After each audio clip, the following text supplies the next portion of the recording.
Hello, hello, hello, hello. Good morning, ladies and gentlemen. I hope you're doing well. I am doing pretty good. Pretty good, all things considered. I think a lot of cringe stuff happened this weekend. I think a lot of cool stuff happened this weekend. I think life is like a box of chocolates. You don't know what you're going to get. And let me see if I can get this open. Sorry, I'm trying to log into chat so I can moderate and set goals and all that kind of stuff. Drop the beat. I'm a never Trump guy. I'm a never Trump guy. I'm a never Trump guy. Okay. Pip pip cheerio. Indeed. Hello, Rob. Jonah says good morning. Good morning, Jonah. Jen Winkler says worst debate ever. Ryan is a clown. Continue the cringe. Laugh my ass off. Well, you know, what are you gonna do? What are you gonna do? We all gotta suffer. Might as well suffer in funny ways. It's fun to suffer in funny ways. So let's do that. Let's set a goal. Let's do the morning shit. Just to share the relatively wholesome. I'm sorry for yawning. I'm obviously warming up and letting the caffeine and medicine kick in. But relatively wholesome part of the weekend was this weekend was my weekend with the kids. So Friday, Saturday, Sunday, I got to chill with the kids. On Friday, we got pizza. We got takeout Domino's, which was fucking phenomenal. It was so good. So good. Then on Saturday, we went to the YMCA and we went, well, did we go swimming? Yeah. Me and my oldest went swimming while my youngest played in their daycare center. It was pretty dope. They had a blast. Sorry for yawning again. Then on Sunday, we had a friend over and they played for like 2 hours and change.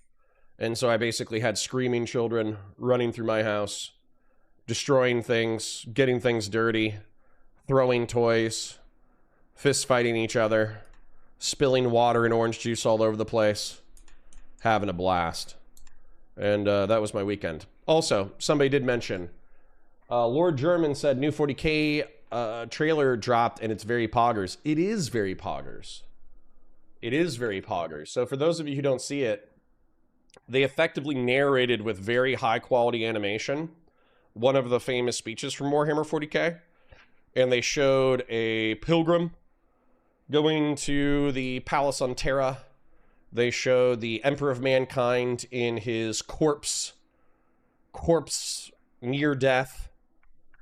He's kind of like perpetually dying, which kind of sucks. But he's also like a psychic beacon in the warp.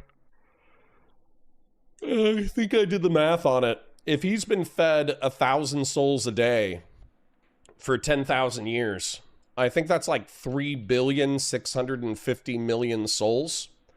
And I think at the end of the Horus Heresy books, there was a flash forward to 10,000 years.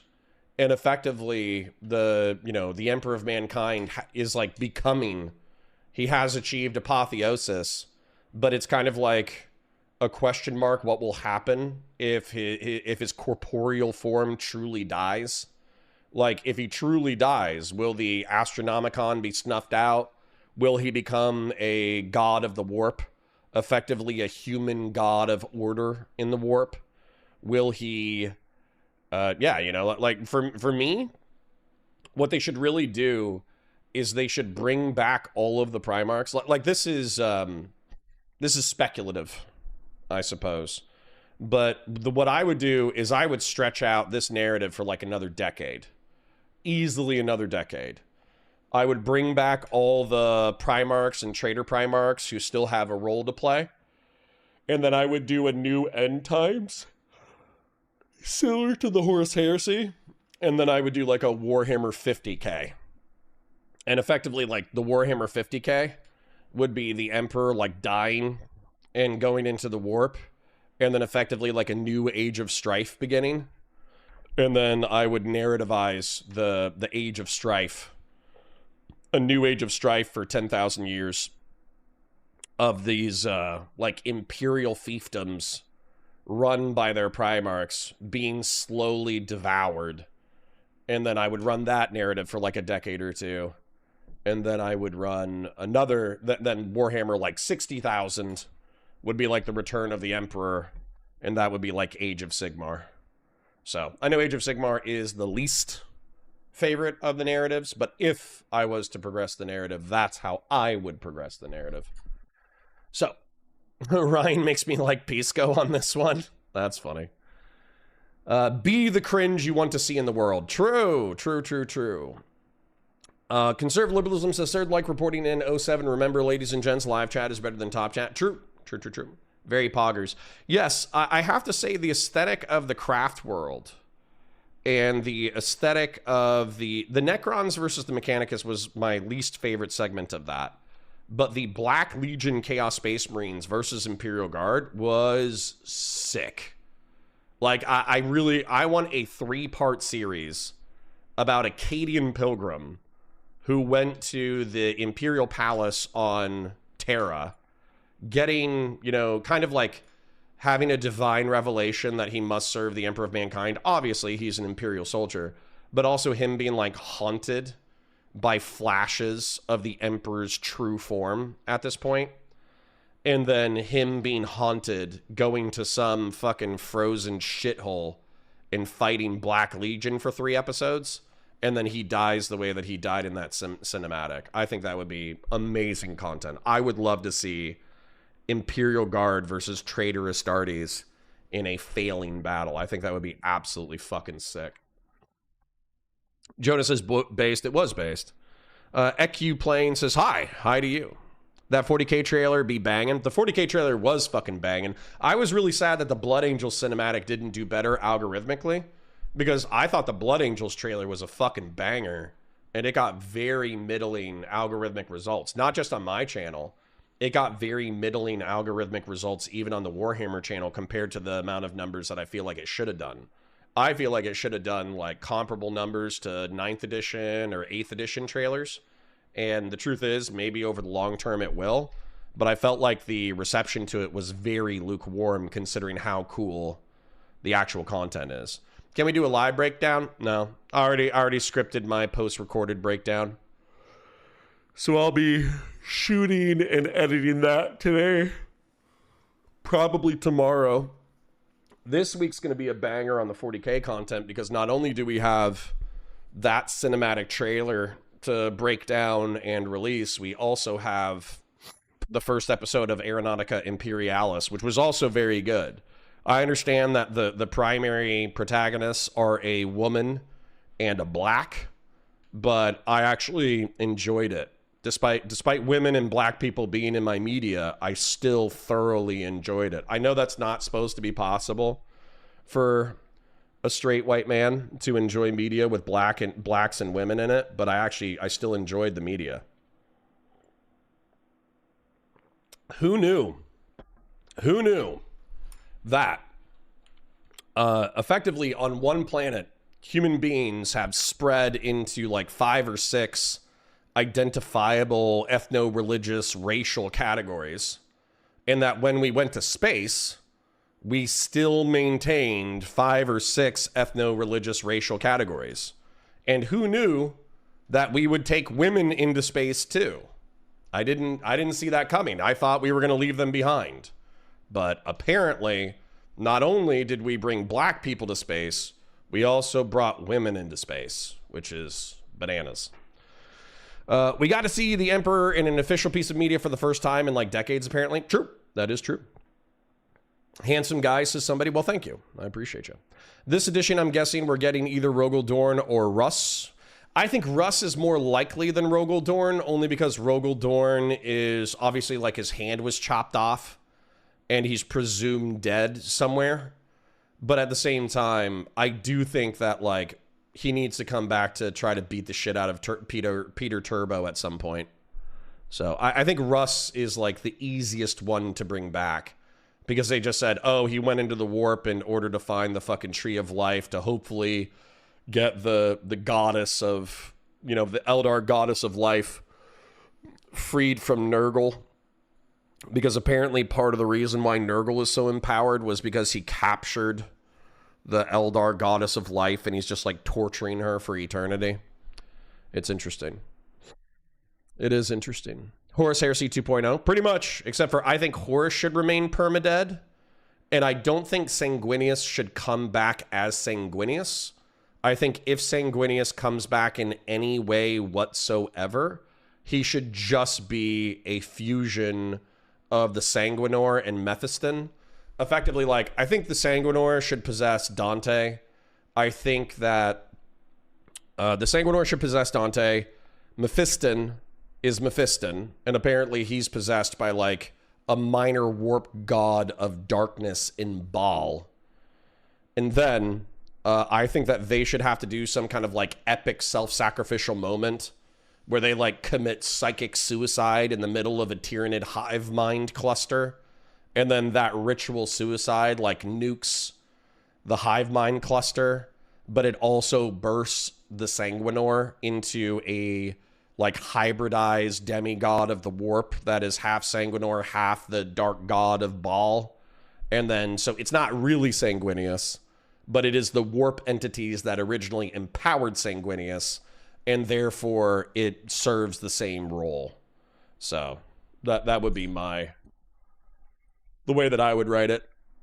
Jagan says, write the script. No, hell no. I'm not spending all my creative time writing a script that nobody's going to give a shit about anyways. Least of all Games Workshop. What would happen is I would write a really fucking banging ass script for, you know, Warhammer 50K and Warhammer 60K. And then just because I think I understand the narrative beats, Games Workshop would fucking copy like 50% of them or 60% of them.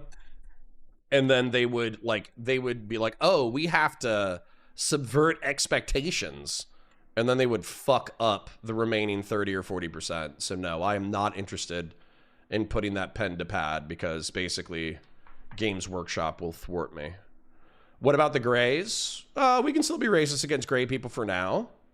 Although I'm warming up to Lord German because rather than coming in here and talking about drama, he's talking about Warhammer 40K, so I'm warming up to Lord German. If he keeps this up, he could be a blue or a green eventually.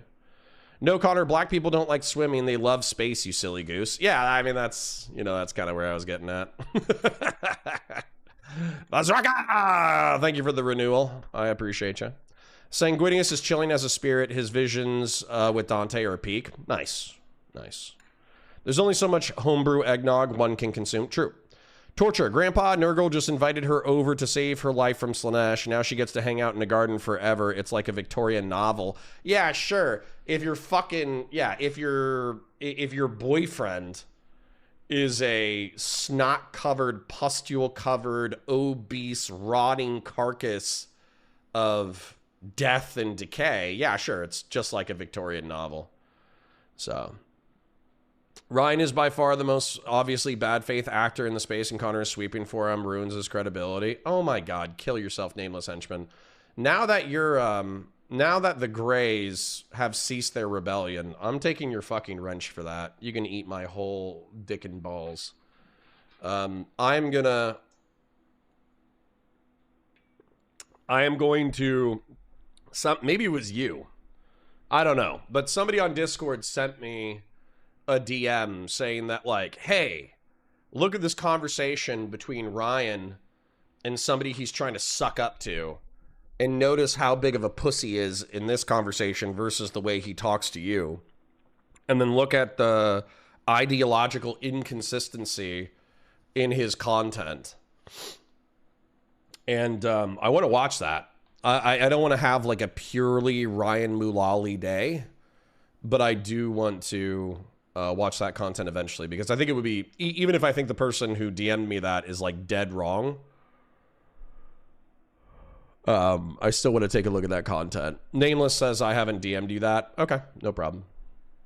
Lord German says, sorry, Australian time zone is a bummer. It's all good, man. It's all good.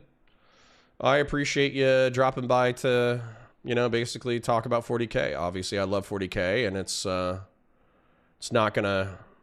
40K never hurt anybody, I don't think. As a matter of fact, it's probably saved a lot of ugly young men from committing suicide, so I would argue that 40K has been a net benefit for human society. Space Wolves are fun. I have my mini painted with Lithuanian flags on the pauldrons. That's interesting. That's cool. Thank you, Vazraka. The other thing about Space Wolves, too, is that Space Wolves used to not have successor chapters because the Canis Helix was such a unwieldy gene seed to have that, like, a shitload of Space Wolves got wiped out during the Horus Heresy, and then they only had, like, 3 or 4 successor chapters. Like I think that's the lore, is that they only had, like, a half dozen successor chapters, and a lot of them were considered like failures. And yet, they're obviously renowned as fierce Viking wolf lords from Fenris who punch way above their own weight. And, yeah. So, anyways, yeah, but now they have successor chapters. So having the Wolf Lord return to having, dozens, hundreds of Space Wolf Primaris chapters is actually, I like that. I think that's interesting.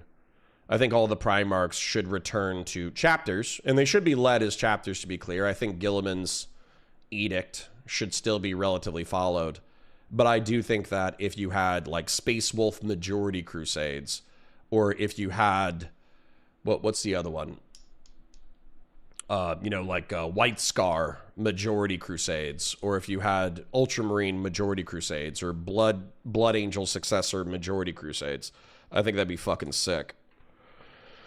So, in Nameless's defense, Ryan is an arsler. He went from being a self-proclaimed lifelong Democrat to some tunnel vision caricature of what he believes all founders believed. He's born again.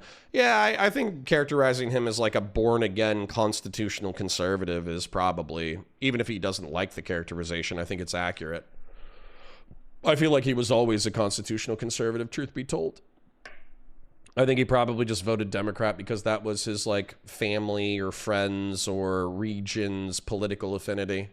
And he believed that the Democrats were the lesser of two evils in that regard. And then he fucking read some autistic piece about how the welfare state in the United States is effectively unconstitutional.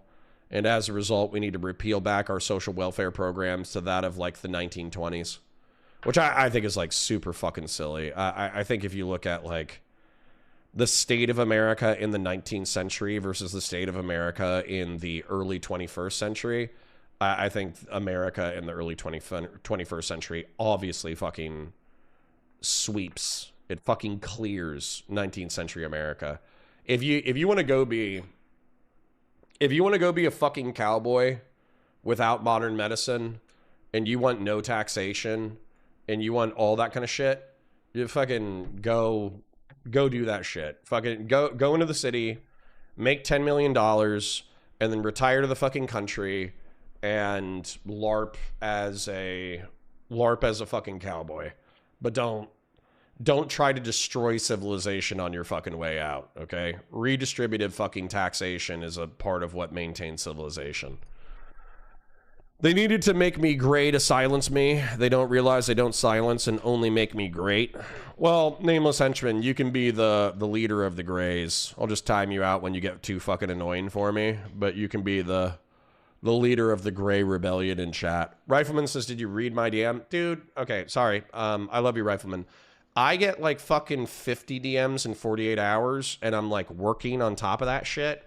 So if you want to bump your own DM, then, go ahead. But bear in mind, like, a third of the DMs I read, I'm going to like, I should respond to this. But this is very complicated, and I want to lay out my full thoughts. I don't have time for this right now. And then I just never get back to it because I'm fucking swarmed with, like, DMs and fucking emails. Especially this past week, obviously. Focus Lady says, I've got a doctor's appointment for my knee. See you again, hopefully before the stream ends. Thank you, Focus Lady. I appreciate you being a bulwark. I appreciate you being a foundation of the culture of the channel. Did you read my DM? Like I said, Life expectancy of 40. Well, Jagan, here's the thing. That is a slanted stat. So human beings live to be in their 60 to 80s routinely in the medieval world and in the ancient worlds. But there's two things that reduce substantially the life expectancy rate. Childhood death, female mortality during delivery, and then random disease. So if you made it past 5 to 10, you were probably going to live to be 60 to 80. But random pneumonia and random fucking colds and random Spanish flu and random Ebola and malaria and fucking dengue and cholera and all that bullshit would fucking take people out, obviously. And then obviously childbirth and infancy were very dangerous. So the dude says, Iran just announced half the negotiations are over. Israel violating ceasefire in Lebanon. Okay. Yeah, dude. The dude, but if it doesn't seem like I'm like overly focused on the Iranian conflict, is because I presume it's going to be a mess for the next year, basically. And we're just going to waffle back and forth. We're just going to waffle back and forth with Iran for the next year, doing strikes and turning the Strait of Hormuz on and off like it's a fucking light switch. That's the next year of our lives. So, sorry. What if it wasn't random? What, like handing Native Americans fucking blankets covered in smallpox? I think by the way, I think that theory was largely debunked. You know, somebody can correct me if I'm wrong, but I feel like I've heard several historians say recently that since there was no concept of germ warfare, that effectively, like, that it's just not true. It's just like a fucking fairy tale. But I haven't researched it enough. So if somebody wants to say no, here's a primary historical source of decent validity that supports the smallpox blankets theory, I'm okay with it. Like, I would just accept it. But I think that positing that Americans engaged in germ warfare before the conception of germs, I think that would need to be substantiated. What would we have as the U.S. life expectancy if we included abortions as day 0 patches? I hate you. This is why you're gay, nameless henchman. Not gay. This is why you're gray. It's Freudian slip right there. This is why you're gray, nameless henchman. That was a vile comment that I think is funny. It's obviously funny, but that was vile. If I believed in God thoroughly, I would not have been able to utter such vile statements. Very funny. Very fucked up. Even if Pisco personally wanted to expand the court to 13, Ryan failed terribly to even argue against the leftist incrementalism. Sure. Yeah. Iran, where did you run to? True. The dude says, you're good. Just dropped it for the sake of it. Didn't expect nothing. Okay. Well, thanks to the dude. I appreciate your earnest attempt to make Twitch and YouTube political streamers focus on current events and news. I appreciate you. You're a good egg. Keep it up and you won't be gray anymore. Miradol says the smallpox blankets are 100% debunked. Interesting. Yeah, I think that the idea that settlers intentionally spread disease was horseshit. It happened, but it wasn't intentional. There you go. You guys can fight about that in chat. I'm not, you know... I would have to see it one way or the other. When you guys arrived, their doctors thought they should not wash hands during childbirth. Yep. There was a guy, I think they bullied into suicide because he was like the first person to, you know, advocate for the medicalization standardization of sanitation during operation. That's a lot of ins in there. But I think the guy who came up with germ theory and the guy who recommended that surgeons start like specific cleansing protocols in between surgeries, I think he was bullied until he committed suicide. When you hear shit like that, by the way, when you're a person of conscience, like I'm trying to be, and you realize that the person that Einstein based his theory of relativity on, so there was a guy who predated Einstein, and he kind of did the preliminary work on the theory of relativity, and that guy was bullied out of the profession. Literally, like, more popular physicists actually said, like, you're retarded, your theory of relativity is retarded, go KYS. And the guy was like bullied out of the physics profession.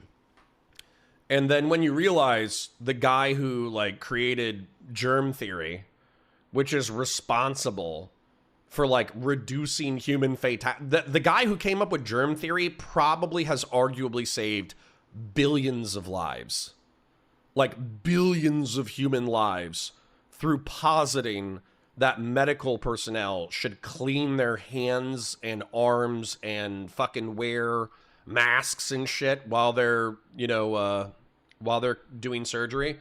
Just by introducing that concept to the human species, he arguably could be responsible for indirectly saving billions of human lives. And I'm pretty sure they bullied him into suicide. So the reason why I bring that up is just because smart people think you're a dumb see you next Tuesday, but they can't really debunk you. They can just bully you. Doesn't mean that a mob of angry people, it doesn't mean that they're correct. Just because there's a mob and they're angry doesn't mean that they're correct in what they're mad about. So it was probably a bit of truth, part superstition, part observation of national consequence. Maybe. The old world diseases didn't need blankets to wipe out everybody. True. Yes, he was Hungarian, and he came to his conclusion after seeing more doctors having worse success rates than delivering babies. There you go. It's just a soy lib retelling the focus on white man bad. Maybe. If you get bullied out of physics, you kind of deserve to have your lunch money stolen. That's not nice to autistic people. That's not very nice at all. Science have that issue. They all believe what they learned when they were young, so a whole generation has to die to move past bad ideas. It's a massive issue. Yep.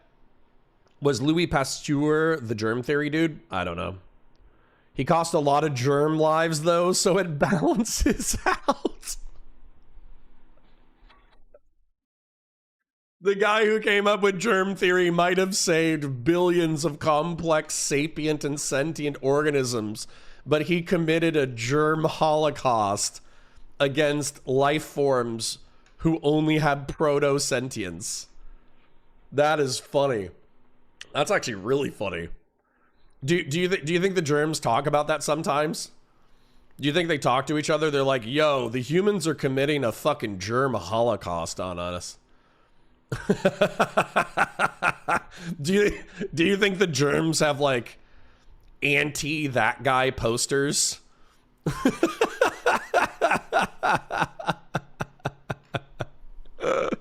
That's awesome. Somebody says that's a stolen Jimmy Carr joke. I haven't heard it before. That's really funny. What you think of the Sanguinius fan theory that he won after he gave into the Black Rage and the Emperor got injured holding back, putting him down, better or worse than official lore? Oh, I think it's better. I like that theory a lot. I liked, there was this crazy fucking theory. And I think I've heard multiple chronologies. So bear in mind, if I get the specific theory that you're thinking about wrong, that's okay. So there's a theory where effectively like the Emperor gets fucked up, right? He gets fucked up, but he's one of the most powerful beings in the galaxy that exists on the mortal plane. And Sanguinius is one of the most powerful beings in the galaxy as well, next to the Emperor. And so the theory goes that even empowered by warp juice, Horus Lupercal would not have been enough to destroy the Emperor. And so as a result, it would be a combination of the Emperor of Mankind battling Horus, but also being forced to kill his most noble son, Sanguinius, because Sanguinius fell to the Black Rage during the battle with Horus. And so, like, Sanguinius just, like, runs up and starts fucking up the Emperor and, like, using, like, bladed claws and swords and spears to rip out chunks of his armor and stab him. And so the Emperor's, like, on the back foot, effectively fighting Sanguinius defensively, but Sanguinius is so skilled and so fast that eventually he has to put him down. And it's, like, one of the, like, deepest and darkest tragedies of 40K. And so the lore is rewritten that Sanguinius fell fighting Horus, but it's actually like a huge secret that Sanguinius actually fell trying to kill the Emperor in a blind rage. I love it. I love it thematically. It's so grim dark. It's so sad. It's so tragic. I think it fucks up a lot of other lore, though. Like, you know, Blood Angels envisioning themselves as Sanguinius fighting Horus during the Black Rage. So I think it fucks it up. I just thought it was cool. So to answer your question, I think that they should keep it the way that they kept it in canon. Because if they shifted to that narrative, it would fuck up decades of established lore. But I think as far as like fan theories go or fan fiction crafting, that was one of the more interesting ones that I ever heard. So I just think it fucks up a lot of later lore. Germ lives matter. Germicide. True. His joke is, if we gave all Africans mosquito nets, we would save billions of mosquitoes each year from dying from AIDS. I don't think that's the same joke, Miradol. It has the same beat, but I don't think that's the same joke. What the fuck? Oh, that is funny. Yeah, Lord German says I still prefer canon. Yes. Yeah. Dovo narration for part 12 is so good. Interesting. Handerpants says good morning. Good morning to you. So anyways, just want to thank Vazraka for, I think, being our super chat and membership renewal so far. I am a little tired, so I'm going to be dragging a little bit today. But I think we should probably start the content momentarily, just so we can avoid getting too distracted on either Warhammer 40K or personal bullshit. Miradol says, Connor, I work with autistic young men. You don't understand how much 40K core or lore, goes from one of my ears and through the other, but I kind of understood what you said. Good. See, hold on, real quick. You inspired a mini rant. I think the reason why Warhammer 40K appeals to autistic or intelligent young men so much is because it's a wildly fucked up universe, but it's still understandable. And I think that's like part of the anxiety and fear of existence on this plane of existence and being mortal, is that there are so many things that we still don't know, right? Like we don't, a lot of people have firm theories about what happens when you die. You know, it's mindless oblivion. You lose your consciousness. There's no sense of time. There's not even an I to be considered. So effectively, it's like going to sleep and just never having a dream. That's what a lot of atheists believe that death is like. And then, of course, there's the religious perspective of like, no. We exist on this plane of existence because we're being tested for some great purpose. And when we die, we either reincarnate into a new existence to learn new lessons, we relive the same existence in a cycle in order to perpetually learn from the existence of our ego, or we go to a plane of existence that's like perpetual and perfect and is effectively like a unity with the creative force in the universe. But I think the most uncomfortable, you can pick whatever theory you want, you know, like reincarnation, mindless oblivion, heaven, hell, whatever your mindless whatever your theory is on death, you can choose it and basically stick with it so you can bring some firmness to your own existential existence. But the truth is, number one, as a mortal creature, you're going to experience it, regardless of what the experience is. And number two, you're going to, that's inevitable. And I think that's terrifying. And so the inevitability, the fact that you will experience it, and then the fact that you don't know is terrifying. Whereas the 40K universe is terrifying, but it's predictable. It's almost like the mindset for conspiracy theorists, where they would rather have a certain nefarious, understanding of reality rather than an uncertain but more benevolent and confusing reality, because certainty, while malevolent, is more comfortable than uncertain mix of benevolence and malevolence. And that's what I think is so interesting about conspiracy theorists is, like, I truly think that a lot of conspiracy theorists who are absolutely certain of some of the most batshit, easily refutable theories on the planet, they just don't like that our plane of existence is difficult to understand. I think that's truly at the root of, like, I'm a conspiracy theorist in a lot of ways, but I'm not a certain conspiracy theorist. I don't say, hey, this 100% happened. I say, based off of the available evidence, I think it's probable that this thing happened. So, I do differentiate myself in that regard, that I am prone to conspiracy thinking, but I am not similar to conspiracy theorists in that I am certain of things that cannot be proven. So, anyways. All right, I've been on my best behavior so far. I want to pull up some content and coast off of somebody else screaming and yelling. I am obviously mentally, emotionally, and spiritually exhausted. But I do want to tell y'all that one of the things that my critics, and I'll try to keep it very vague, but one of the things that my critics have been accusing me of is having a messy personal life, and therefore that's why I'm saying what I'm saying. That's just not true. It's my personal life is actually very much in hand. And, I'm enjoying it.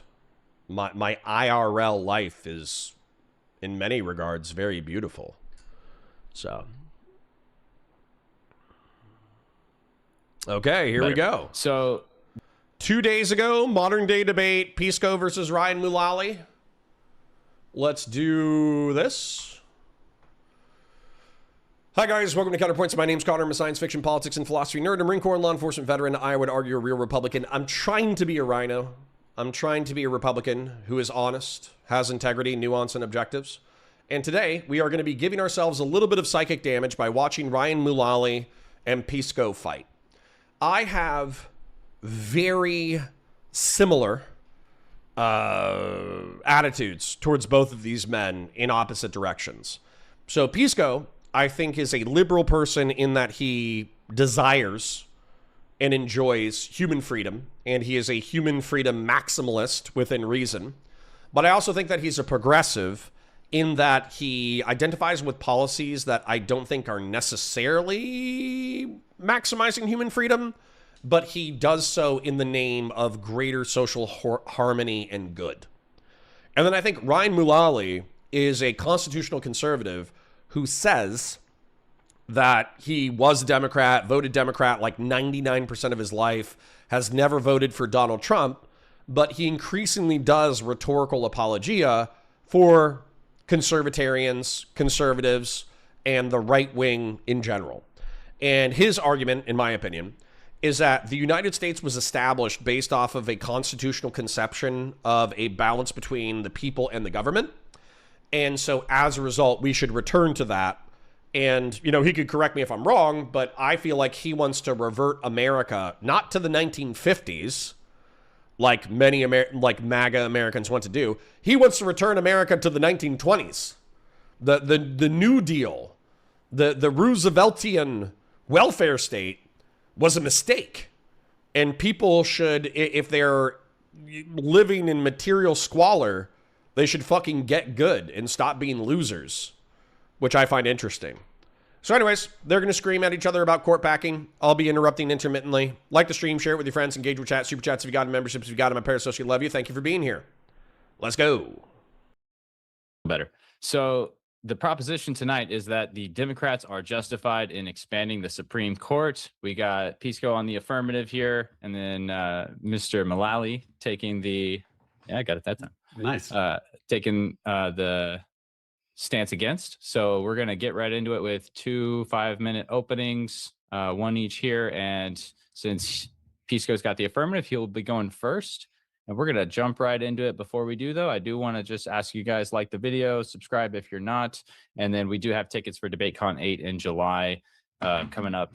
It's our flagship debate conference, and they are in the description. Awesome, guys. Appreciate you guys. And we're going to start as soon as you start talking. All right, folks. Yeah, I'm in favor of expanding the Supreme Court exclusively by Democrats, I would like to add. And I want to start by quoting Senator Mitch McConnell in the aftermath of Antonin Scalia's death in 2016. This is a quote. "We know the Democrats. If the shoe were on the other foot, they would not be confirming a Republican's presidential nomination for the Supreme Court in the middle of a presidential election year. We think the American people ought to decide this. We're not going to move on this nomination. We're not going to have hearings. We're not going to have votes on it." In 2016, Mitch McConnell took the decision to categorically reject all nominations that Obama was going to put through many, many months before the election. And this was a form of court packing. And it's a form of court packing which merits a response. Now, I've come to this debate with a formally valid argument. And that means if the premises of this argument are true, the conclusion that the Democrats ought to do court expansion just follows. So I want to take you guys through it. And hopefully you guys can read it. If not, I'll just try to make this a bit bigger. I can't do that. Okay. So the first premise, I think, is something that's easily agreeable to. It's just the notion that in the cases in which reciprocal court packing will not lead to a cascade of consequences, will not result in a bunch of huge parade of horribles that people are disclaiming, and in which there actually has been an injury done, some court packing done, that in those cases, it's justified for the injured party to retaliate. And of course, it's natural to do so too. The first, or I should say the second premise of the argument is that, in fact, there was injurious partisan court packing done. This, I think, is obvious. If you go back to 2016, you see what Mitch McConnell did, and it was categorically an attempt with an irregular process and violation of a constitutional norm to change the composition of the court, not just wait for vacancies that emerge in the ordinary course of events, but to fundamentally violate a constitutional norm for the purposes affecting the partisan balance of the court. That should be an easy premise to agree to. There's no effective way to reverse this injury other than through court packing, right? There's some things that you could do to try to remedy this injury. Potentially the Republicans could, if they wanted to, just let the Democrats nominate a nominee. The next time one comes up, the justice could resign in recognition for what happened. There could be a neutral constitutional amendment that's presented, but none of those are effective and none of those are likely to occur. And therefore, there's no effective way to reverse the injury without a court expansion in kind. The proposed reciprocal court packing doesn't overshoot beyond mild deterrence. I'm not advocating for us to do 100-person court pack of the Supreme Court. We're just trying to remedy the injury that was done to the Democrats in 2016 and to respond in kind the way that Mitch McConnell suggested would be done, through a legal mechanism, through an authorized mechanism. So I think that's, whatever you want to dial in on your notion of proportionality here, if you accept even just one seat, I think you're definitionally in favor of court expansion. And so we can quibble about how much would constitute mild deterrence, but as long as you're agree that there was at least one seat that could be rectified, and I think honestly mathematically it's two, if not more, then I think that you should be in favor of that proportionality premise.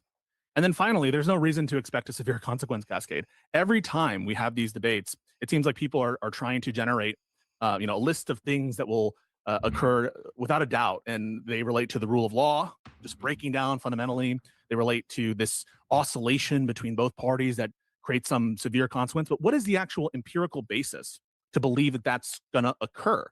Where are the case studies that show that if this occurs, if there is a reciprocal court expansion, that what happens is you break down the rule of law? If you go back into our history, you'll see that there was not just court expansions of the federal Supreme Court for partisan reasons. There were court expansions of state Supreme Court courts, highest courts of last resort in states as recently as this year in Utah. Is the rule of law breaking down in Utah? Is the rule of law over in Georgia or in Arizona, where they were, in my view, explicitly partisan court packs? No. And so I actually think Sorry, I'm going to pause real quick because there's funny things being said in chat, and also I want to address what's being said. So what frustrated me about the conversation is that they're out of the 4 court packs listed by Josiah and by Pisco, 2 of them were partisan and 2 of them weren't. So when my opponents cite to me things that sound reasonable, but then they commit lies of omission, consciously or not, it makes it so I can't trust what their argumentation is. And similar to Ryan Mullally allegedly does, I just spurred the fuck out and called Pisco an arseler. Mostly because I thought it was funny. Now, when it comes to the actual... Now, I still believe what I believe, which is that if you want to do a court pack, clearly our republic is politically destabilized at this point. I do not wish to further the destabilization. So what we should do is we should change the court in order to understand its partisan nature, which is effectively have a 6-person, Supreme Court nomination of conservatives or Republicans. We should have a 6-person nomination of liberals, Democrats, or progressives. And then we should have a tiebreaker. And that person should be a self-identified moderate, like an independent moderate who truly does not identify with the strictures of giga ultra traditionalist conservatism, but likewise does not agree with a textualist, progressive, legislating from the bench is the way that I've called it. So if you want to make that argument to me, I actually have no problems with that. What I have a problem with, and I think what Ryan has a problem with, and I think what anybody who argues what I argue have a problem with, is the naked partisan power grab. And you can say Republicans are the bigger pieces of shit. And I will agree with you 10 times out of 10. Republicans for the past decade have conducted themselves repulsively in reference to maintaining and propagating a republic with the rule of law. January 6, 2021 being the most obvious example.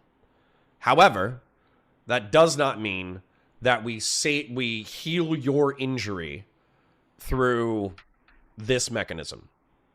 As a matter of fact, Pisco even recommended healing the injury through a means that I actually find very reasonable, which is basically like a court pack of 1. That doesn't change the partisan nature of the court. It does make it 10 justices, which means that you could have hypothetically, you could have a deadlock. Although right now the partisan makeup of the court is 6-3, so it would be 6-4, so it would still be favored conservative. That's one way to do it. The other way to do it is that I think Justice Thomas has been credibly accused of taking millions of dollars of gifts from billionaire Republicans over the past few decades. And it could probably be argued that this has biased him to being an even more conservative justice than he already was. And I think that is, at minimum, unethical. And as a result, maybe he should be impeached and removed from the court, depending on the level of his malfeasance. And then at that point, under a Democratic administration, a Democratic Supreme Court nominee should be appointed. But either way, if you argue, the public is already destabilized let's just rock the boat in our direction, my instinct is going to be to tell you to fuck yourself.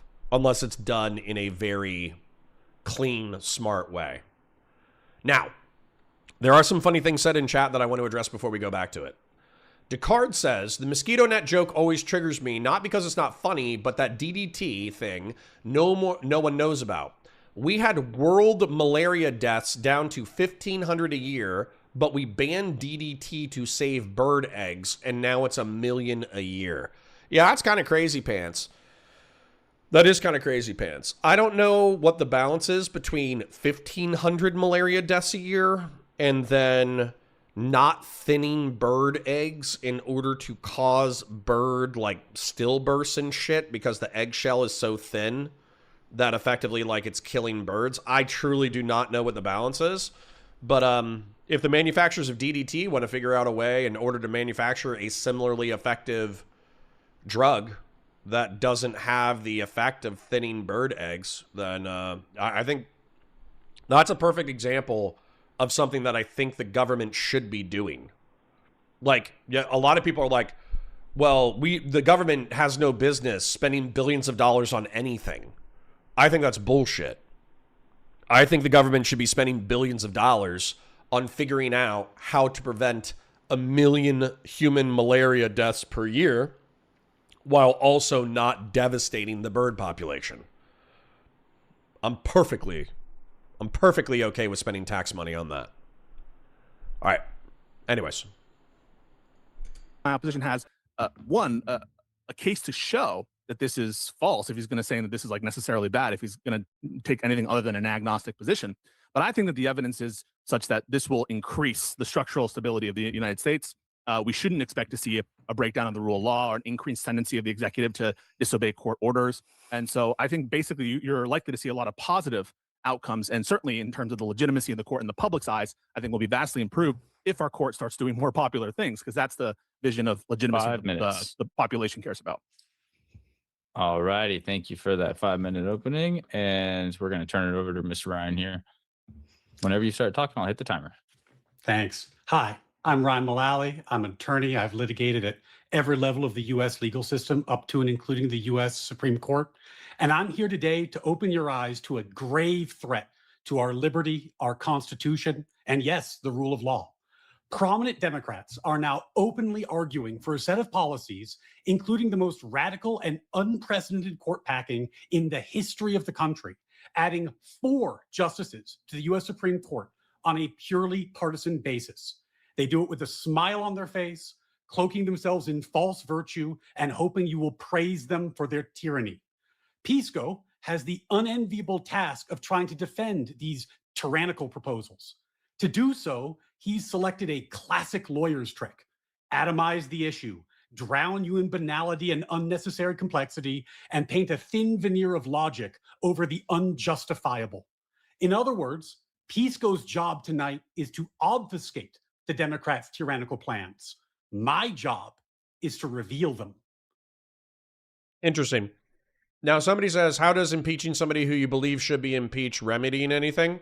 Because if the Democrats don't fuck this up, although they seem to be dedicated, monomaniacally dedicated to fucking up their own electoral chances, they should win the midterms. They should win the 28. They should impeach Thomas. They should remove him from the bench, and then they should replace him with a Democrat. The Republicans stole 1 seat. Therefore, the fucking Democrats should steal 1 seat back. That is making you whole. And I don't care for that whole gay fucking destiny argument. Well, the injury was done because we got a few conservative rulings. Okay. You think conservatives don't feel that way? That when there was a partisan bias in the Supreme Court, some fucking textualist activist judges made a few progressive rulings? You know? Ask them about Roe versus Wade. Like, I'm sorry. This is just the way that it works in a democracy. I hate to shock you, but sometimes you win and sometimes you lose. But you don't get to throw out the game because you lose. And you don't need to be a lawyer. You don't need a six-premise argument to understand the grave threat to your liberty extremists like Pisco pose. He is arguing that it's fine, even justified, for the Democrats to expand the court, which has been 9 justices since the Civil War era, and do so in the most radical and unprecedented way in our history. Why? Because they don't like the current Supreme Court. They don't like how they rule, and they want to get their way. That's why. It's that simple. So how do the Democrats plan to alter our Constitution, vitiate the independence of our highest court, entrench their own power? What's their plan? Well, they've told you. They said it publicly. First, they want to add 4 or more, some of them have said more, justices to the court, likely young, left-leaning justices who will serve for decades and enable the Democrats' agenda for the next 50 years. But that's not enough for them, by the way. That's just the appetizer. They also want to make D.C. and Puerto Rico states, because that would give the Democrats 4 extra seats in the Senate, locking out Republicans. Now, you might be asking yourself, is Senate packing part of court packing? How are those related? They go hand in glove. Why? Because of what's called the ratchet effect. As Justice Breyer, a noted liberal Supreme Court justice, once explained when talking about court packing, quote, "What goes around comes around. And if the Democrats can do it, the Republicans can do it." That's a justified impeachment, though, not stealing a seat. Okay. Do you have autism? Do you know what I'm saying? If you know what I'm saying, don't make me say it more. Okay? Thank you. Love you. Bye. So after the Democrats pack the court to 13 justices, the next Republican administration would have the chance to reciprocate in kind. And they would. Maybe they'll go to 19. Maybe they'll go to 20. But then it's the Democrats' turn again, and they'll go to 30, 40, 50, 60. And pretty soon, the concept of the rule of law, the concept of an enduring constitution is a joke. It's a sad memory. So but the Democrats know this. They know this is a risk. So what are they going to do about it? How can they have their cake and eat it too? They pack the Senate, because if the Republicans can never get back in power in the Senate, they can never repack the Supreme Court. That's why they want to make D.C. and Puerto Rico states. Tyranny cloaked in virtue. But even that's not enough. They want to create an enforceable code of ethics for Supreme Court justices so they can discipline the justices that they don't like. But don't worry, Pisco's been very clear that he would only favor using such an ethical code, and I'll quote him, against the conservative justices that supposedly lied during their nomination hearings, though they did no such thing. Every statement Pisco makes tonight is an admission. Every single one. And here's why. It's so obvious. Pisco said his argument is about political self-defense. That's what he said. Well, I don't know about you, but I feel pretty threatened by court packing, Senate packing, infiltrating the court, taking away their independence. I feel pretty threatened. 1 minute. Are the Republicans justified in packing the court? Are they justified in self-defense? They have all the institutional power right now. They could pack the court tomorrow. They could put 4 frothing at the mouth conservatives on the court. Are they justified in self-defense? Pisco says no. He said in his opening, it's only for the Dems. He won't bite that bullet.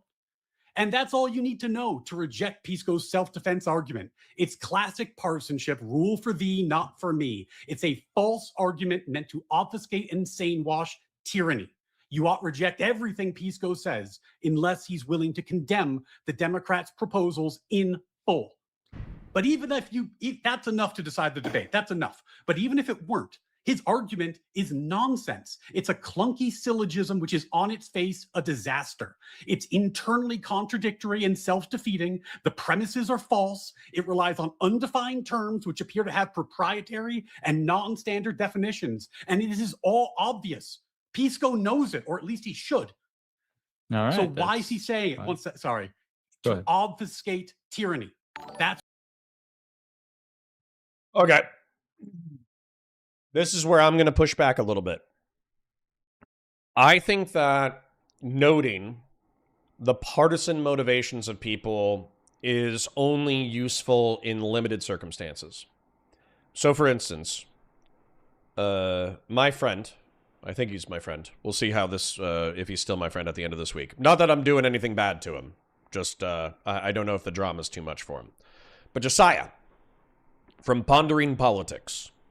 I watch his videos on occasion, And his videos oftentimes say that not only are the Democrats correct in this current event or news story, but they are clearly morally superior to the Republicans. Now, I've asked him about this, and he said, oh, well, this is just like a statement of fact. Look at the way that the Republicans have conducted themselves for the past decade. Look at the way that the Democrats have conducted themselves for the past decade. And clearly the Democrats are substantially morally superior to the Republicans. But what I think this actually does, knowingly, unknowingly, is it gives Democrats a sense of righteousness. That whenever they engage in any kind of behavior whatsoever, bad, good, indifferent, it doesn't matter because the other side is worse. So I think that Josiah is partisan. And I think that if I asked him if he was partisan, he would say, yes, I am a partisan. I am somebody who believes that the Democrats are morally superior to the Republicans, and I will advocate for their victory over the Republicans at every opportunity I possibly have. I am partial. Obviously, I'm like partial to neoconservatives, but I'm also not a partisan. So, for instance, Nikki Haley is like probably my dream girl. I think she's probably bought and paid for by corporations that are going to fucking rape me to death. But oftentimes when she espouses her philosophy on stage, I'm like, damn, Nikki Haley based, Nikki Haley based, Nikki Haley based. But despite being biased, I think Nikki Haley did something incredibly fucked up and cringe. She was suggesting that because people were harassing her campaign during the primary nomination process, she would bring into legislation as a part of a priority of her agenda, ending internet anonymity. Effectively having your ID card associated with any social media account you create.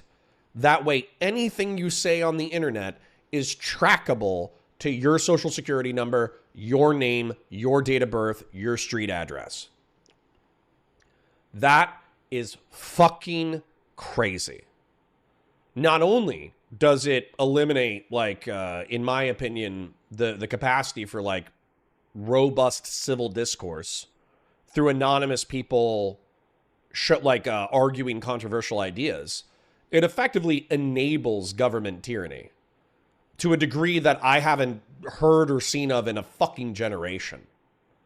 Imagine that not only does Palantir have they have the capacity to do facial recognition, they have the capacity to use CCTV cameras all over the states that are connected to the internet in order to track your every single fucking movement. Imagine that they're not only able to do that, they're able to scrape your fucking cell phone data. But then imagine on top of that, anything you post to the internet must be associated with your birth name, date of birth, and street fucking address. You've effectively eliminated the capacity of dissidents to be dissident. And that is so instinctively fucking incorrect that while I am biased to Nikki Haley, that's almost a fucking deal breaker, right? If she truly made that like a legislative priority, like, I will end internet anonymity as a part of my presidency, then it's like, fuck you. You don't understand freedom. Therefore, I cannot vote for you. So, anyways, the reason why I point this out is because I don't think this is like a defeater argument. I don't think that Ryan saying, look, Pisco is openly partisan and wants Democrats to win, I don't think that's the end of the conversation. So we probably should not pretend that's the end of the conversation. Somebody says that that's Erudite's position. That's unsurprising to me. She's been digitally harassed for a couple of years, and she's also Canadian, so she doesn't understand true freedom. You know, she understands Commonwealth European style freedom. She doesn't understand wasted firing machine guns from my ATV on my private property freedom. So, you know, we can only expect so much. That's what he's here tonight to do, and I'm here to reveal it. We'll have some fun tonight. Awesome. Yeah, you didn't really go over too much. I was just making sure you knew that was 5. Awesome. We're gonna get into the open dialogue. We got 60 minutes hitting on the clock here. And Somebody, Ernie, says, Connor, loyal Taiwanese viewer here. What should I perceive you at this point? Number one, base for being Taiwanese. Neoconservative. So basically a liberal hawk. These people have traditionally been Republican, but during the Cold War, so giving you a little bit of neocon lore, they were socialist. And then they realized that socialism was fucking cringe. And they realized that every time socialism had been implemented all over the world, it had resulted in authoritarian disaster. And so they started viewing mixed economy capitalism and American imperialism as a vehicle to secure human freedom. And so they became liberal hawks. They enjoy freedom of speech, freedom of conscience, right to self-defense, limited government, prohibitions against cruel and unusual punishment, equal application of the law to all of American citizens, but they also like fucking slaughtering communists and jihadists. So that's I think that's what I am. I'm a neocon. Lockheed liberals are my friends, but Lockheed liberals scare me because while they're advocating for a strong security apparatus capable of slaughtering jihadists and communists, they also argue for eliminating the private right to keep and bear arms or severely curtailing it. And so I think Lockheed liberals are noble, beautiful fools.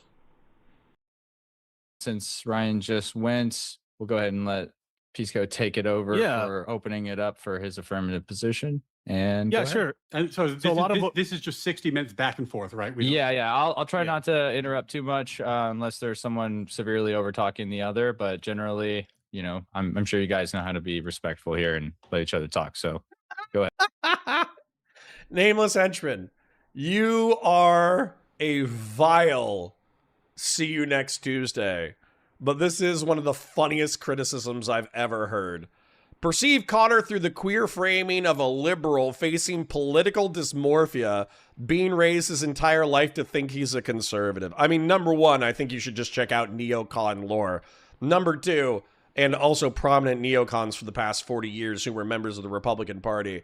But I do think that's actually pretty funny to like analogize neoconservative political philosophy as like a trans identity.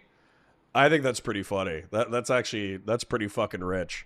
Arguably, excuse me. From that lens, neoconservatives are trans. Wait, so if you're a trans woman, they're trans Republicans. Because they were lefties.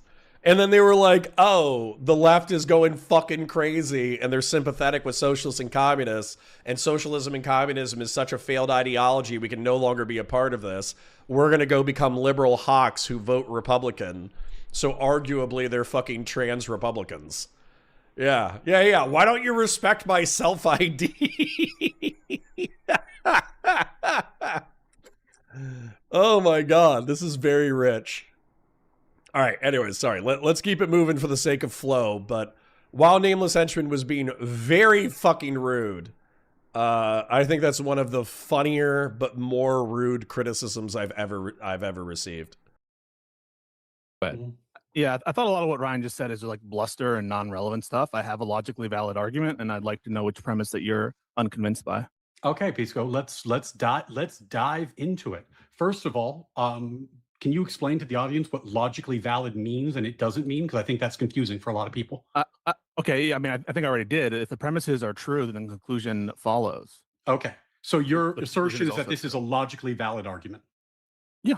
Okay, and it just means that it doesn't mean that the premises are true. It doesn't mean that the argument's a good argument. But I don't know what you mean by good. You mean sound? Yeah, sound fine.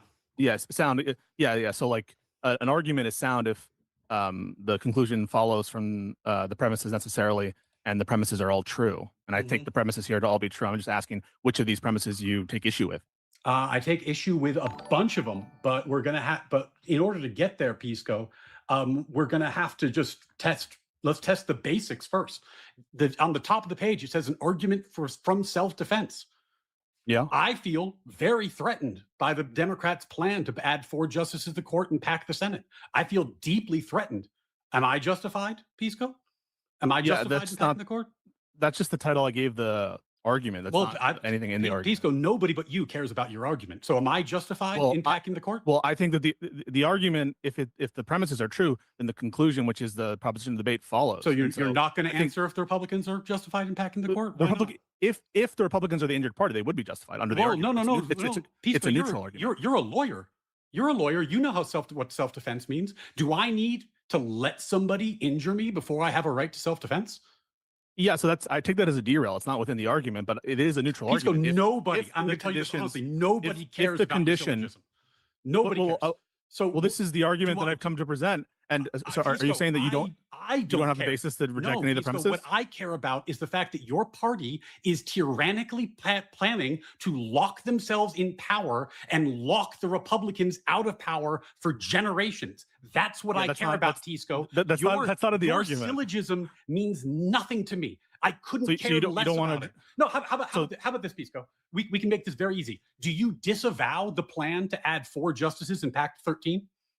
Do you disavow and condemn it? But that's not the proposition of the debate. Do you disavow and No, I condemn don't. No, I don't. But that's tangential.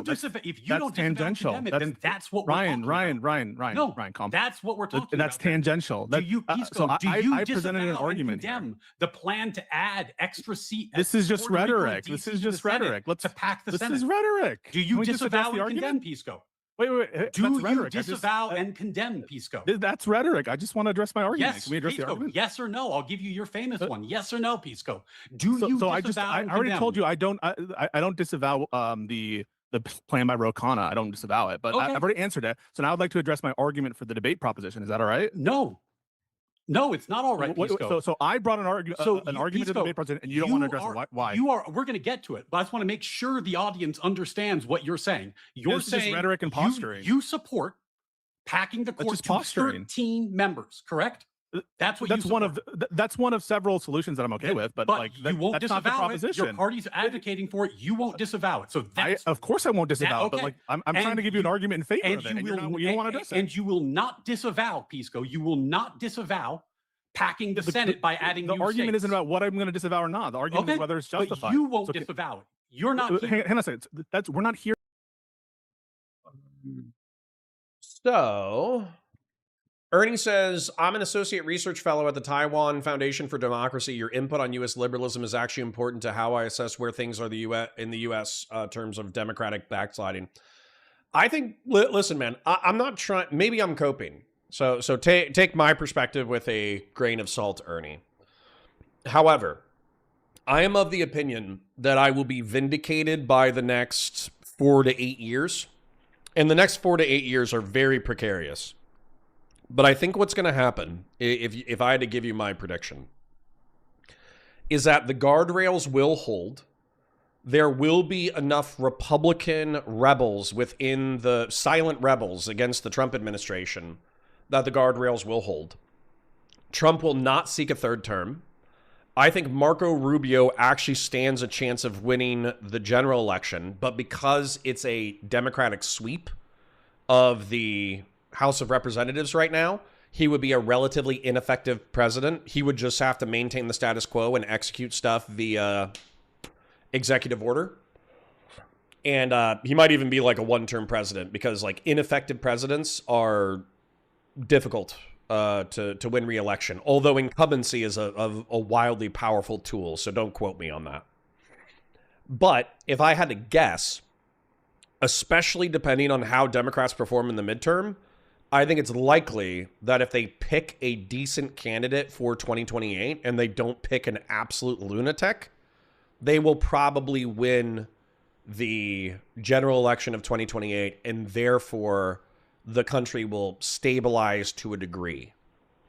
Now, that's my sincere hope. I am praying that I am vindicated by time. I think that while the Democrats are clearly upset about things that are real, I think they're a little hyperbolic in how much they think the United States is on the verge of collapsing. And this is going to be bad evidence, but I'm going to submit it to you anyways. When I go outside, people are upset. They're upset that the groceries cost so much. They're upset that gasoline costs so much. They're upset that the government is, I talked to some people about the Epstein files, but realistically, the Epstein files is probably not the top 10 concern of most people on the street because they don't even pay attention enough to politics to know that they should be upset about the Epstein files.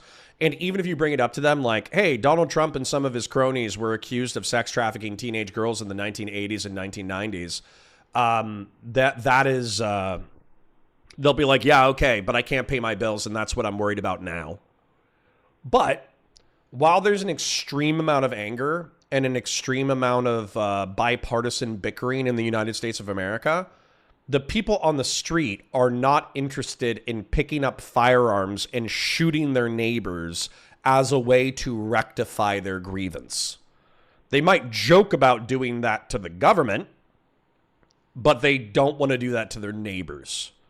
And so the predictions of like out and out civil war, I think are straight up overblown. And I think even if America were to descend into like a pseudo-fascistic authoritarian state that still had the pretense of democracy, the asymmetric warfare that people would participate in would be more like the Irish Troubles than they would be like the American Civil War of 1865. The American Civil War of 1865 had a very specific moral impetus, and that was restoring the Union, and then later it was abolishing slavery. Whereas the specific, the impetus of Americans' discontent right now is very nebulous. It's effectively, it's like, it's difficult to survive, and our government keeps doing foreign wars that we don't like. But it's difficult to survive, and we keep getting involved in foreign wars that we don't like is not solved by shooting your neighbor. So, tell that to Tim Pool. He's the primary Civil War agitator.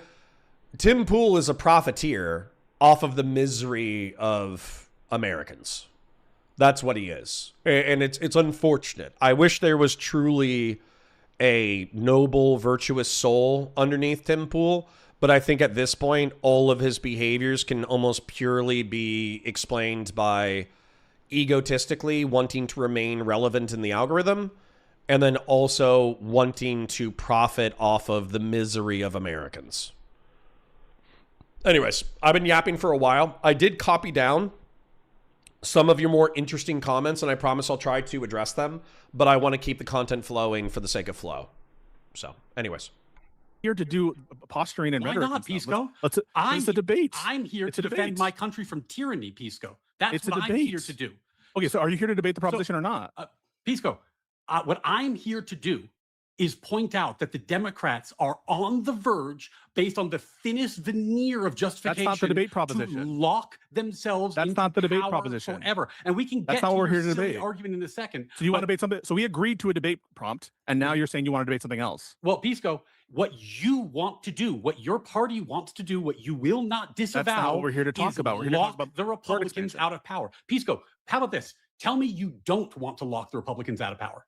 Yeah, no, but that's Pisco, tangential to the topic. Do you want to lock the tangential Republicans to out the of power? topic? We're here to debate the court expansion. Pisco, Yeah, I do want think to we lock the should Republicans out of power. try to stay as close to the topic as possible on the. Sure. We on the agreed to a volunteer. topic. Let's stick to it. I provided an argument for that. Am I gonna get an answer about whether you would like to lock the Republicans out of I power? view that as a derail. I've already answered some of your derail questions, and I've So already no, chosen not to, we're not gonna to, get an to answer? correct some of your false assertions in your intro, but it has nothing to do with what we're here to debate. So we're not It going could to be get the an case answer to that? It's not what we're here to debate. I think I have to stand my ground and say we're here to argue a point, a specific point, and you trying to derail Okay. and use rhetoric is not effective. and it's not I think convincing anyone. I think the audience understands exactly why you won't disavow that, and that's more than that. Well, I think they understand why you're not willing to address the So argument. and let's you were go. confident you Let's would. go to your nonsense. Perfect. Yeah, let's go let's to do your it. nonsense argument, Pisco. Yeah. Okay. Okay. Which premise do you Premise disagree with? 5: there is no reason to expect a severe consequence cascade. Yeah. Perfect. Okay. Why on earth would the Republicans not repack the court the next time they have power? I'm not saying that they wouldn't. So you think that that's not a severe consequence cascade if the parties just keep expanding the court over and over and over again? I view that as preferable to the status quo. I didn't, Pisco, your argument doesn't say it's preferable to the status quo. Your argument says there's no severe consequence cascade. Well, you don't think that packing yeah, the court over and over again would be a severe consequence cascade? Yeah, I view the consequences relative to, you know, a status quo of some sort. If, for example, it's not making things worse. Sorry, interesting question. What are the chances of Tucker Carlson running for president? 0. 0. That motherfucker is soft as baby shit, and he wants to throw rocks from the sidelines where he can say whatever the fuck he wants without consequence. He does not want real power and real responsibility. To quote It's Always Sunny in Philadelphia, he wants the illusion of power and the illusion of responsibility. Because with real power and with real power comes real responsibility. And he doesn't want any part of that shit. He just wants the illusion of power and the pussy. Really, he doesn't want pussy. He wants money. But yeah, the chances of Tucker Carlson running are like 0 fucking %. By the way, just responding to what's been said so far, I have no problem, because this is Twitch and YouTube politics. This is not like Ivy League debate prompt bullshit. I have no problem with Ryan rejecting Pisco's position that, you know, should we or should we not pack the court? I have no problem with Ryan saying, well, as a part of this debate, it's just true that, you know, this is just a Democratic power grab. And if you ask these people earnestly about what they want, it's to box Republicans out of power wholly. So Pisco can make all these like highfalutin, linearized arguments about why the court should be packed. But the truth is, that's not his real argument. His real argument is fuck Republicans. That's his real argument. I think that's an okay reframing, because once again, we're not at an Ivy League. But if Pisco, I think it's rhetorically strong for Pisco to say, let's return to my linearized argument. I think it's rhetorically weak for Ryan to say, fuck you, no, because obviously that's what the debate prompt was. But, you know, I don't have problems with it as far as like a Twitch and YouTube political shit show. So, yeah, expand the court question mark? Yes or no? Yes. That is the argumentation from, you know, should we expand the Supreme Court of the United States? Yes or no? You know, anyways. In any respect compared to taking the action, I don't view that as making things worse. It's making things better. So it's not even a consequence. Your proposal leads to a 100-member Supreme Court where every couple of years we had new judges in there. The Constitution totally changes. All the rulings totally change. That wouldn't be a severe consequence cascade. You think that's preferable to the status quo? I don't think that outcome is, precisely speaking, likely the 100-person thing, because we've never seen examples of this kind of thing before. Because you're proposing something unprecedented. Your party is proposing a 4-person partisan pack. It's never been done in the history of the United States, Pisco. It's never been done. So yes, the argument is not indexed. Then it turns out that you might have an unprecedented outcome. Are you conceding that you don't have any examples of this occurring? Pisco, you're proposing something unprecedented. You are proposing something unprecedented. I don't think the debate. Saying to me, do you have examples of how this turns out? Well, you're doing something unprecedented, Pisco. Can you name for me a time when they did a 4-person partisan pack? The argument isn't specific to name one. The argument isn't specific to a number of justices. Well, Pisco, so my argument is not indexed. Do you disavow the 13-person pack? No, I don't. But that's not what we're here to debate. We're here to debate court. Are you aware that James Carville said that Democrats should lie? Yeah, Ro Khanna is not James Carville is who I said. That James Carville said that the Democrats should not talk about it. They should hide their power level. They should get into power and then just do it. Are you aware? Why is it relevant what James Carville said? Because nobody should trust you saying, "Oh, we're going to pack it." The debate isn't whether you can trust me. Pisco, I'm just giving an argument to pack it to 10. My character isn't at issue here, right? Wait. Do you think my argument is the debate? My character is the debate? The my character in the debate- the Democrats are planning to pack it to 13. Is my character in the debate? You support packing it to 13. Yeah, but If we're you debating have court the expansion balls generally. to argue the thing you actually support, why should anyone take you seriously? Why would anyone care about your argument why don't we about start packing it to yeah, one seat why don't when we that's start not even yeah, on why the don't table?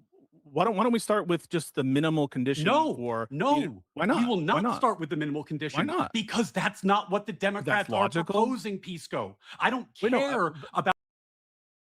Rob says, Connor's on the cope too. No, I'm not. I literally just described what's happening. But I come from Prime Kai Reverie Roundtable and Dylan Burns TV, where effectively the topic is not the topic. The topic is so an 8-person shit show can happen where you throw elbows and call your opponent slurs. You know, I think I've consistently called the Prime Kai Reverie Roundtable a Burger King parking lot knife fight. And just to, kind of expand upon this real quick. Burger King's not as good as McDonald's. It's just true. Burger King is not as good as McDonald's. Burger King is not as good as Wendy's. Now, if you go to a good Burger King, a good Whopper is amazing. But if you go to a bad Burger King, a Whopper is the worst sack of shit you have ever eaten in your entire fucking life. Okay? So what I'm trying to communicate is that a Burger King is a shit fast food restaurant that only attracts, unless it's like a really good Burger King, because they do exist, it attracts shitty people. And then the reason why I'm not saying it's a gunfight is because it's not a gunfight. It's a knife fight.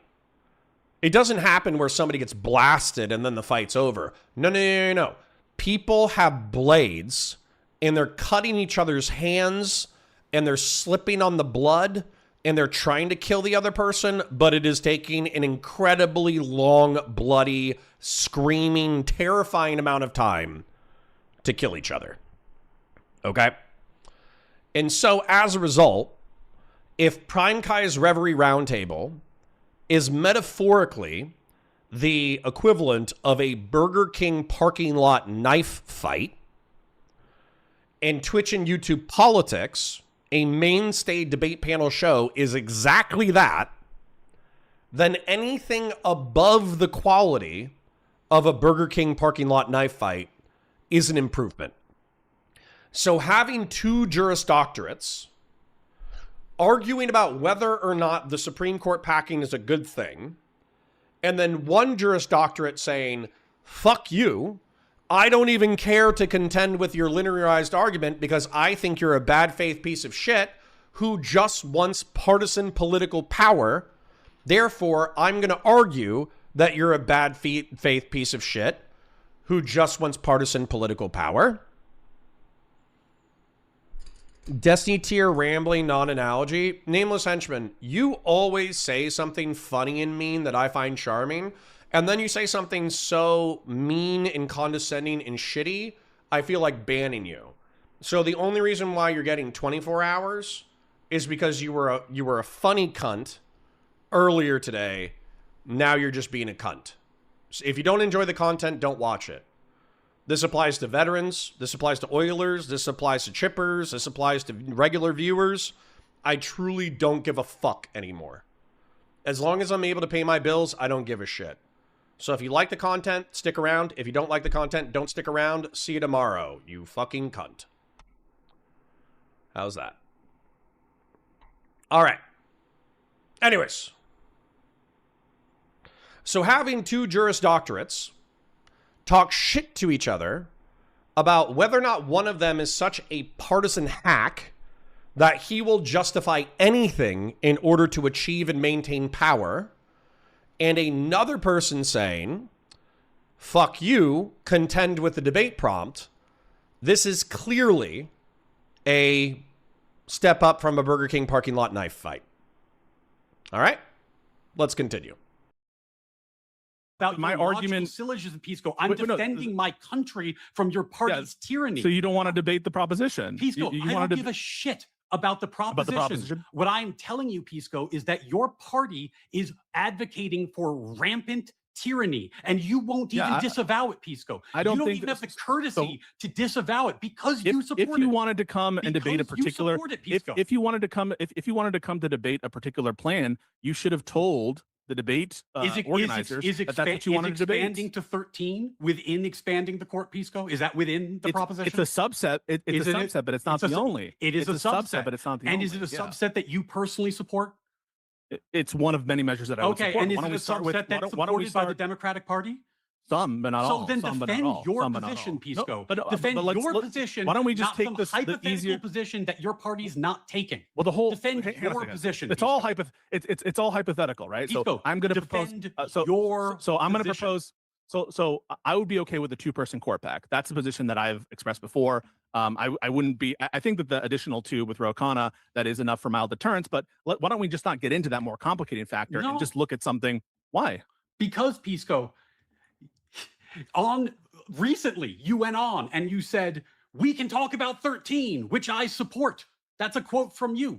This is your position. You've said that you support that's not what 13. we agreed to debate about. We agreed to debate about court expansion. I'm debating to save my country from your tyranny. I care not I take that to be like meta and rhetoric and posturing and like at all about. Okay, so then maybe you should. Well, hold up.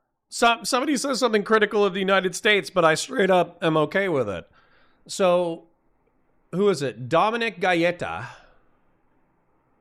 Why did that get felt? Chill the fuck out. The Officer Nasty said, to be fair, he didn't say he wasn't enjoying the content. He was just mocking the rant. Gotta switch up to Officer Nice. There's nothing wrong with that. Dial it in, you antisocial see you next Tuesdays. Now, somebody said something really funny. It was Dominic Gaeta. Sometimes I think the U.S. can't rank that low on the rule of law, can they? Then you hear Ryan say, oh, okay, 27th out of 51 high-income countries on the rule of law tracks. Okay. But I want to point this out to you. How many countries are in the world? 195 recognized countries. So you're moving the bar to the top 50. But if you take it within the context of the entirety of the planet, being top 27 is not, like, it's not great, but it's also not the worst. Matter of fact, let's take a look at what you said. Ranking countries by rule of law. I'm gonna take a look at this while the content continues to play, just so I'm not distracting.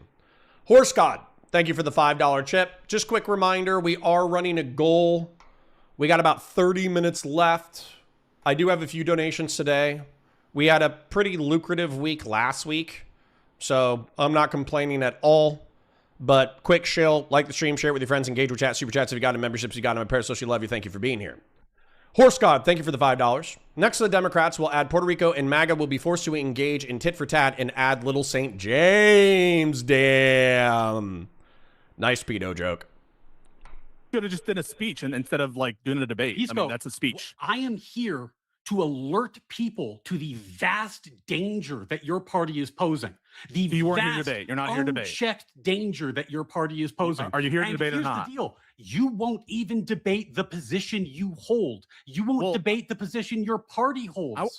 I want to debate the position we agreed to. We agreed to a proposition. If you are happy to disavow 13, I am happy to talk about 11. It's just tangential. I don't, but it's tangential to what we agreed to debate about. We agreed to debate on a specific thing, and you want to debate like a harder, I guess, in your view, when you defend version proposed of it, that. I said you can take it however you want. I'm talking about what your party actually wants to do. Do you think a 2-person expansion would be an expansion? I don't care about some narcissistic competition between you and me. You are trying to rape our country with tyranny on behalf of a party that is packing the court to 13 and expanding the Senate by 2 states to lock the Democrats out of power, and you won't even disavow it. You don't even have the courtesy to disavow it, and you expect me to play mind games with you about a policy that it's not a mind game.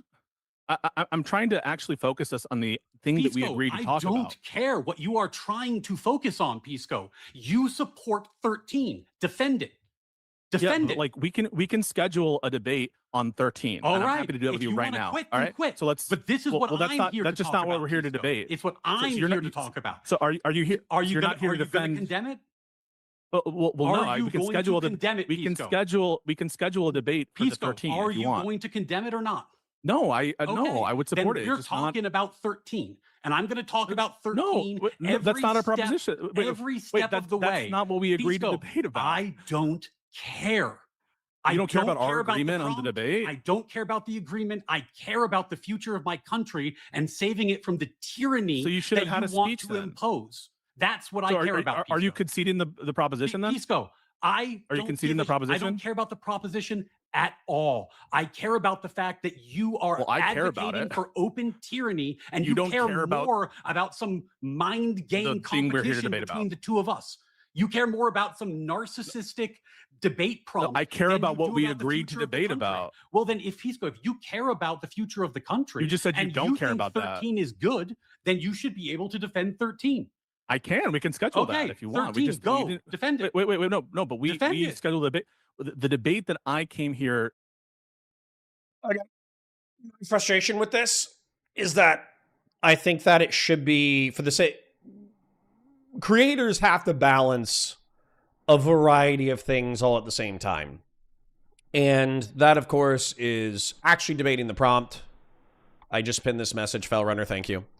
Actually, the prompt, the audience, the moderation, the opponent's arguments, like the chat, like all that kind of stuff. Being a streamer and an entertainer and a debater, you're basically spinning like 3 or 4 plates at one time. And so I'm not trying to knock how complex this job can be. However, I think the primary job of a streamer is to be entertaining.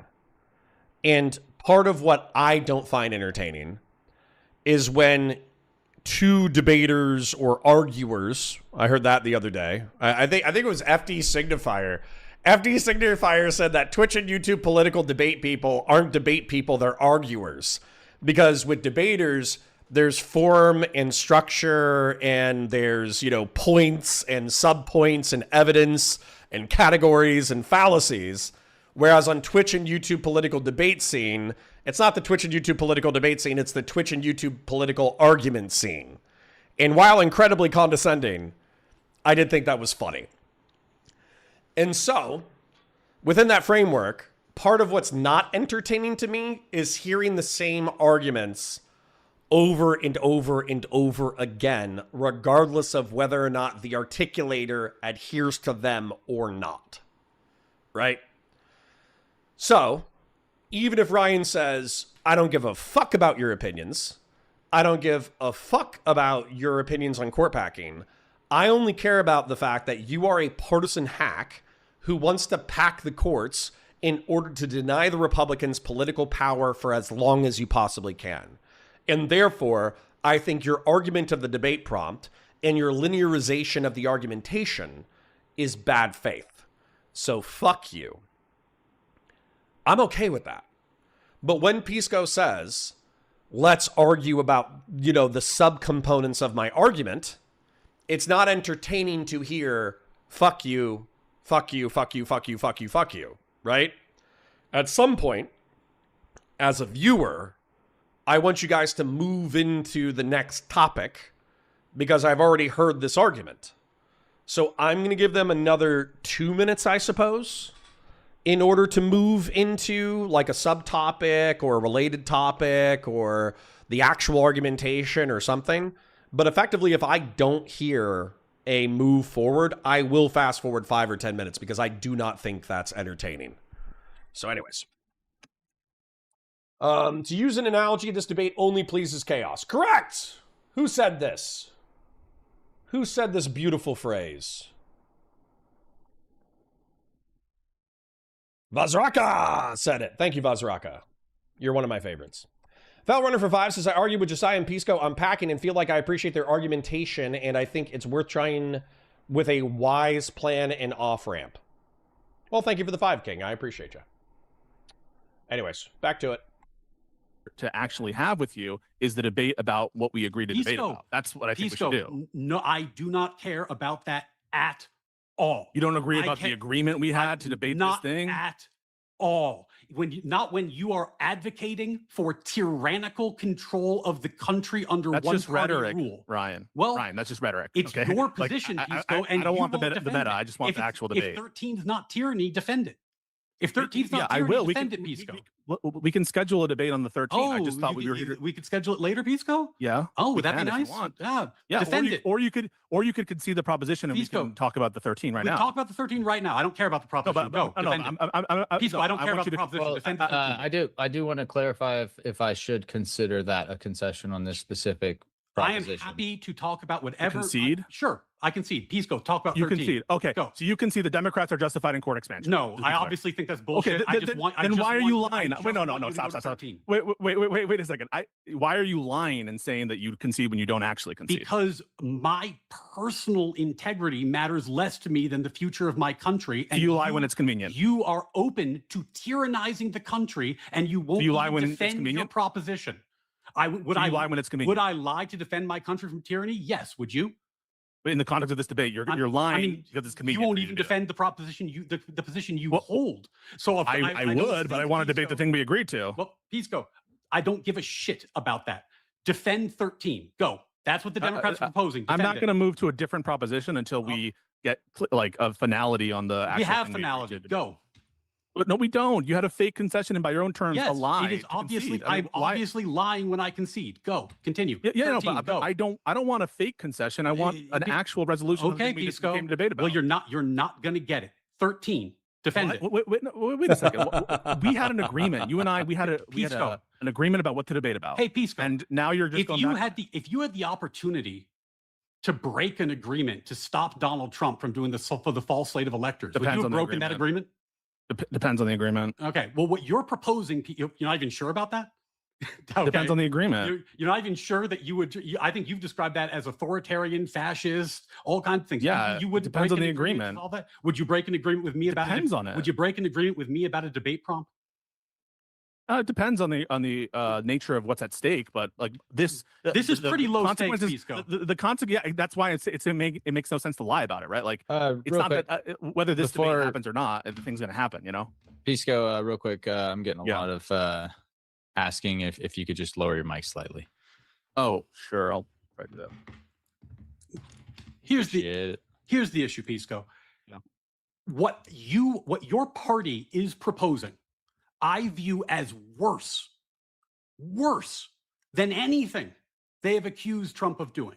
This is the worst, most tyrannical thing I have heard. And by the way, Pisco, when I preferred Trump in 2024, I sacrificed my vote. I didn't vote for him because I thought what he did with the false slate of electors was disqualifying.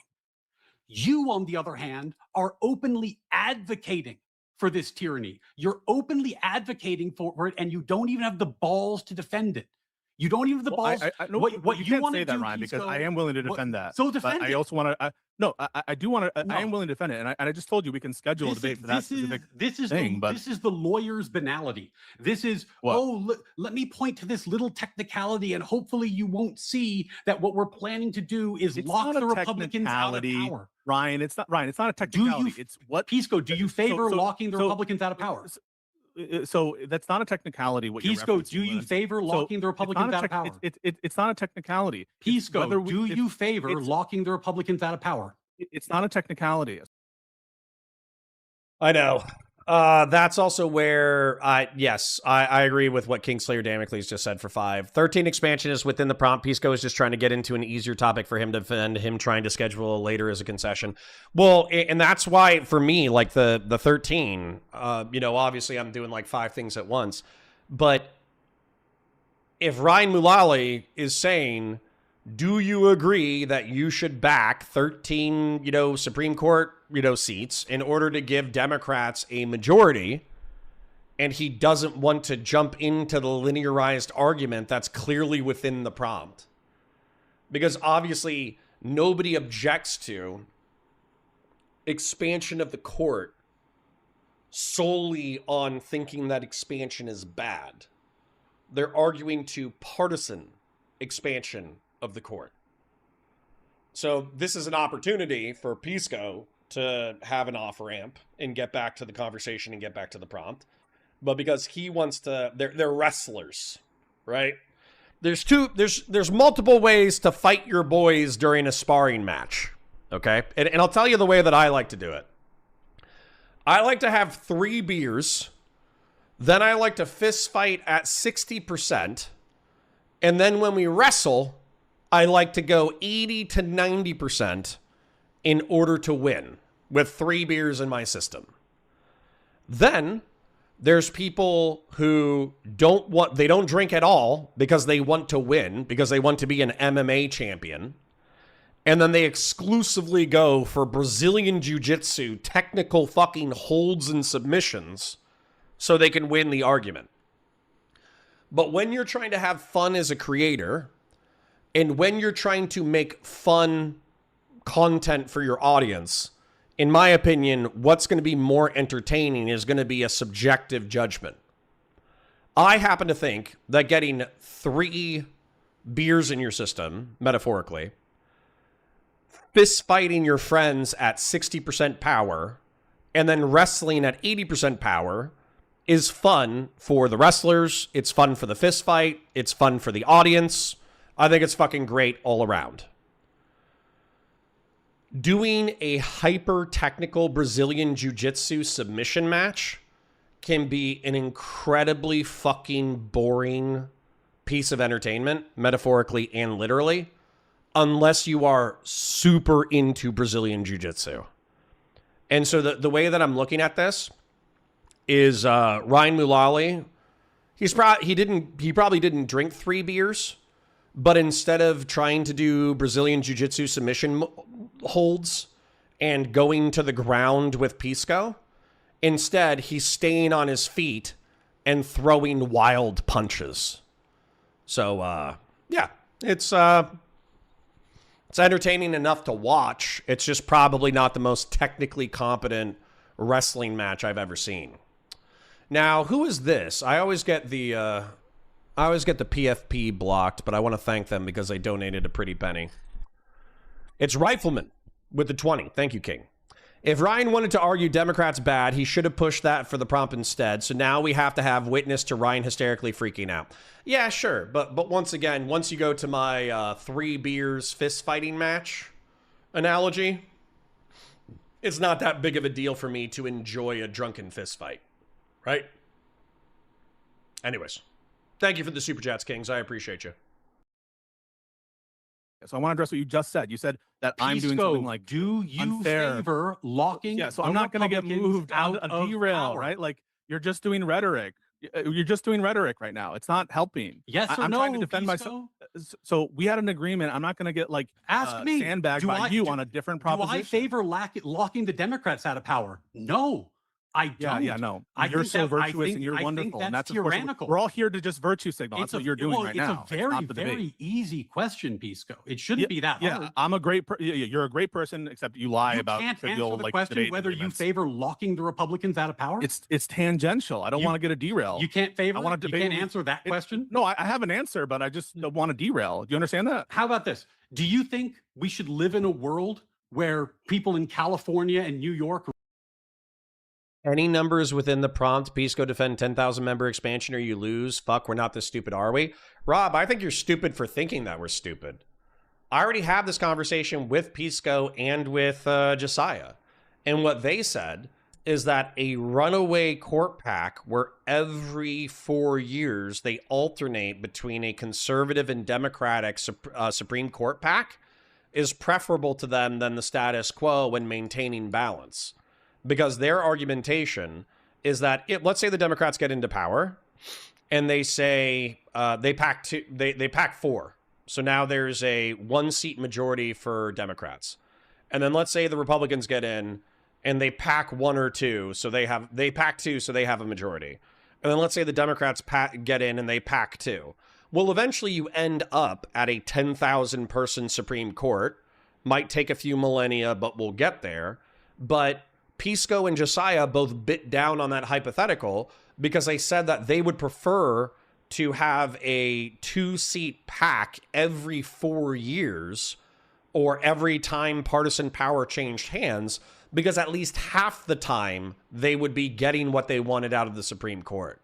So you pretending that that's absurd, and yet that being a position that was explicitly endorsed by one of the people on your screen is kind of silly to me, that you're so confident to be like, oh, this is absurd. And yet some of the people participating in this conversation have embraced the absurdity that you dismiss.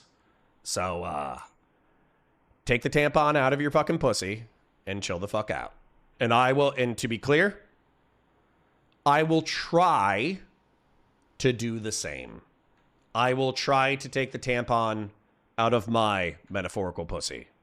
Okay? Anyways. Run everything? Do you favor that world? More rhetoric. I mean, that's about as relevant as the Senate thing was. Okay. I mean, these are all irrelevant. But would you deny that position? Do you think we'd be in a better world if California and New York ran the show? I have a view on what you just said, but I think at this point I'm not going to entertain any more derails. Okay. And I think that you can concede on the proposition, or you can engage it and have the debate. I'll just read some fun quotes from Pisco then. Back in the day when he was is this really debate? He was Pisco 95. He had a chat with Destiny. No. That's actually a good point, Rob. So Connor says, would you run the same argument about prompts not meaning much if it were Hasan rather than Ryan? No. Let's say, yeah, maybe I would. Let's say Hasan Piker agreed to a debate with Destiny about whether or not the Houthis are justified in terrorism. Okay, let's say that's a debate prompt. And then Hasan Piker shows up and he says, I don't care about the specifics of whether or not terrorism is justified by the Houthis. I want to talk about the Gazan genocide, because clearly we can't talk about Houthi terrorism without being cognizant of the Gazan genocide. And then Destiny goes, no. I'm not here to debate the Gazan genocide. I'm here to debate whether or not Houthi terrorism is justified within the context of violating, fucking international law. So let's keep this conversation, because this is the prompt that we agreed to solely the Red Sea crisis, whether or not terrorism can be justified, and whether or not the Houthis themselves are justified in terrorism, but I do not want to litigate the Gazan genocide. And then Hasan Piker says, fuck you, I only want to talk about Gaza.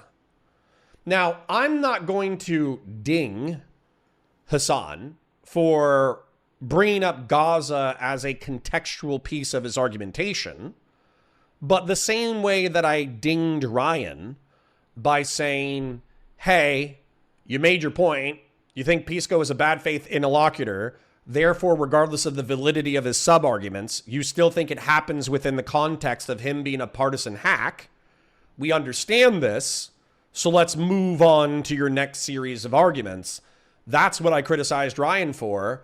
That's what I would criticize Hasan for if Hasan kept it solely with Gaza, but never addressed the sub-arguments of Destiny's argumentation in reference to the Red Sea crisis. So actually, I think that my argumentation against Hasan would probably be weirdly similar. So, anyways.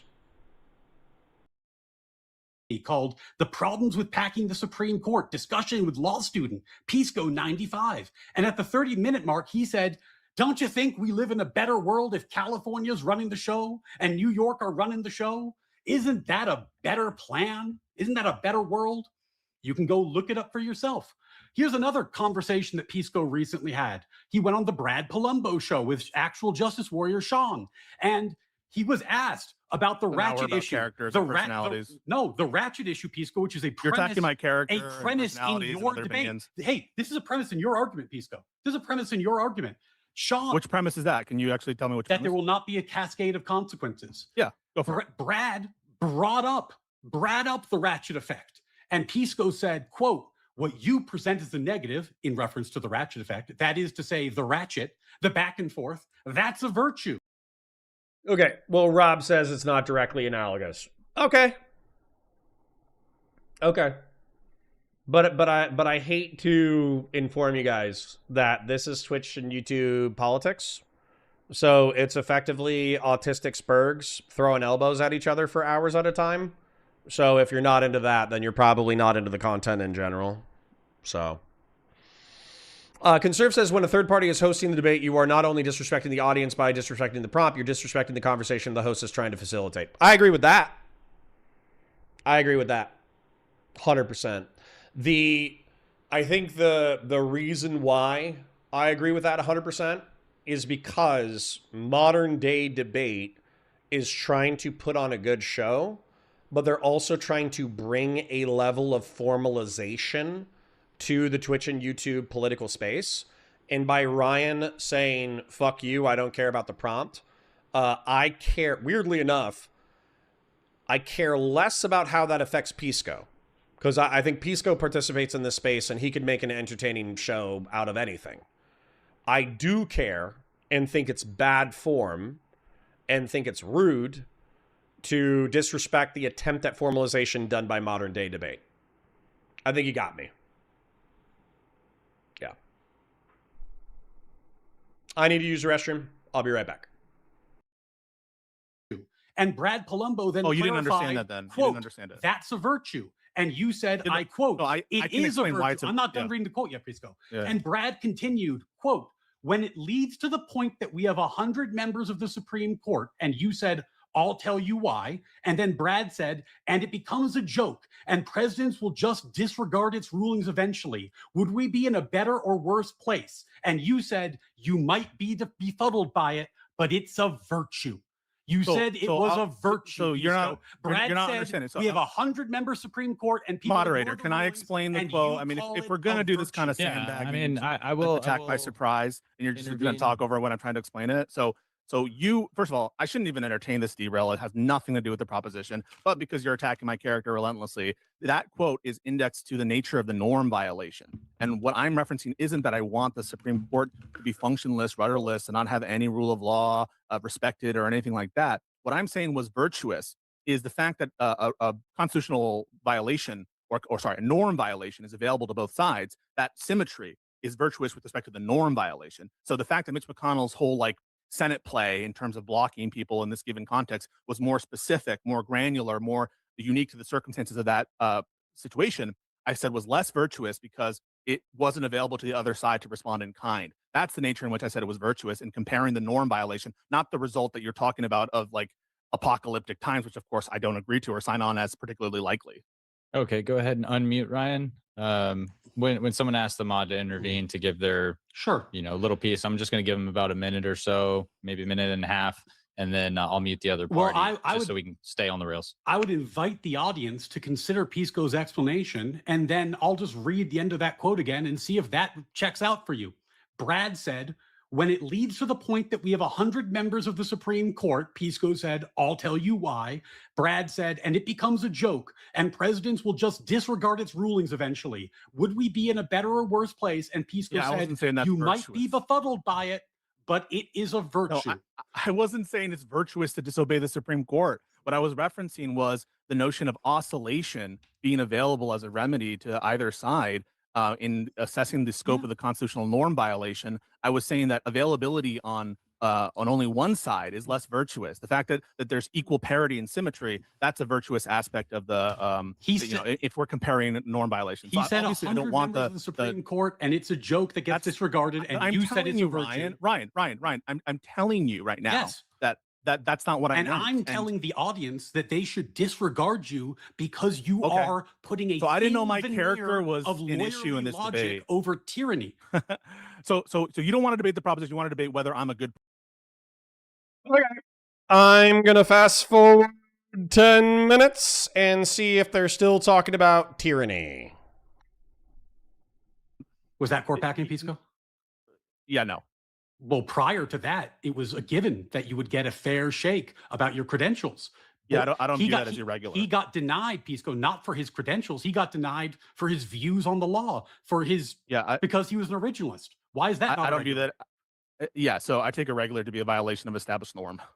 That was an established norm. I don't believe it was. Prior to that point. Well, here's an interesting point.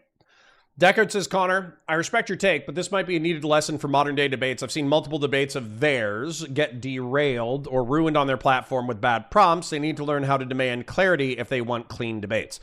I agree with you, but there's a thing here, too, about somebody said this shit. They said modern day debates profits from shit shows.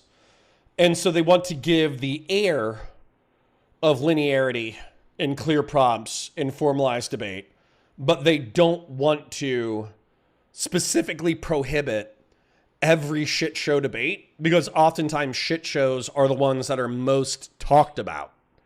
And so I do think it's a balance.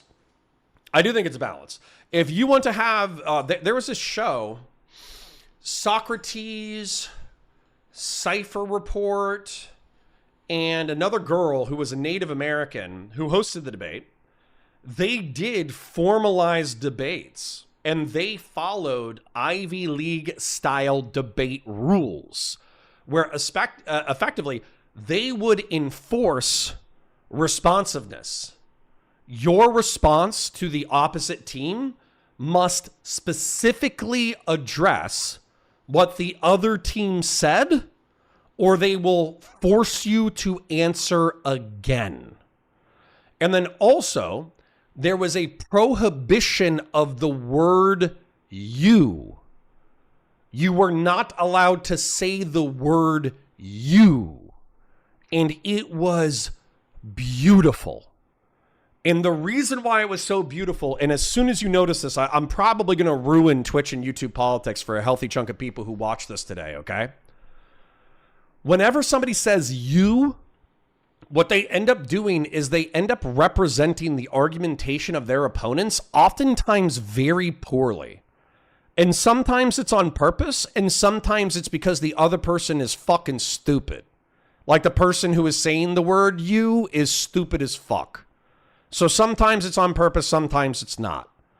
But the truth is, once you eliminate the word you from your vocabulary and you're debating something, it clarifies the conversation instantaneously.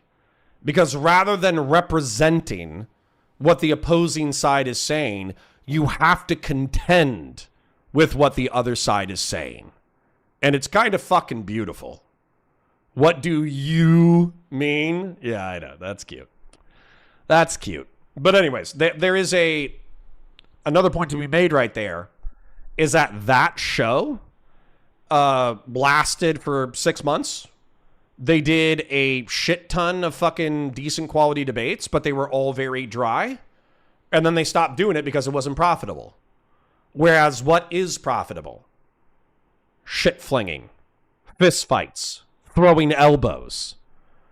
If Ryan and Pisco had a formalized debate that was sane, rational, and reasoned, they perfectly understood each other, and they fucking just articulated the differences in their worldview, we wouldn't even be watching this content. The reason why we're watching this content is because dozens of people said, hey, did you see Ryan and Pisco argue? It was a fucking shit show. So, anyways, we're part of the problem, just in case you were wondering. People were getting typically 98, 90, 10 confirmations, and it was just about whether you were a good what's judge. The norm? What's the norm? The norm was that It's also Supreme but Court justices were judged on the basis of their ability as a lawyer, not their partisan affiliation or views on particular legal issues. And with Robert Bork, the Democrats broke that norm and they denied his confirmation purely because he was an originalist. Is that irregular, Pisco? Yeah, no, I just explained. I don't think that it's an irregular or norm. Why not? There was a norm. They broke the norm. Was it irregular? Yeah, no, I don't think that there was a norm. I think that what you're describing as a norm wasn't. You don't think there was a norm? I invite anybody watching this, go back and Google Borking. Go back and Google Robert Bork. Even if it were true, even if it were true, it doesn't falsify any of the premises. Well, So no, it shows that the Democrats in 1987 engaged in court packing by your definition. it's logically possible for more sides than one to be justified in court packing. That's logically possible. But I don't agree with your case study. I don't agree with the Bork example. I just explained why. But you're not falsifying any of the premises. As the Democrats court packed in 1987, then they were justified in the Republicans were justified in court packing. So I just explained to you why.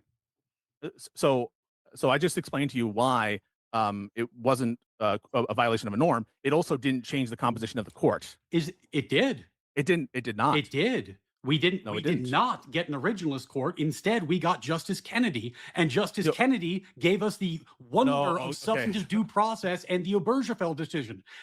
Which invented the right to gay marriage out of constitutional thin air. Yeah, it was a pretty big change in the See? You can't say that Ryan just filibustered and called him a piece of shit. This is actually really funny because effectively this comes down to an argumentation of Bork's nomination was highly controversial and sparked a massive mobilization by civil rights and liberal organizations. Critics pointed out to his extreme conservative legal views and his role in the Saturday Night Massacre during the Watergate scandal. That's interesting. What's the Saturday Night Massacre? Watergate, Saturday Night Massacre. The Saturday Night Massacre was a pivotal turning point on the October 27, 1973 during the Watergate scandal when President Richard Nixon ordered the firing of Special Prosecutor Archibald Cox. This drastic action triggered the resignations of top Department of Justice officials and severely accelerated the movement towards Nixon's resignation. Archibald Cox was leading an independent investigation into the Watergate break-in and subsequent White House cover-ups. Tensions peaked when Cox subpoenaed secret Oval Office audio recordings, which Nixon refused to release, citing executive privilege. Ooh. So they had a judge who was sweeping for fucking Nixon by saying that he was within his legal authority to fire his own state attorney and could assert executive privilege. And then he was also a giga originalist, giga conservative. And so he was rejected for the Supreme Court of the United States. And so what this boils down to is validity about whether or not, Bork's denial. Yeah. So Ninja of Physics literally says this. Ryan is lying when he talked about why Bork was stiff for the nomination. He was denied because he was part of Nixon's Saturday Night Massacre. So was he? Well, there you go. See? That's interesting. But you can't say that this isn't an argument. You could say it's a dishonest argument. You could say it's an argument without full context. But when you isolate the variables to a Republican nominated a conservative Republican to the Supreme Court of the United States, and he wasn't rejected based off of his qualifications, that's technically a true statement. But then you're omitting the fact that the part of the reason why he was fucking rejected, it was not only his concerns about ruling ultra conservative, he was also rejected because he was a part of one of the biggest political scandals in American history. Ooh, la-di-da. I don't know about y'all, but I just learned something. Constitution of the court, Pisco. It was a pretty big change. So composition here is not with respect to legal theory. That's not what I'm indexing for. So it's indexing for it's irregular partisanship and partisan interest. But irregular, but not as to the things. Thank you for the gifted, Vazraka. That Republicans care about. The things only irregular as to things Democrats care about. No. Where we see a potential partisan injury. That partisan injury. The Republicans were very injured by that, Pisco. We lost an originalist majority. We would have had an originalist majority. We lost it. We were very injured. So I don't view that as an injury, as I use standard definition of injury here. It was a Republican pushed and certainly uniquely qualified to decide what's a political injury? Well, you can decide for yourself. I'm not saying that I am I take it as a political injury. But the Republicans got their nominee and the Democrats approved Anthony Kennedy. I take it as a political injury, and since we're both equally qualified there, then P2, the Republicans were injured by partisan Supreme Court packing. I don't think so. We can go down to P3, There was no effective way to reverse it. Can we without just pause? I court don't know why you're so can we just pause? Is that okay? So let's address the issue of the Bork situation. And Rifleman for 5 says, unfortunately, throwing elbows is what sells, so we must adjust the space. No, we don't. Many more. Do you know how many fallen soldiers have tried to change Twitch and YouTube politics and have failed? Booksmarts is the one that comes to my mind. But do you know how many people have done that? They've said, oh, I love Twitch and YouTube politics because it's a bunch of super smart autists coming together in order to debate news and current events. But I just wish that it was more productive and we could understand each other better. Do you know how many small and medium-sized creators have said that? Do you know how many of them have succeeded in changing the culture of the space? The answer is a lot of them have said that about the space. The answer is none of them have succeeded in changing the space. So if you want to dedicate any level of, Twitch and YouTube political energy into changing the space for the better, that's not my project, to be clear. My project is not to wholeheartedly... Fairy Queen said that shit, unsurprised. And where's Fairy Queen now? Is she even still creating? So I am totally unsurprised that we could come up with dozens of examples of small creators who wanted to change the space and thought that they would have the charisma and cult of personality to change it, and they no longer make content. So, what I would rather do, Rifleman, because I do not want you to be totally discouraged, is I will say, I will try to suck the stronger arguments and more interesting historical facts out of the Twitch and YouTube political space for your consumption, but I have no illusions about my desires to change the space. That will not be happening. Beef Supreme! Thank you for tolerating my hostile attacks against DGG and remaining a community member and gifting a membership. I appreciate it. Thank you, King. And Kennedy. The fact that can we address it? Can we address it? Can we address it? Sure. Can we address it? So, it's your claim, right, that any time that a candidate is rejected, that it changes the composition of the Supreme Court? No, it's my claim that your argument is nonsense and using proprietary definitions. And I'm pointing out. Wait, what do you mean? No, hang on. What do you mean by nonsense? Pointing out its absurdity, Pisco, by running through how it actually applies to historic examples. Wait, that's not part of the argument. So so I'm not claiming that I'm. So Pisco, I'm criticizing. I'm not making any claim. It's a bad argument. I'm not here to gloss your argument. It's a dumb argument. I'm explaining to you why it's dumb by showing that it applies equally to Republicans, but you don't accept it because you're partisan. No, because it's obviously false. No, the injury, the Republican Party, right, promoted Kennedy there.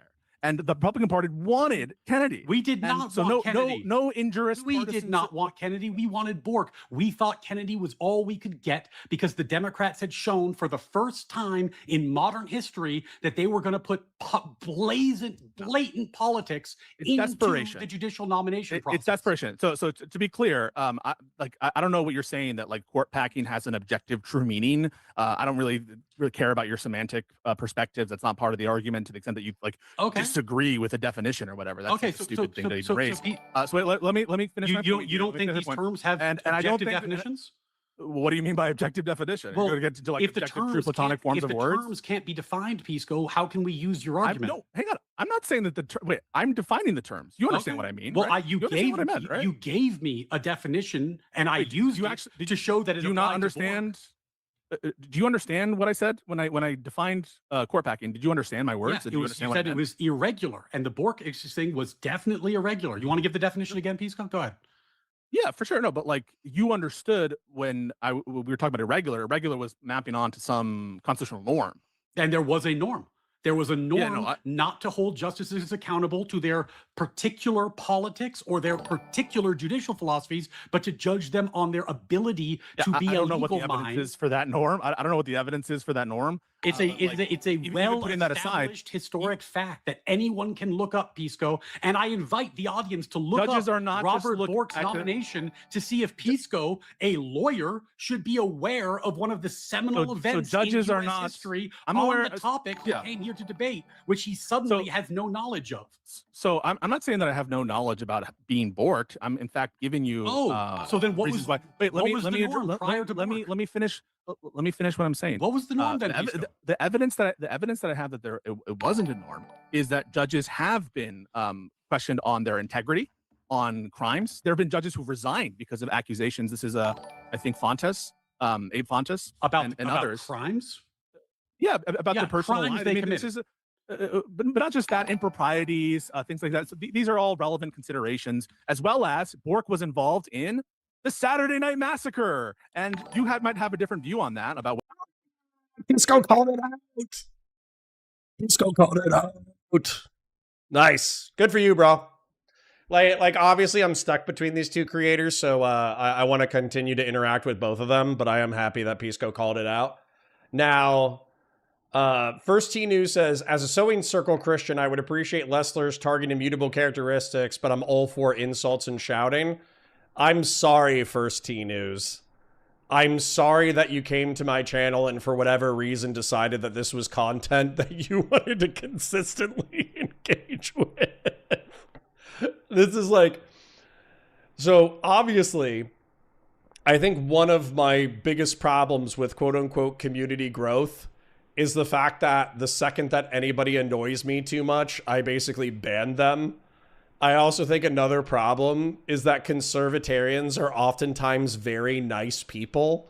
And so as a result, my foul potty mouth is something that puts them off because they're like, oh yeah, I believe in personal responsibility and I believe in paying my bills and taking care of my family and taking care of my community. And then I call somebody like, see you next Tuesday, or like the F slur, or I call them gay as a pejorative. And they're just like, oh, well, that's not very nice. Oh my God. Whoops. My bad. My bad. Let me read this super chat real quick. Kingslayer Damocles, good to see you, King. Thank you for the $5. By what Pisco is saying is if Obama would have withdrawn Garland and nominated Gorsuch instead, then that would have been court packing. Interesting? I forget Gorsuch's proclivities. What was Gorsuch's proclivities? Old School for 5 says, I called BS on Bork being a disqualified justice for the Saturday Night Massacre. Look up Lucius's QC Larmer. This is a bullshit argument by Pisco. Well, hey, man, listen.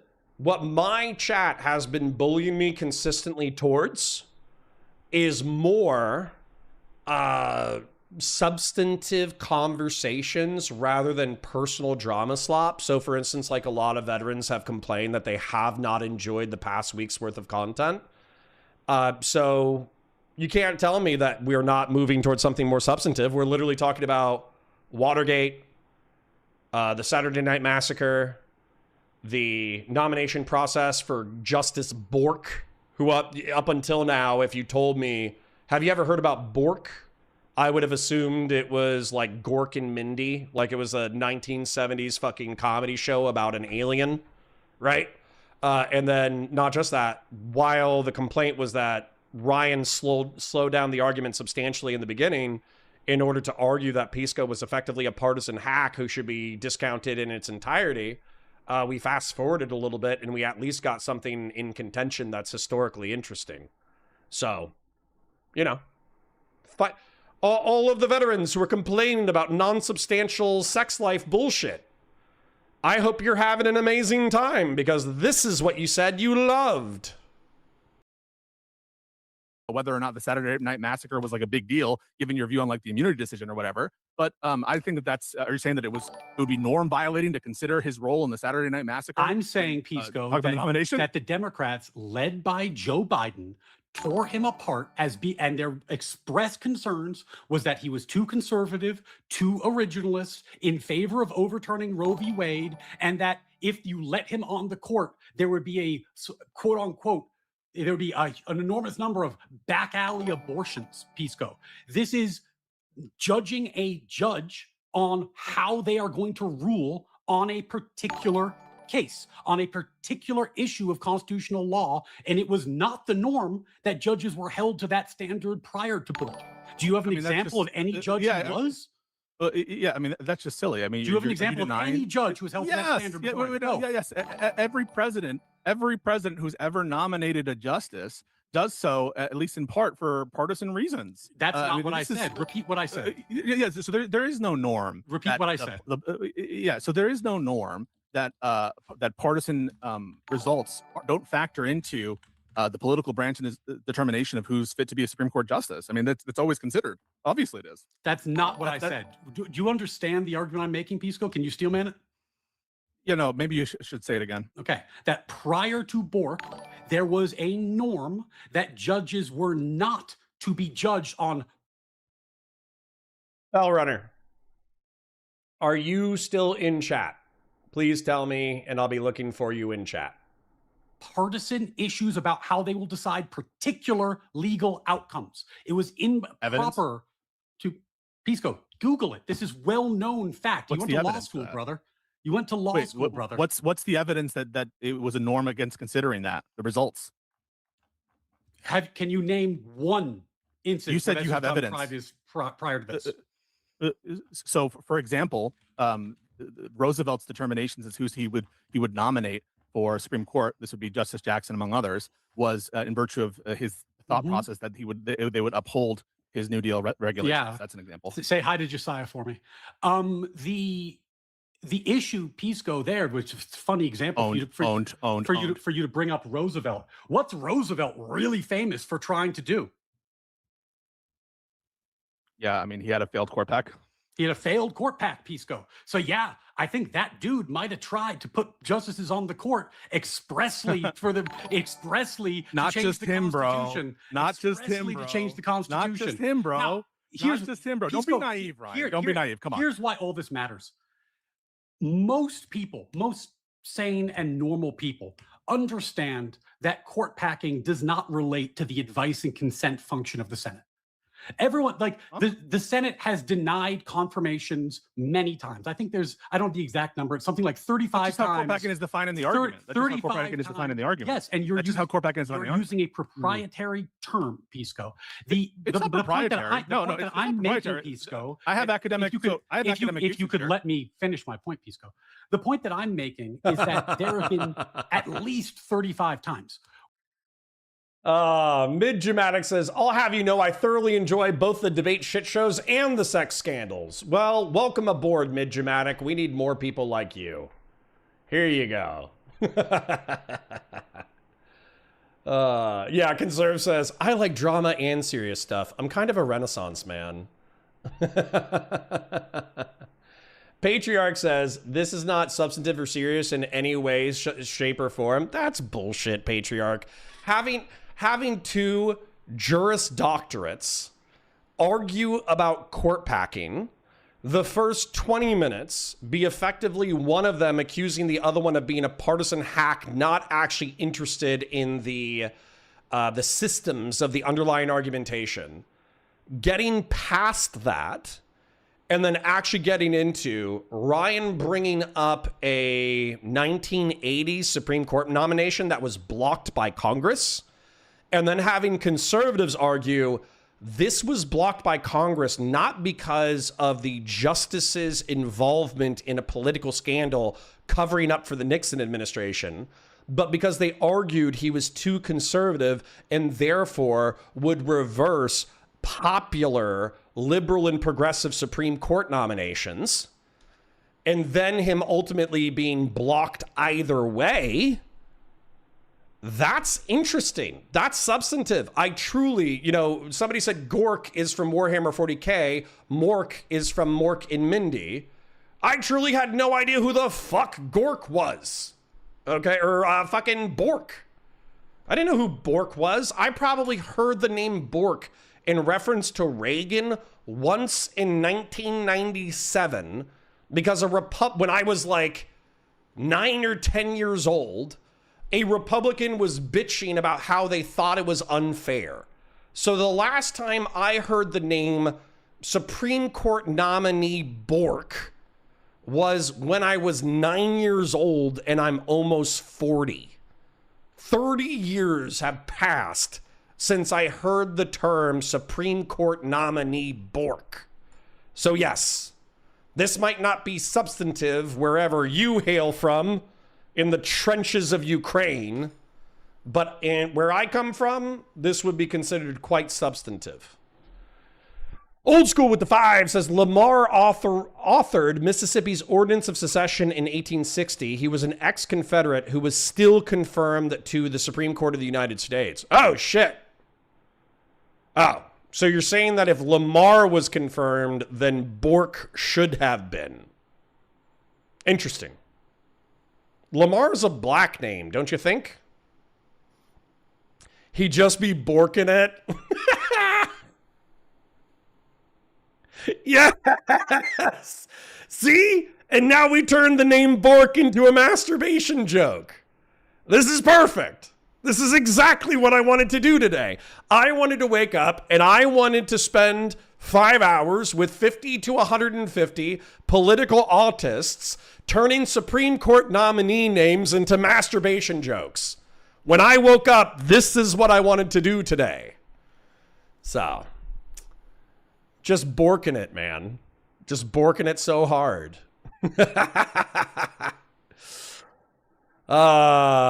Thank you, Conserve. I appreciate you. Where the Senate has denied advice and consent, sometimes with a no vote, sometimes by just letting it lapse. This happens. It's happened many times in our history. It's not court packing, Pisco. It's the advice and consent power of the Senate. Court packing, you are attempting to redefine let me address it. Let me address what you're court saying. packing to justify the unjustifiable. So you made a couple claims there. The first is that I'm using like a proprietary definition. I honestly don't know why that's relevant to the argument itself. It could be true that I'm using a proprietary I'm not that I'm using a proprietary definition, but that wouldn't change whether the argument is true or not. I mean, I can define terms however I want them, and it doesn't bear on the truth or falsity, except to the extent that like the difference in concept matters. I'm trying to convey meaning to you. Well, so whether I use the term court packing or court schmacking or court packing too, like, are you really going to quibble over the terminology here? You just said what you just said. There's a difference in concept, and I explained a difference in concept. Yeah. So there's a difference in concept. The argument uses a particular concept of court packing. Now you can say that it's proprietary. You don't have the basis to say that. You think I just made this up? Pisco, I think that you don't have a basis. Yes, I do, right? Actually. Hold on. What's the basis? Okay. Let's find. We can find many definitions, Pisco.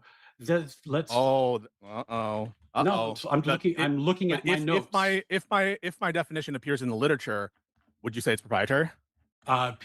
Pisco, your definition of court packing. Would it be proprietary? Can you answer a question? Can you repeat it? Yeah, sure. Repeat it. But no, wait. Can you answer my question first? If it appears in the literature, would you say it's proprietary? Yes or no? Depends on the literature. Depends how widely accepted it is. Okay.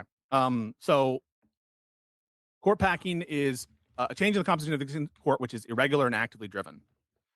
Okay. But again, it's irrelevant. All right, let's assume. But hold on. A change in the composition. Wait, stop. A change in the composition of the court that's irregular and what? And actively driven. Okay. But I'll grant it. But it is throughout our history, the Senate has used its advice and consent power to deny nominations. Flat out. They've done over and over again. Are you fighting on fighting on one of the premises of the argument? What's irregular? Wait, are you contending that one of the premises of the argument is false? I'm saying that by your definition, the Garland situation was not court packing. No, but there was. What was irregular about it? So the norm that that the Senate does not categorically refuse to hear nominations from a president, that they will categorically refuse to have any hearing whatsoever for a president's nominee for the Supreme Court. That's the norm. That happened to President Fillmore.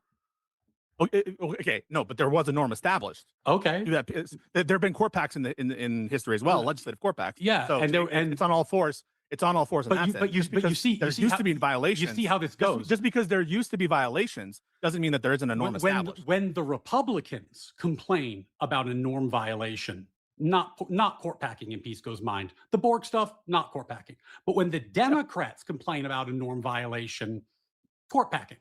And this is what I mean about the rule for one's thee, a norm, not one's for not. me nature of But Pisco's just one's a argument. norm and one's a norm and one's not. It was a norm, Pisco. Like the idea, like honestly, Pisco, the idea you're out so far over your skis on the idea that Bork was not a norm violation, because everybody who's watching this is going to look it up and see that you're just making things up because it's inconvenient for you. You're assessing the Pisco, you went to law school. This is part of what you learned. So let's moderate. Can we just stop with the personalities and character attacks? I mean, it's really just irrelevant. I don't know why we're doing that. It's relevant. You went to law school. It's relevant, Pisco, because you are using your law degree to obfuscate the tyranny of your party, and I am here to explain that to people but that's not relevant and to the reveal what proposition. you are doing. That's not relevant I'm to here the proposition. to reveal what My you character are really is not doing, at issue Pisco. here. And the My fact character is not at that issue. you are inconsistent about how you It's apply not your inconsistent. own Wait, no, definitions it's not shows inconsistent. this. It shows it. What's the inconsistency? I'm denying that One there was a norm norm violation, violation. fine. So I'm The other denying. I'm denying that it's a you are norm violation. denying an established.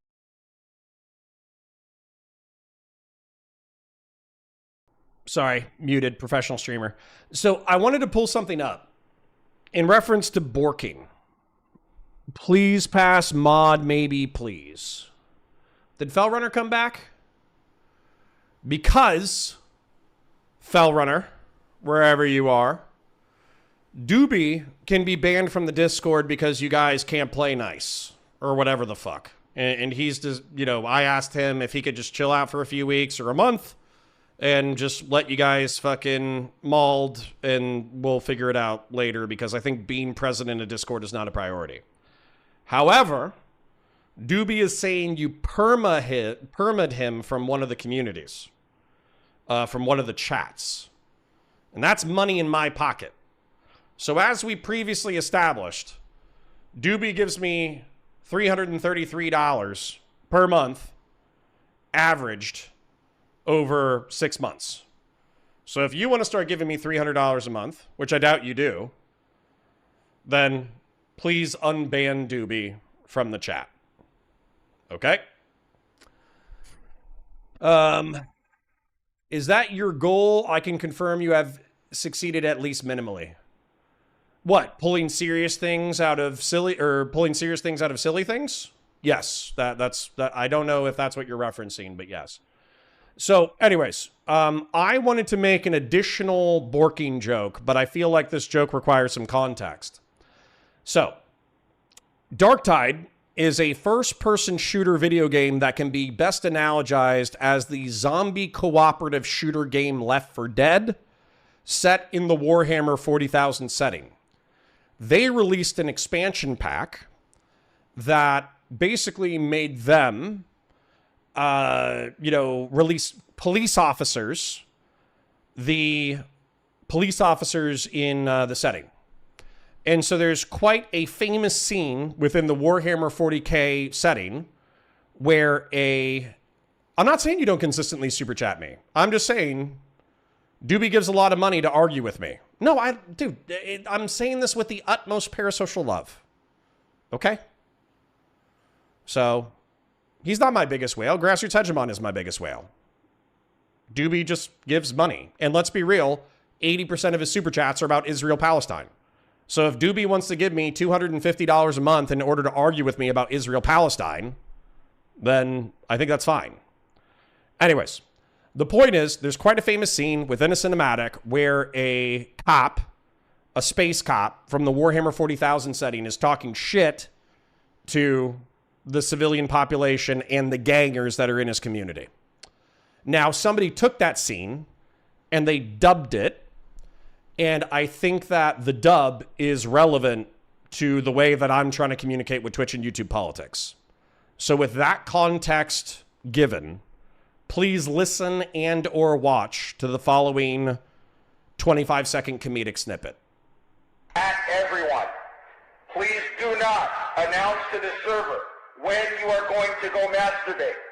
This has been a reoccurring issue, and I'm not sure why some people have such underdeveloped social skills that they think that a server full of mostly male strangers would need to know that.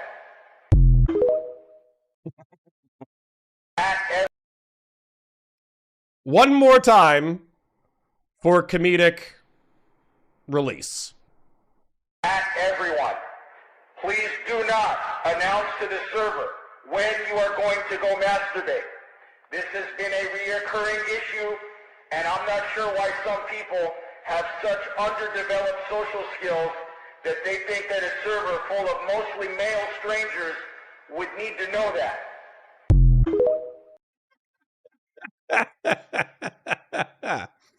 So, if you're wondering how I feel about Twitch and YouTube politics right now, I'm the cop, and Twitch and YouTube politics are the Nergalite cultists. Okay? So if Doobie slouches 1 month and doesn't donate $250, then you can ban him. Let's call it. You know, let's cross that bridge when we get there, okay?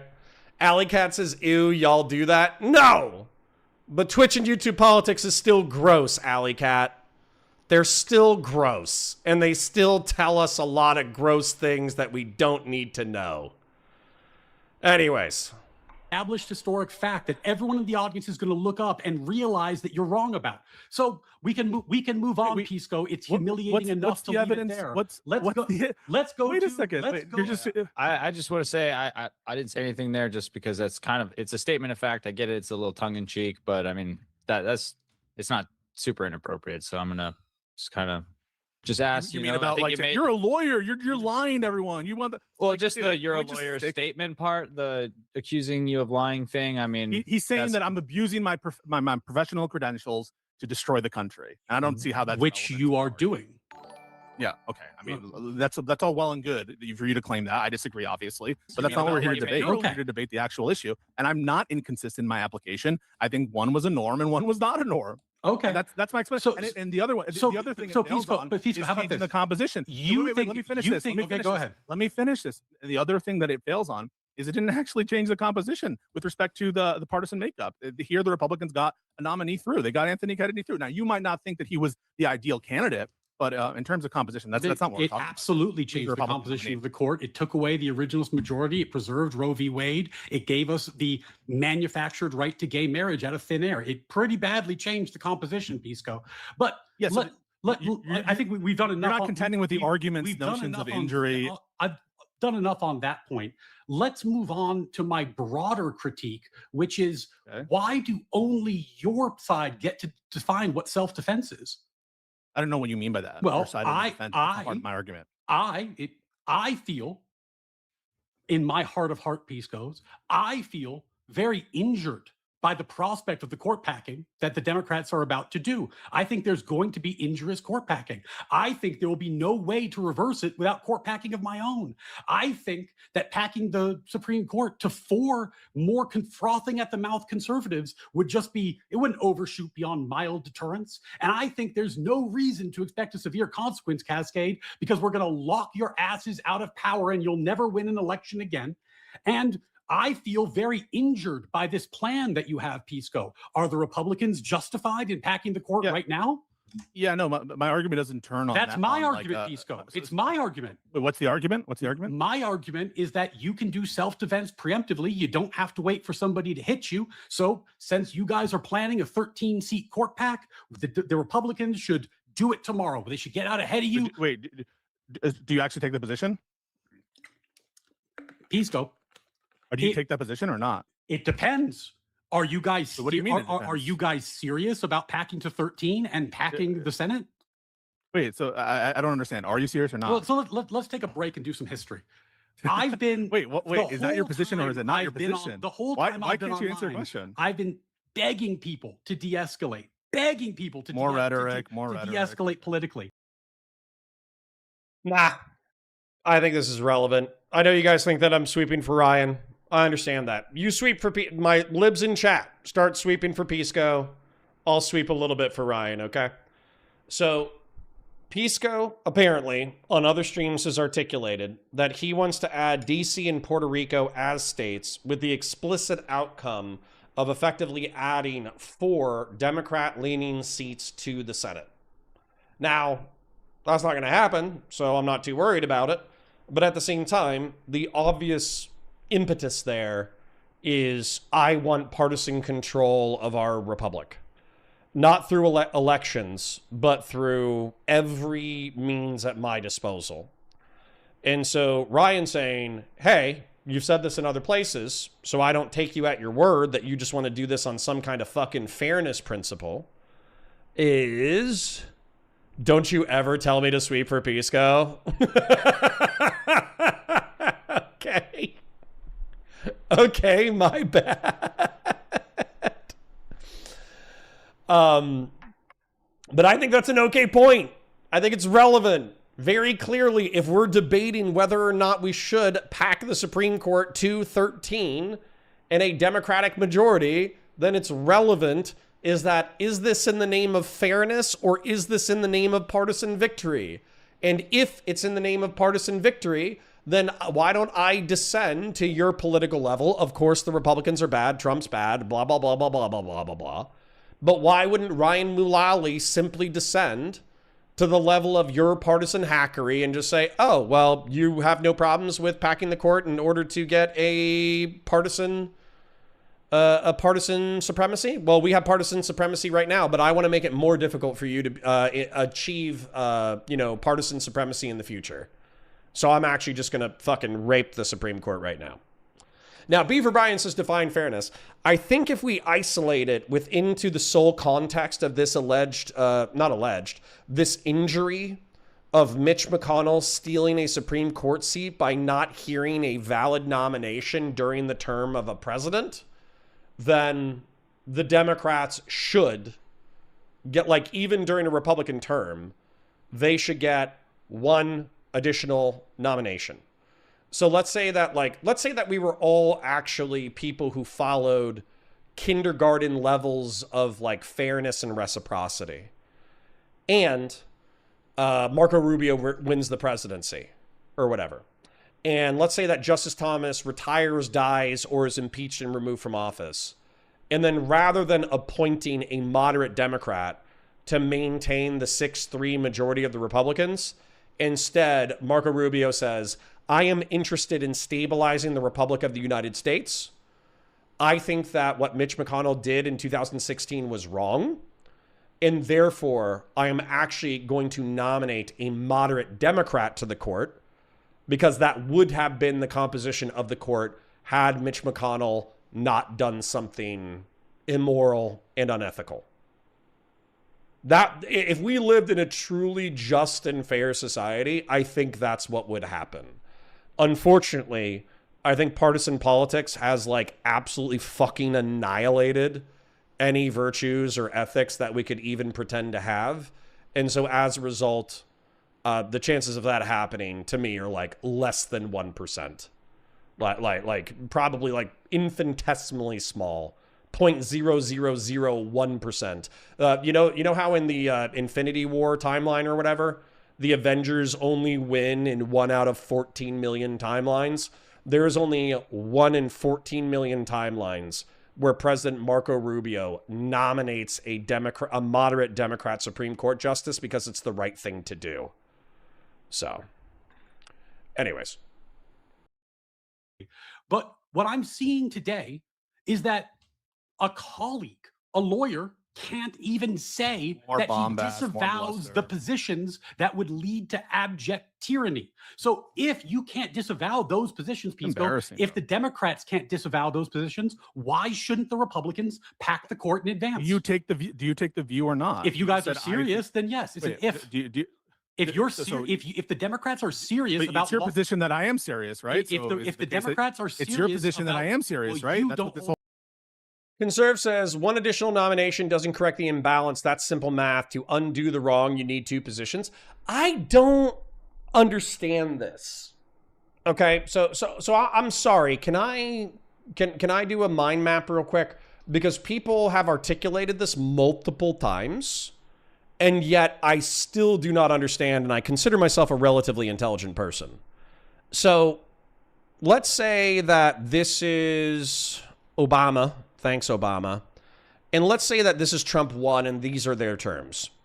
Well, what happened was there was a Supreme Court nomination in the end of Obama's term that went unfulfilled or fulfilled or whatever the fuck. It got filled. And then there were 2 Supreme Court nominations in order to, like during Trump's term. And so that would have happened anyways. And then I think there was like the stolen Supreme Court nomination, right? And so in my calculation, sorry that this is like so blatantly obvious to everybody, but I've heard this argument like repeated multiple times. The 2 Republican nominations are not an injury. These are things that have routinely happened in our republic for an extended period of time. Our Supreme Court should not be partisan, and yet it is. And so we kind of have to deal with that fact.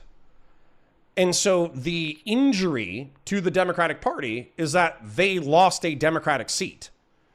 So turning a current Republican seat into Democrat would effectively nullify what happened during Mitch McConnell and Obama and Trump's term.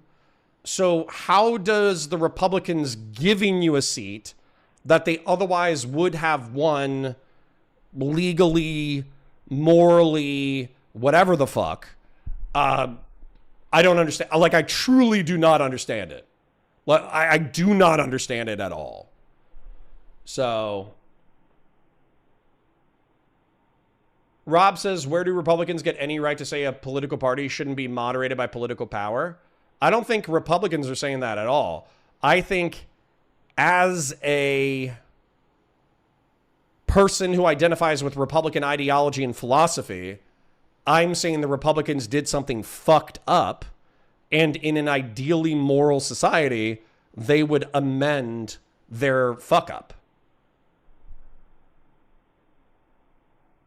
Jeb Kush says -1 + 1 is a -2 to one side and a +2 to the other.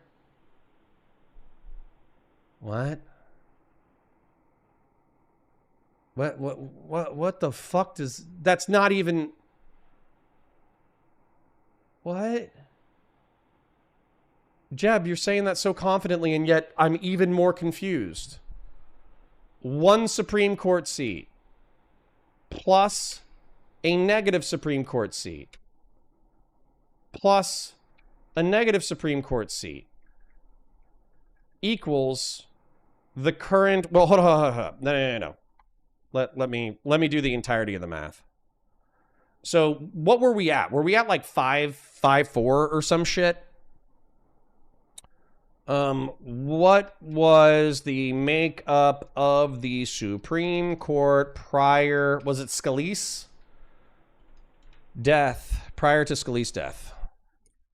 Prior to Johnson Anthony Scalia's death in February 2016, the Supreme Court had a conservative 5-4 majority. So if I go here and I have a 4 plus 1 plus -1 plus -1, then this is going to equal 3, don't you think? 4 plus 1 is 5, -1 is 4, -1 is 3 is 3, right? But the negative ones were going to happen anyways. This was locked in because of the election. These are not ill-gotten seats. These are properly gotten seats.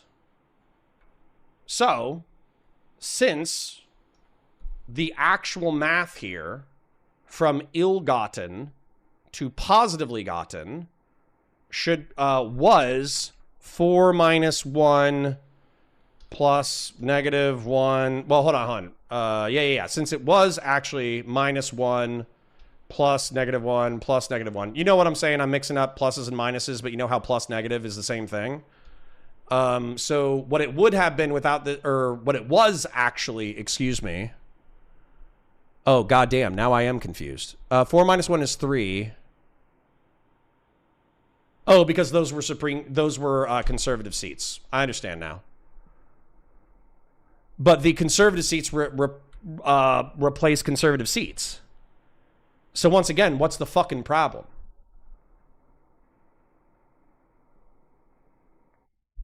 Alley Cat says there's no arguments for just volume of cases. Yeah, sure. No, there is arguments for volume of cases. But that's clearly what's not going on here. Clearly, it's an attempt to flip the seats partisan. Dems, Connor can't do that.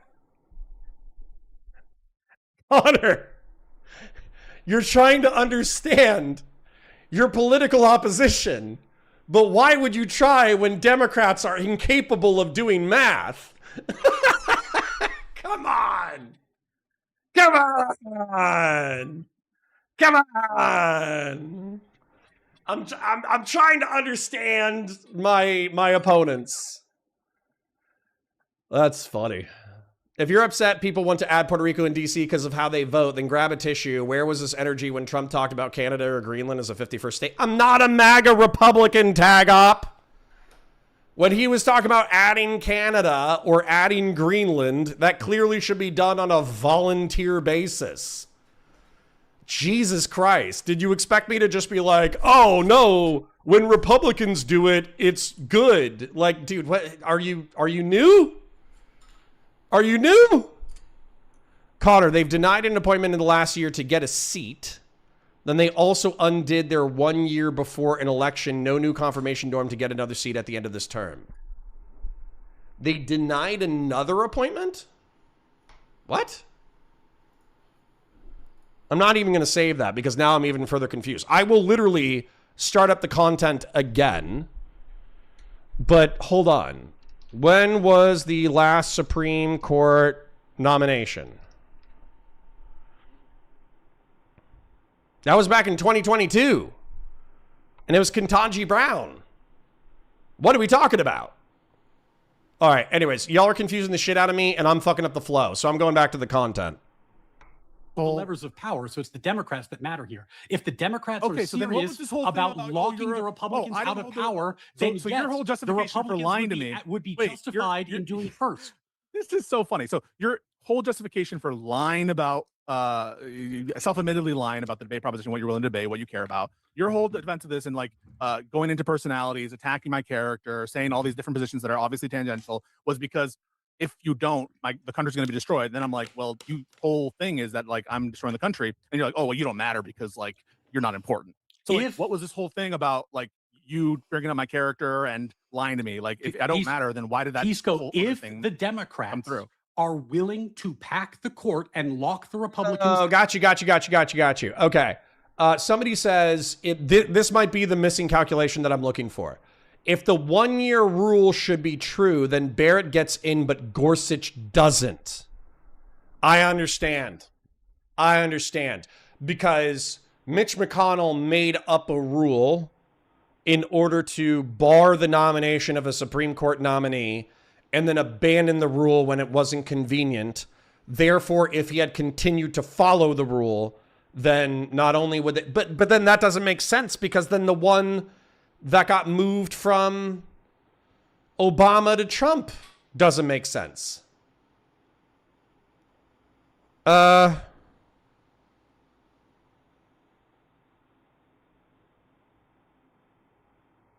up. Wait a minute, Connor's thinking. So the Republicans make up a rule that you can't nominate a Supreme Court nominee during the last year. But they do so anyways. So that should be the rule going forward. But then it's +1 - 1. So what's the fucking problem?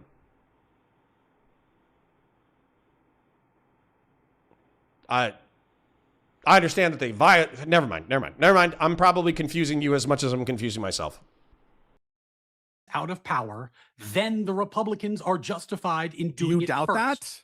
I want your actual position. You doubt that? That's the position. If the Democrats are serious, then the Republicans are justified. I'm asking whether you doubt that. Do you doubt that they're serious? I'm becoming increasingly convinced they are over the course of this conversation. Because of me? Yeah, because of you. You just said I don't control the party. You make no sense. You don't control the party, but you're someone who should know better. You're someone who should know better, and you won't even admit the tyranny that you're espousing. Intuition. What I'm saying affects your intuition about what the Democratic Party is willing to do. Because Pisco, why? We're lawyers. We're the ones who are supposed to stand up for the Constitution. When it came time for me to not vote for my preferred candidate because he had done something awful, I bit the bullet and didn't vote for him. When he prosecutes James Comey, and I think it's ridiculous, I stand up and it's not bite. strategic. It's not strategic, he says to Rob stand Noah. up and bite the Going bullet after and Comey say is not not to strategic. do it. I wouldn't do it. It's not I strategic. said not to do it, Pisco. Real quick, guys. It's not strategic. It's Real stupid. quick, both of you. I've bitten these bullets Ryan. over and over and over again, but you won't, and everybody knows why. Ryan, No, this is a neutral argument. It's I neutral. just want to say we I don't know have what to 10 tell you. minutes left. Yeah, I mean, it's pathetic. I've given Pisco, you're not rejecting the my truth or argument. falsity of My the argument premises. is, if the Democrats are serious about their plans, the Republicans are justified in packing the court tomorrow. Do you agree or disagree? No, I don't agree. With Why? that. On But what it's possible basis? It's also could not you relevant to my disagree? argument because it doesn't Well, we fulfill the talked conditions that I've we laid talked out. about your argument for the whole time. Let's talk about mine. Why would it be? Why? Oh my God. Can you fucking, dude, I swear to God, I am upsetty spaghetti for a variety of reasons. But you guys are so fucking upsetty spaghetti. Okay? You look like you're judging something when you look at your second monitor. I very often am. Okay? Hold up. Wait a minute. I'm upsetty spaghetti because I spent 6 years in Twitch and YouTube politics, and I've had a friendship over 2 years. I've lost that friendship. I've valued it both from a professional and personal level. And so that's why I'm upsetty spaghetti. Why the fuck are you upsetty spaghetti? Tagob says, why sweep for a dude who can't even honestly admit when he's lost the agreed upon prompt? Dude, you are fucking going into toxic shock syndrome because your fucking tampon is shoved so far up your fucking asshole. Okay? Go ahead and get a friend to fucking spread your butt cheeks apart with a pair of tweezers, like really long tweezers, reach up into your asshole, grab the fucking tampon string, and pull it out. Because you are dying from toxic shock syndrome. Holy fucking shit, chill the fuck out. God damn. Upsetty spaghetti? Yes. Yes, sometimes I get upsetty spaghetti. I am upset, but I want to take the sting out of being upset, and so I describe it in a silly way, which is upsetty spaghetti. Tagop says you said to defend Pisco. You got me there.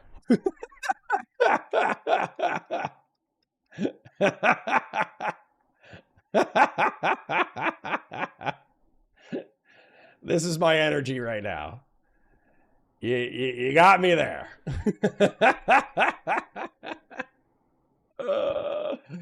Oh, that's funny. Okay. Alley Cat says you may attract pedos with that language. Well, it's not like there aren't plenty around in Twitch and YouTube politics. Let's be real. So anyways, it's 12:30. I think I'm going to be moving into the next segment. Let me see if I can narrativize this real quick. Ryan Mullally comes hot out the gate. Pisco, well, actually, hold on. We should start chronologically. Pisco says, hey, I have a linearized argumentation that states that what Mitch McConnell did in the past is arguably worse than court packing because he changed the nature of the court to a supermajority of conservatives via bad means. It was a 5-4 conservative Supreme Court. They could have gotten a fucking, they could have maintained the composition of the court, and yet they made up a random rule that was clearly horseshit in order to steal a seat from the Democrats. And not only that, they failed to apply the rule after the fact resulting in them taking a total of 3 seats due to their inconsistency. And as a result, one man changing the Supreme Court of the United States to a conservative supermajority from a conservative majority, and basically breaking his own rules within a matter of years, is such blatant and fucked up hypocrisy that the Republicans deserve to have the binary of the partisan makeup of the court flipped via court packing. And since this is passed by the legislature, this is less extreme than what Mitch McConnell did. Okay. Now, what Ryan said is, I don't believe your highfalutin philosophy about why you are injured and your appeals to fairness, because if you truly cared about fairness, you would be fighting for 1 seat. You would be fighting to impeach a single person and remove them from the bench and replace them. But that's not what you're fighting for. You're fighting for a 13-seat flip to liberals and progressives. Then not just that, if we look at your rhetoric, you are so clearly interested in a partisan Democratic victory over Republicans based off of your other rhetoric that this is a technical appeal when realistically you're just a partisan hack. That's Ryan's argumentation. And I feel like I have listened sufficiently to this debate in order to walk away with an understanding of both of those positions. I don't agree with Pisco.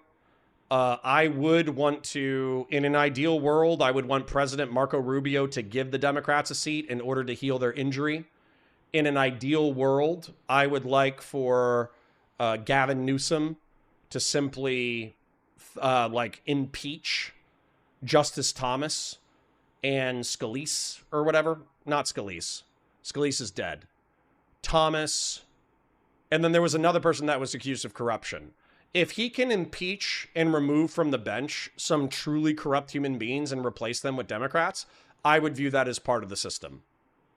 Same thing with going forward. If the Democrats have an opportunity to unilaterally fuck Republicans out of a seat by not nominating somebody in the last year, I think they should do that. And what's good for the goose is good for the gander. So, anyways, that's going to be a wrap on that topic. But what's interesting is that I have an old school drama that was related to Nicholas Diorio cannot stop crying over Hasan Piker. And it's criticism from Kuihman, and it's about 30 minutes long. And what's interesting about this is I allegedly am a snarker. So I'm going to always agree with Kuihman about everything, right? But what I thought was interesting about this drama was it was related to Hasan Piker basically telling a veteran to get fucked. And it was interesting. And not only do I find it interesting in order to describe why I view veteran status differently, why I view the war on terror differently, why I view violence differently, why I view American military empire differently. I just think it's interesting in general. So you should read it anyways.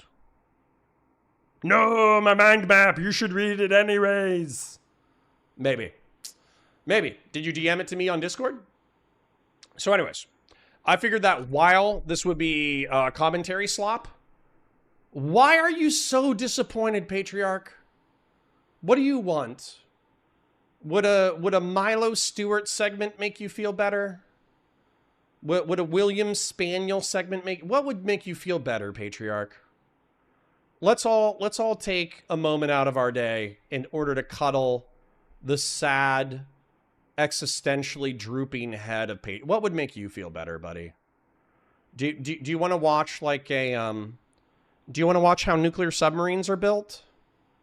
Do you want to look at a documentary? What do you want to do, buddy? What do you want to do? Can I scratch your head? Can I rub your back? Now he's doing like the woman thing where he's like, "No, it's fine."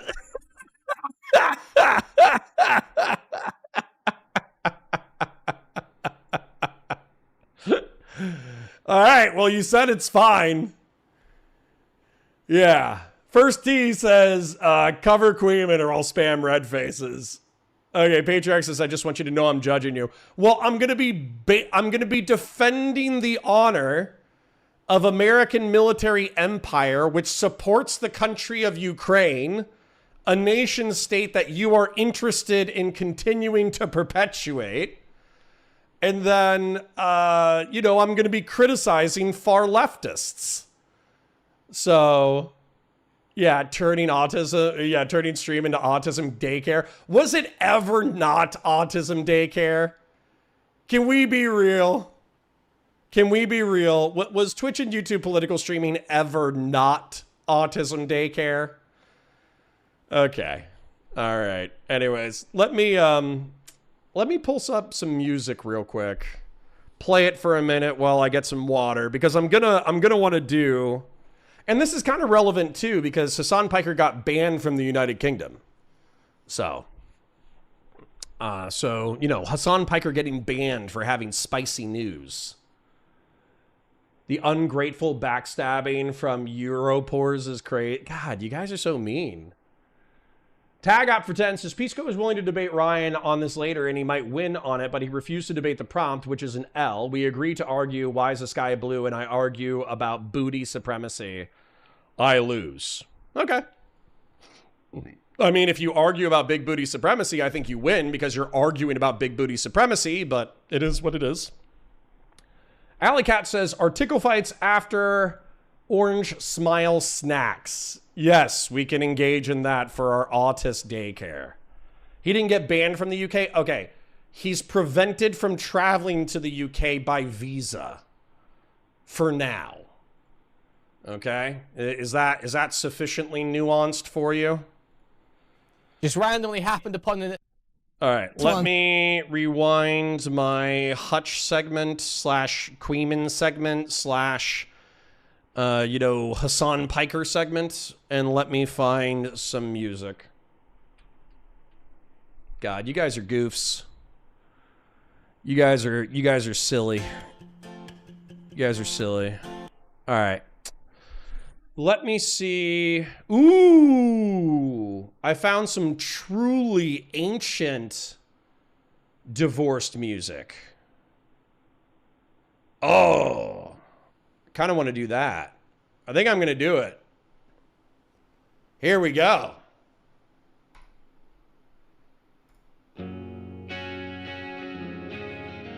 Yeah. Oh, fucking 90s, thousands pop rock. Yes. I'm a little bit rusty and I think my head is caving in. Ho, ho, ho. I don't know if I've ever been really loved by a hand that's touched me, and I feel like something's gonna give, and I'm a little bit angry. Well, this ain't over. No, not here. Not while I still need you around. You don't own me. We might change it. Yeah, we just might feel good. I wanna push you around. Well, I will. Well, I will. I wanna push you down. Well, I will. Well, I will. I wanna take you for granted. Well, I wanna take you for granted. Yeah, I will.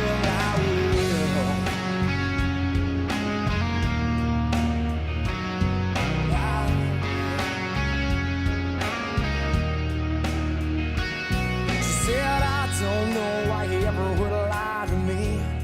Like I'm a little untrusting when I think that the truth is gonna hurt you.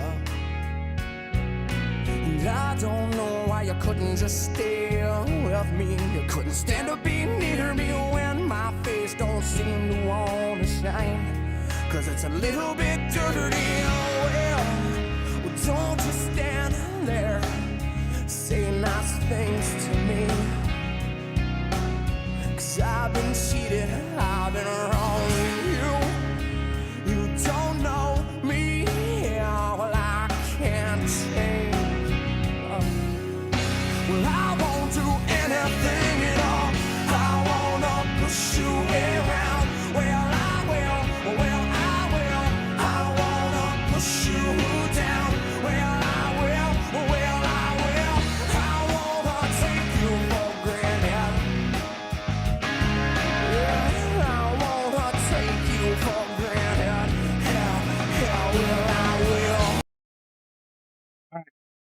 Now I'm definitely going to get a copyright strike because I'm going to share even more Rob Thomas with you from It's Always Sunny in Philadelphia.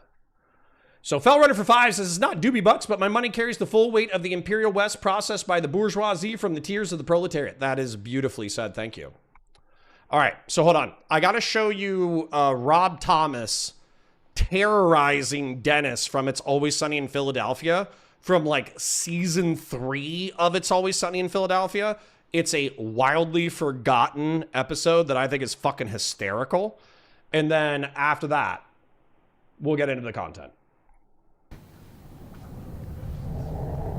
We gotta figure out how to get you into rehab. Let's talk stigmatas. You need deep wounds. No, wait. Into rehab. Rehab. Yo, pump. Pump. Yo, pump. Ow. Wake up. What the hell? Yeah, you in hell, all right. What? You know what? My name is Sinbad. This is Sinbad's house. When you're in Sinbad's house, you my bitch. Yeah, you know what that is? Huh? That's Rob Thomas. Matchbox 20. Sing a song. Shut up. Matchbox 20, ooh. Oh, you the man, huh? You gonna punk him like that? No. Stay back, man. No. Matter of fact, unleash the fury. Get his shoe. What? Beat his testicles. No, Beat his testicles. don't beat myself. Come on, Rob Thomas and Sinbad. Look, man, I'm pretty confused about what I'm seeing here, and I'm in a lot of pain. I just don't know what's going on. Oh, it's the pain, huh? My bad. You know, I didn't know you was hurting like that. My bad, because I've hurt before. You've hurt before. We all hurt. So I'm gonna just break it down now. I didn't introduce myself right. That was wrong. I'm Sinbad. This is my headshot. I'll be autograph for you a little later on. And this is Sinbad's house. And you my bitch! And I'm gonna show you how you come on. Wait. Everything okay in here? Hey, what's up, Jerome? What you doing? Man, he keep throwing his shoe. He crazy. Okay, well, let's go. Everybody should be in bed with the I'm lights trying to on. go, so he keep throwing shoes at us. Man, you about to get me jacked up, man. Is that what you trying to do? Shut up! Man, I'll poke your eye out. See this? This on you, and this one on Rob Thomas. I own both y'all. Watch your ass, new meat.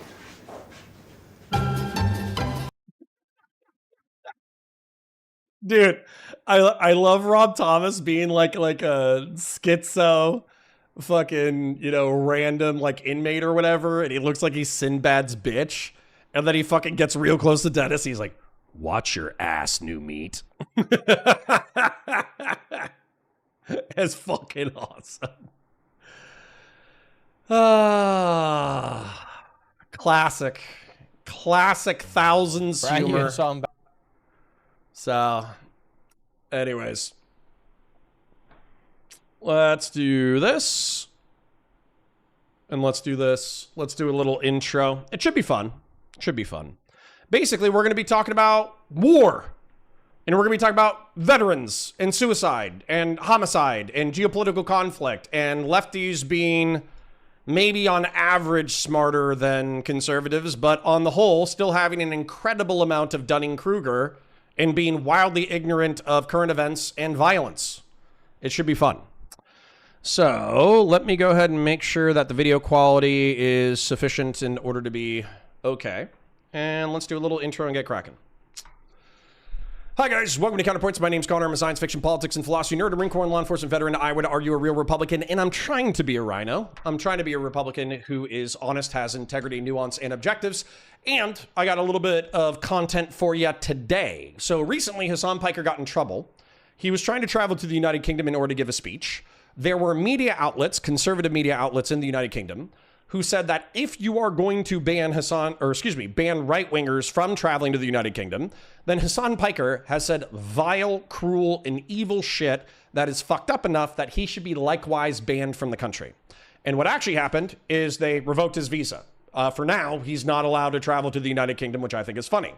Now, within the past 24 hours, I bumped into this content. It is a little bit older, but it is Kuihman reacting to Hasan Piker discussing veterans and veterans issues in reference to the United States military. It might be a little bit reacception because we got some Hutch in here, we got some Kuihman in here, we got some Hasan Piker in here. But the truth is that the topic at hand of how should veterans perceive the war on terror, how should we perceive American empire, How should we perceive our role on the world stage? How should we treat veterans? Is all on the table. And I think it's all interesting. So let's go. If somebody said, hey, I have a problem with black people, and then started jumping into crime rates, that would be exactly the same thing as what he just did. Wow. This one's going to follow him for a while, you guys. That is a wild thing to say. Your dead friend's immune from any criticism or judgment because he did it to figure out his head, figure out his life. So brand new Hasan banger, guys. Brand new Hasan banger. Everyone's upset over this Hasan clip. Let's take a look and figure out why. So he's responding to a chatter when he says this. 15 years out from Iraq, eat my balls. Do you even have your balls remaining, or did IED explode them for you, dumbass? Shut the up talking about Islam. You are an infinitely bigger terrorist than any random Muslim ever could be, dumbass. Shut your ass up. Go enjoy your PTSD, asshole. You. Imagine having the audacity to be like, yeah, I went to Iraq. I went to Iraq. And it's actually Islam that's the biggest danger. You're the danger, idiot. You're a danger to your family. And a danger to yourself, douchebag. Lord, that's getting clipped, Lamont. I don't give a dude. Shut So we're already hitting my favorite. If you go to Iraq and you learn that lesson, you realize. Okay, we've already hit my favorite talking point. I think you guys know where I'm going to. Iraq Body Count Project. This was originally created by people who were incredibly critical of the United States regime and their intervention in Iraq. And what they did is they actually confirmed with morgues and medical officers and medical coroners and EMTs and birth records and all that kind of shit, the people who actually died in armed conflict in Iraq. Now, what's interesting about this is that if you actually go to the stats, you can correlate, you can create multiple graphs.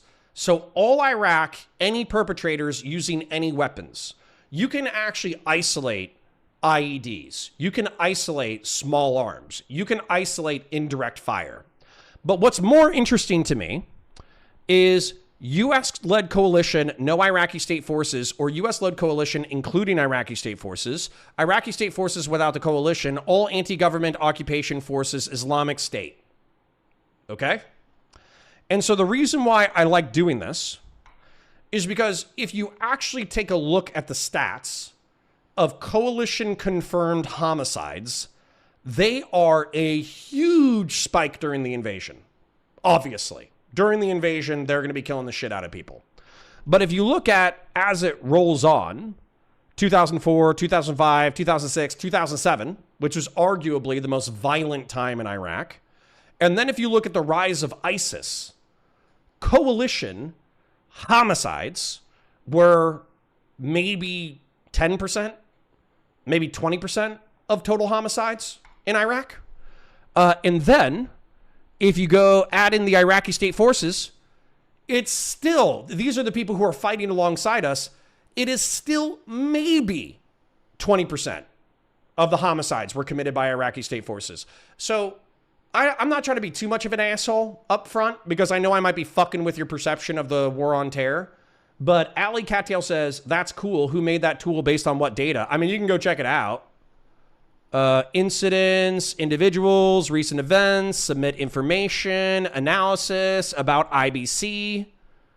So, I mean, if you want to read it, here's the about section. So, if you want to read that on your own time, go ahead. But effectively, the point is that people misunderstand why or how the Iraq conflict was committed, which is effectively, and we have like so much video evidence, firsthand testimony, military veteran stories and all that kind of stuff. And if you listen to a leftist talk about Iraq or Afghanistan, what happened was it was just the scene from Full Metal Jacket. I'm actually not going to play it because I know that'll get copyright struck. But there's a scene from the movie Full Metal Jacket where an M60 gunner is clearly just firing at civilians. They're just people in a rice paddy, no visible weapons, and he's just laying into them with an M60 machine gun. And so he starts talking shit to the combat camera guys who are inside the helicopter. And the combat camera guy says, you know, that's crazy. That's fucked up. You know, how are you shooting women and children? Well, I guess the first question is like, you know, why are you shooting all those people? And then he says, well, anybody who runs is Viet Cong. Anybody who doesn't run is suspected, you know, is well-disciplined Viet Cong. Then he says, oh, I've killed over 200 people. And so one of the combat cameramen say, you shoot women and children? And he's like, yeah, sometimes. And he's like, how do you shoot women and children? And he's like, it's easy. You just lead them a little less.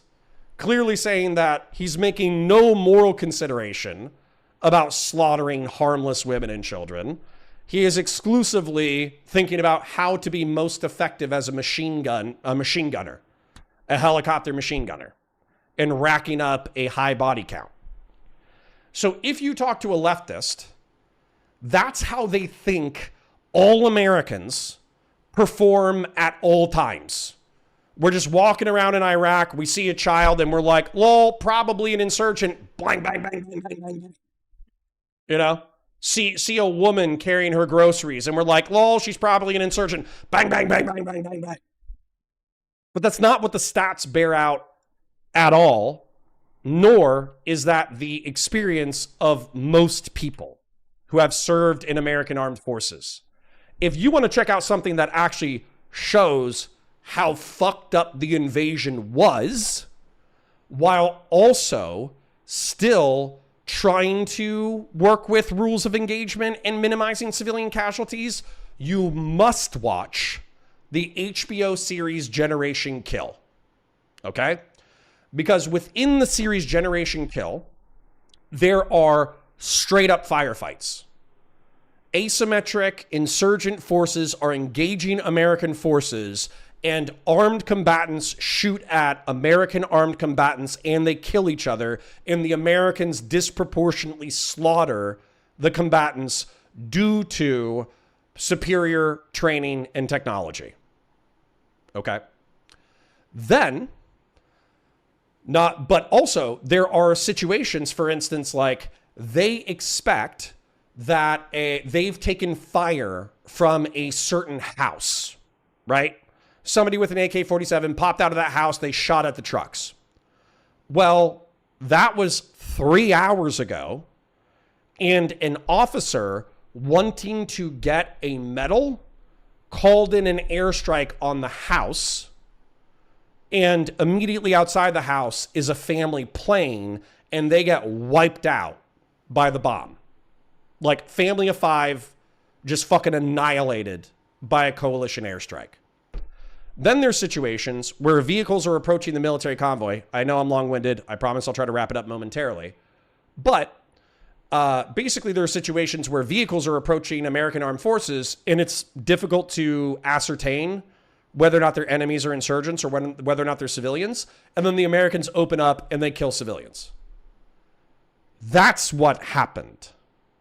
So, once again, this whole like narrative that Americans who need college money just become bloodthirsty fucking freaks and then run around in the Middle East and North Africa slaughtering men, women, and children out of an unslakable bloodlust is not borne out by statistics, and it's not borne out by history.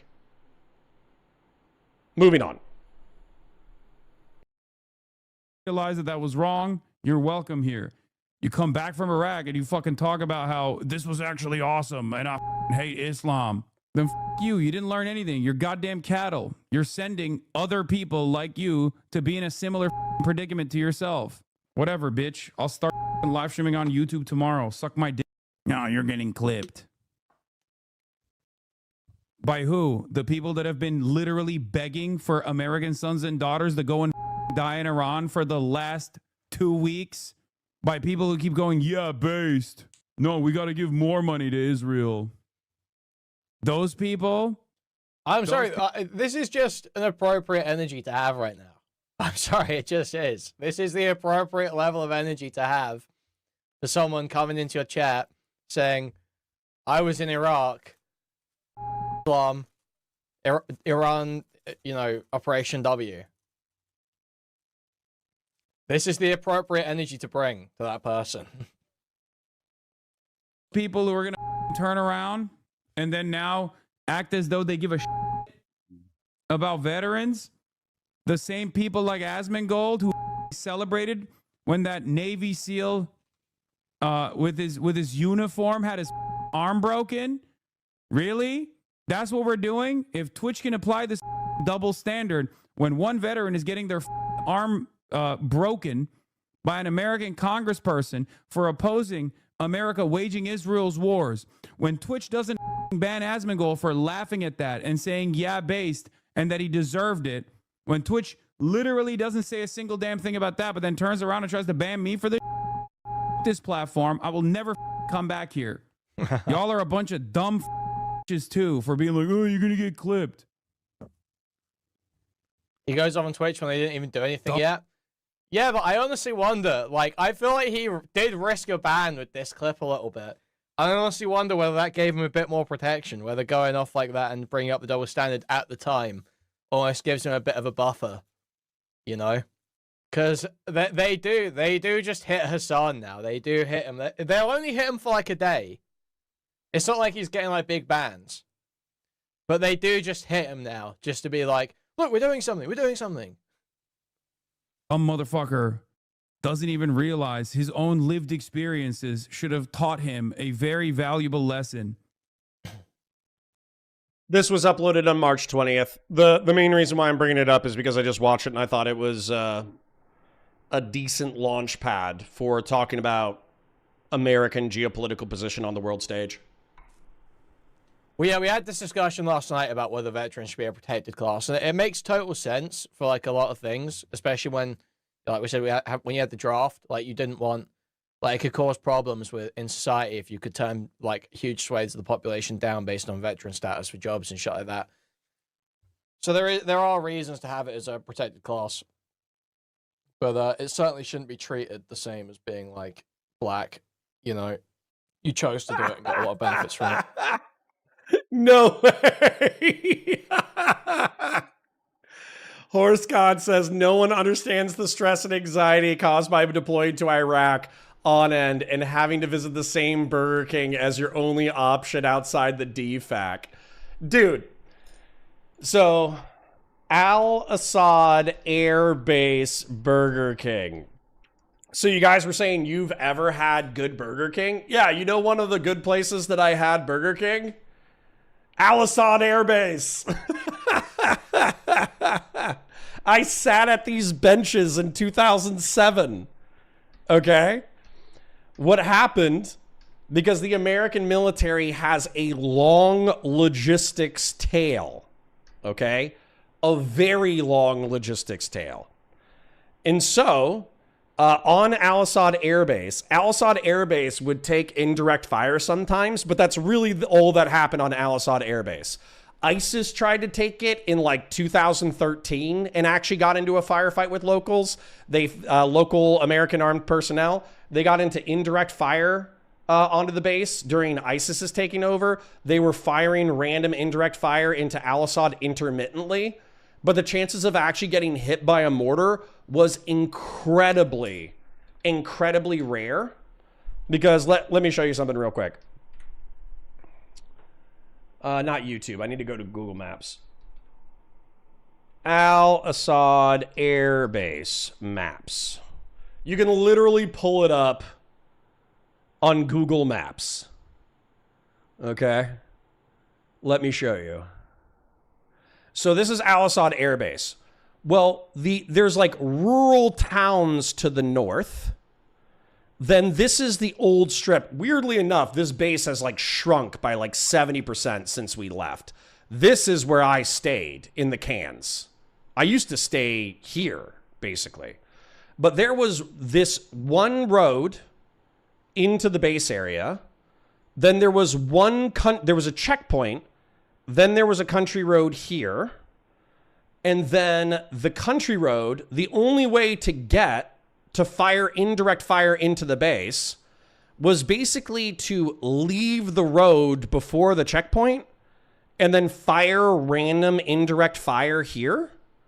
Or it was to use this country road in order to set up rockets and mortars out here and then try to fire into the base.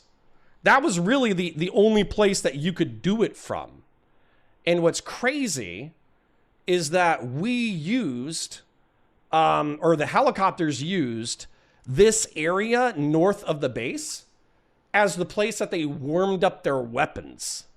So if they wanted to check if their 20 millimeter fucking chin cannon was working before they left, then they put a burst into this area right here, meaning that if you were an insurgent who attacked the base at nighttime, you were going to be spotted by infrared and night vision. If you tried to attack it during the daytime, there was like a 30% chance that the fucking helicopters, the attack helicopters that were flying out of Al-Assad, were going to be warming up their chin guns by the position that you were firing at the base from. So effectively, you were running like a 1 in 20 chance that you would run up with a mortar on your little shitty truck, fire 2 mortar rounds at the base, then a helicopter would be already in the air immediately above you and rape you with a 20 millimeter chain gun and a Hellfire missile for your efforts. So let's just say that indirect fire was common enough to be a thing, but it was uncommon because it was so difficult to attack Al-Assad and actually have any kind of positive effect. So, anyways, the point being is that 80% of military personnel live on the base. They're called fobbits, like hobbits who live on the base. So they just live and eat and shit and do their jobs here. Maybe 10% of deployed people, and that's like a high number. That might even be, 10% might be too high. Only 10% of people leave the base on vehicle convoys and either engage in defensive convoy operations where they get ambushed or fired at or hit with IEDs and they have to respond in a defensive manner, or engage in infantry operations kicking down doors. So all of the reasons why I'm bringing this up, though, is because, once again, whenever you encounter an American military veteran and you're like, you're a bloodthirsty, baby-killing piece of shit. I can't believe you participated in the war on terror. You're such a fucking asshole. I hope you get PTSD and you kill yourself. There's like an 80% chance that they're a fobbit. Okay? There's an 80% chance that they were a pogue, a person other than grunt, a non-infantryman. And therefore, it's kind of like, I'm trying to think of like another equivalent, but let's say like you're angry that you got a speeding ticket from a cop, and then you go to the DMV and you're like, I can't believe you gave me a ticket. You're a fucking piece of shit pig. All you do is you oppress, you just oppress Americans by giving them seatbelt tickets. You should kill yourself. And then the DMV worker is like, what the fuck did I do to you? You can be a baby killer poke. Yeah, I mean, like if you're like a drone pilot, if you're a drone pilot or an intel guy who actually makes kill packets, or, there are high-speed, low-drag pogues. But I would say, so let's say that only 20% or 10% of them were were infantry or people who did infantry stuff. And I'm pretty sure it's only like 1% of the armed forces are infantry. But let's say that like combat arms, right? let's only say that like 5 to 10% of the military is combat arms. Then even amongst the pogues who are making up the remaining 90% of armed forces, maybe 5% of them or 10% of them have cool jobs. So yeah, once again, it's like getting from a ticket from a cop and then yelling at the person who works at the DMV, you know? So anyways, moving on. It was a job that you picked. So nothing really controversial about that clip, in my opinion. I understand some people may disagree. I know some Yankoids may disagree, but not really anything controversial or contestable about that clip. I think that's totally reasonable. I think some dickhead fucking Iraq veteran, Jesus Christ, my camera's frozen. Some dickhead fucking Iraq veteran coming into chat, bragging about what they did, crying about fucking Islam, talking about how Islam's a big danger, and supporting the Iran Operation Epic Fury is deranged and retarded, and that person deserves to have very rude things said to them, tailored to them, because they are a disgusting, low-life, degenerate waste of space who probably voted for some of the most disgusting shit to happen in the modern world. So totally reasonable from Hasan there, in my opinion. See, and I think you can, sorry for interrupting, but I think you can only carry this energy if you assume that 80 to 99% of people are like bloodthirsty infantrymen who love slaughtering brown people for shits and giggles. I think that's the only way that you could say what Kuihman just said and have it be logical. But anyways, moving on. Opinion, in my humble opinion. And the other thing, key thing here, is it was targeted to that person. Hasan did not say stuff about all veterans. Hasan did not say he hates all veterans. Hasan said he hates veterans who support other people getting put into the same awful situations, doing horrible, fucked up, illegal shit as they did. If you don't come away from Iraq thinking that was bad, that shouldn't happen again, then fuck you. Then fuck you. That's not all veterans. That's a set of people who did a set of actions and have a set of beliefs. It's not just all veterans. It's not just all veterans. It's fucking retarded to pretend it is. So let's take a look. What sort of fucking retard? What sort of absolute fucking idiot? Zero reading comprehension, zero critical thought. Moron. Subhuman fucking fat moron would take that to be about all veterans. I wonder. Nicholas Diorio, come on down. 3:17 is the timestamp we want here. Already been community noted, but big new Hasan clip dropping Painful. right now. Enjoy it. 15 years out from Iraq, eat my balls. Do you even have your balls remaining, or did a fucking IED explode them for you, dumbass? Shut the fuck up talking about Islam. You are an infinitely bigger terrorist than any random Muslim ever could be, dumbass. Okay. Sorry, there's another detail that needs to be pointed out. Random Muslim, sure. There's what, like 2 billion Muslims on the planet? So the amount of jihadist terrorists is probably less than, like, I don't know, 1 million, 5 million. So if you compare the average American military member who might have indirectly supported military operations and or participated in grunt operations, then you could say that the American military member, by being a part of the American military, engaged in more violence, not terrorism. I think there's a distinction here that I would actually reinforce, than an average Muslim. But, like I cited to you earlier in the Iraq Body Count Project, 80 to 90% of casualties in the Iraq conflict were perpetuated, by jihadist militias. So, to pretend that this is what frustrates me. I know somebody said this earlier. They were like, oh, well, since leftists think systemically, even though the jihadist terrorists perpetuated violence, they actually assign the invasion as the cause.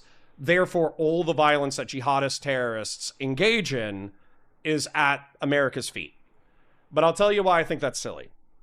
Is that law enforcement, arguably from a systemic perspective, could be argued to oppress black people in the United States. But the homicides committed by black criminals are their own crimes and crosses to bear, spiritually, morally, criminally, etc. Now, it's descriptively true that if law enforcement approached law enforcement and social conditions a little bit differently, a little bit more of a carrot and a stick approach than just a stick approach, then maybe we could find some kind of balance between carrot and stick that substantially reduces American homicides. And, the government should explore the nuances of that policy. However, in my opinion, that's not what lefties are alluding to. They're effectively making the same argument that because American law enforcement oppresses black people, every homicide committed in America is actually the systemic responsibility of law enforcement. And not only is that an incredibly unnuanced, borderline fucking dumb fuck systemic analysis that is horrifically unnuanced, but additionally, it does nothing for the people involved within perpetuating the system.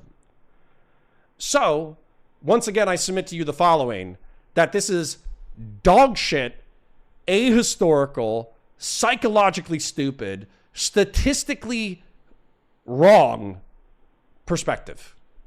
And yet, what I'm additionally trying to communicate to you is that I think Kuihman is probably above average intelligence. But just because he's above average intelligence doesn't mean that he hasn't bought into a dumb fuck narrative that's popular with most people of above average intelligence. And people of above average intelligence, let's say 100 to 110 IQ, are incredibly wrong about shit all the fucking time. Now, 80 IQ people might be wrong about more things more of the time, but 100 to 110 IQ people do think they're smarter than they actually are, do think that they're more knowledgeable than they actually are, do think that they're more worldly than they actually are. And so therefore, they buy into incredibly dumb fucking narratives. Okay. Now, I did get a super chat. Real Serious for 100 Argentinian pesos says, it's logical if you view the U.S. as equal to Nazis, essentially. We would probably be okay with talking about the Wehrmacht Nazis this way due to the actions of the SS. Sure. But, Real Serious, let's say that Germany invaded Poland, okay? And rather than 90% of the civilian casualties being Germany slaughtering Jews and Poles, it was instead Germans killed 10% of the population because they were engaged in counterinsurgent warfare. And then 90% of the casualties caused in the Polish Civil War would be two factions fighting over the country. Like maybe like a pro-Russian faction and a pro-German faction, right? And I don't even think that's true because even the quote-unquote pro-German faction in this analogy doesn't work because, once again, Iraqi state forces that served alongside the coalition were maybe 10 to 20% of the casualties. So this would more be like like the Germans are in control of Germany. There's a Polish nationalist faction and a pro-Russian faction, and they go to civil war, and 90% of the casualties are a result of that conflict. So, yes, Germany invading was the trigger of the Civil War, but the perpetuators of the violence are actually the factions fighting for the future of the country. So, okay. The argument would be that the decision to go into Iraq was the cause. Police are needed in your own country. Military invasion of Iraq wasn't needed. Well, I mean, you say that. But for instance, like if we go to World War II with the occupation of like Nazi Germany or whatever, I don't think you would be arguing that like there's never a case ever to invade a foreign nation and impose martial law, right? So just because like Iraq specifically was a unjust invasion doesn't mean that you just go, oh, therefore we can forget any kind of nuance about the perpetuators of violence. I think that's very silly. The Polish casualty rate without Jews was pretty low by comparison. Well, Hans Mayer, my German friend, no, I can't even make that joke. I was going to make a joke that maybe the Nazis weren't that bad, but I'll skip that one. That one was a little spicy. Alley Cat says, and if the chatter was calling all Islamist terrorists and cheering on the Iran war, well, Alley Cat, this is something that I would like to express that I feel like needs a high degree of nuance. Muslims are people who believe in God, the last day, that Muhammad is, peace be upon him, is the prophet, and they believe in good works, the last day, and going on Hajj if you can afford it, and praying 5 times a day. Depending on your sect, you might pray a different amount of times a day. Those are Muslims, right? Now, Islamists are people who think that Islam should be incorporated into governance, and therefore, like Sharia law is correct, and we should live in Muslim-dominated theocracies. And then jihadists are people who engage in warfare, oftentimes terrorism, in the name of Islamism, the attempt to establish an Islamic state.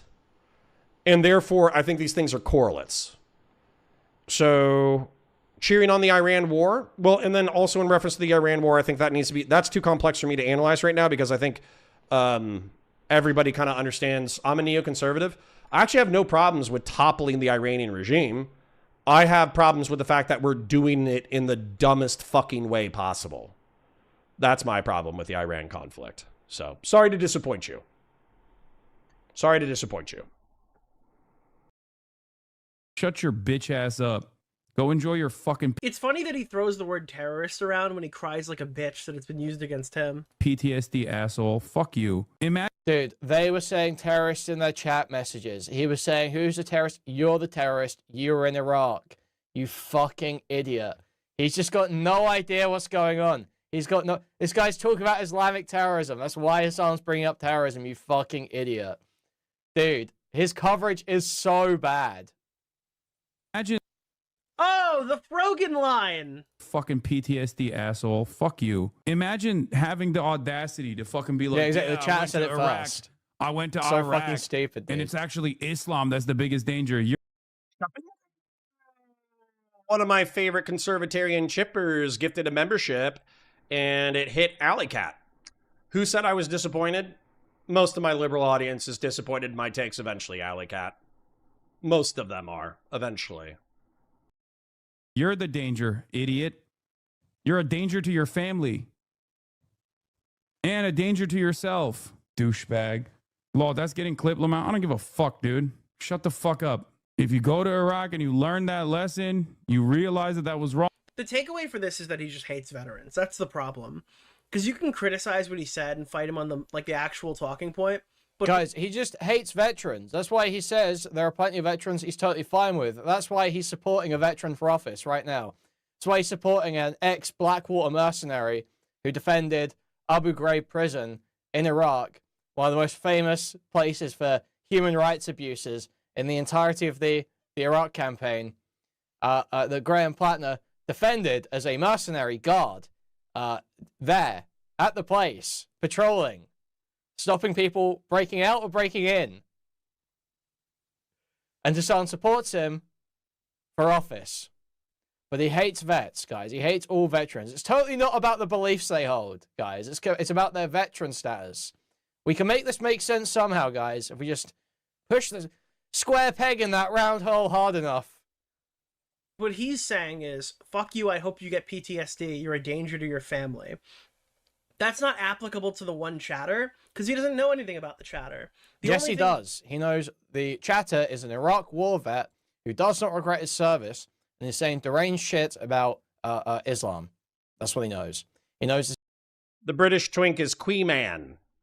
He's a Twitch and YouTube political commentary YouTuber. And what I mean by that is that Kuihman covers Twitch and YouTube politics, drama. So sometimes he'll get into the substance of geopolitical events, current events, and news. But most of the time, he's there to talk shit about the creators. This is just some mentally unstable, retarded vet with a bunch of stupid, degenerate opinions that a bunch of Yankoid degenerates have. And Yankoid degenerates are often dangerous to their family on their own because they love owning guns and having mental disabilities that they don't get addressed for their entire fucking life. American Marines are another level because they have extra levels of disability and love eating crayons. Oh.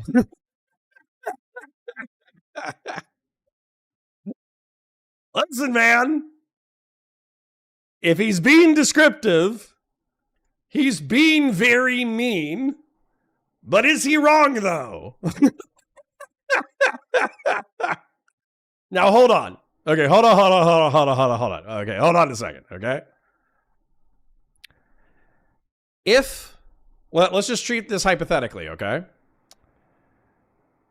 If someone is a civilian who does not know anything about weapons and does not own any firearms, they are descriptively less of a threat than somebody who does know about weapons and firearms.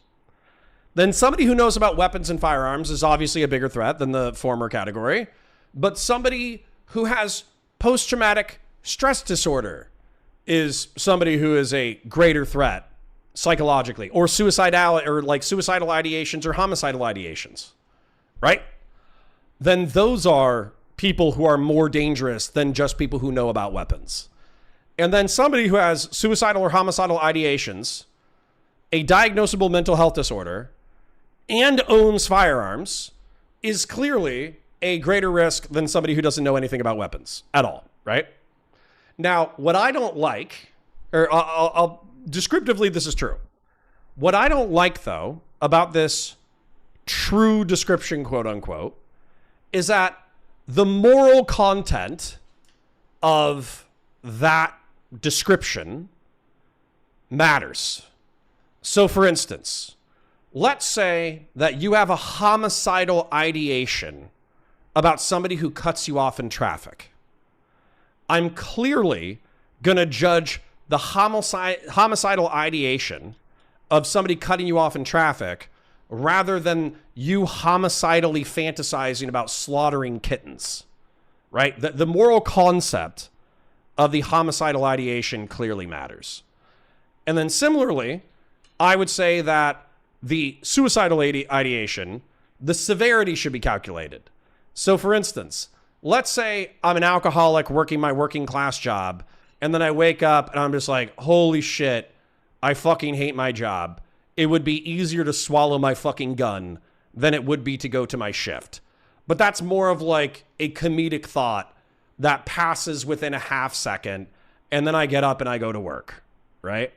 That is different than somebody who has constant negative self-talk that believes that they are a terrible person who should no longer exist, and they are moments away from swallowing a bottle of pills or eating a gun, right? The reason why I bring this up is I feel like all of this nuance is lost when you just go, lol, veterans beat the shit out of their families. They're all a step away from homicide or suicide, right? And so once again, if you were to ask me, do I think the average liberal or progressive is smarter than the average conservative? I might say yes, but not by much. And oftentimes they will repeat talking points that are terribly unnuanced and suck fucking ass. Okay? Yeah. Alley Cat says, whoa, cool. I don't really know my grandpa or family story still more than above. My grandpa never talked about it. He was on his own deathbed. I literally had no idea I was in high school. Huh. Interesting. Do you think someone has killed for war in the past is more likely to act out on an ideation? Absolutely, Missy. Descriptively, yes. Because I think that, and by the way, the content of who deserves homicide is clearly like, a thing. But the way that military veterans themselves, including those who have killed and those who haven't killed, they say, like, they kind of analogize it to, losing your virginity. So effectively, if you get shot at, that's like getting a hand job. If you shoot at somebody else, that's like oral, And if you kill someone and you know that you killed someone, that's like losing your virginity. So in that case, using that metaphorical basis, if you're basically said, if somebody has sex, are they more likely to have sex in the future? My answer is unreservedly yes. But I think what's implied here is, since that was an unjust homicide because it was a part of an unjust war, is someone who killed someone during wartime more likely to commit murder in the future because they've broken the seal of homicide in the moral and social breaks around homicide? I think that could be descriptively true, but I also think pretending that all veterans are like one bad day away from murder is obviously cope. And it vilifies the reason why veterans are a protected category is because of the vilification of the category along these lines. Yeah, Caramel Cold Brew says, I've had sex tons of times. I swear. Break that down, please. What do you want me to break down further? When you join the military, particularly the Marine Corps, which is a very violent institution, proximity to homicide actually determines how people view you. If you've committed homicide in the name of American service, then you are viewed as like the ultimate veteran. Whereas if you haven't committed homicide in the name of the Republic, then you're kind of viewed as like, I don't want to say a poser, but you're viewed as somebody who has not lost their violence virginity. The gulf in discipline also exists. True, Jagan. Not only is that true, that's a wildly important point. If you showed me the correlates for murder, I think that a poor working class kid from the wrong side of town has an infinitely higher chance of committing homicide than a military veteran.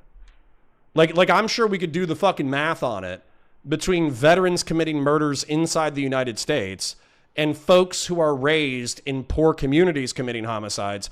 And I guarantee you that like poverty, desperation, and proximity to drug gangs are infinitely higher predictors of violent crime than veteran status. So, yeah. Casper says, ew, still? In reference to what? Casper. As a gray name, I'm curious as to what you are not finding pleasant. And they're all raped as children too. And then they grow up and they do crazy shit in other people's countries and they get mentally ill. See, hold up. I think this is funny, but did Kuihman just say like Marines like all eat fucking crayons and they were raped as kids, which is why they go to fucking foreign countries in order to rape and murder other people? Hold on, let's just see how fucking wild this take is. American Marines are another level because they have extra levels of disability and love eating crayons. And they're all raped as children too. And then they grow up and they do crazy shit in other people's countries and they get mentally ill and they don't get that addressed. And they go home to their government that doesn't give a fuck about them, lets them rot on the street and beat the fuck out of their wife, if they still have one, who they probably cheated on them and left them. You said, ew, still you're doing content in general? Well, guess what? If you don't like it, you don't have to be here. I'll help you with that. Bye forever. Everybody wave goodbye to Casper. Bye, Casper. So, Connor, on your sex analogy, have you ever lost your virginity? No. No, I haven't. The only shot I ever fired in anger was, you're not supposed to do warning shots as a cop, and you're not supposed to do, well, actually, you do warning shots as a military member. So the only warning shot I ever fired in anger was against an adolescent black bear. And I didn't shoot it. I did a warning shot and it ran away, which makes me sad. Because it ultimately, I didn't kill it, but the bear ultimately did get euthanized because it kept like breaking into people's homes. It was kind of sad. So that kind of made me sad. But that's the only shot I've fired in anger. Now, so but I have been in dangerous situations where, you know, gunfire was present. I was present at somebody getting a homicide. somebody was murdered in front of me, that kind of thing. So and then I've also cleared a ton of rooms, and I've also like arrested really, really, really, really, really, really, really bad people and pointed my guns at them. So what I would say is effectively, I'm like in my opinion, I'm like a violence third baser. Like I got up to everything except for committing homicide, and I did everything except for losing my violence virginity. So. Wow, cops firing at black guys.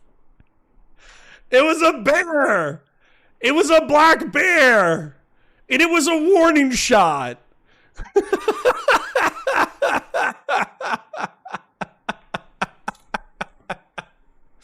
I didn't do a warning shot because it was black. What the fuck? Listen, I would have done a warning shot if the bear was white, okay? If the bear was white or if the bear was brown, I would have done a warning shot too.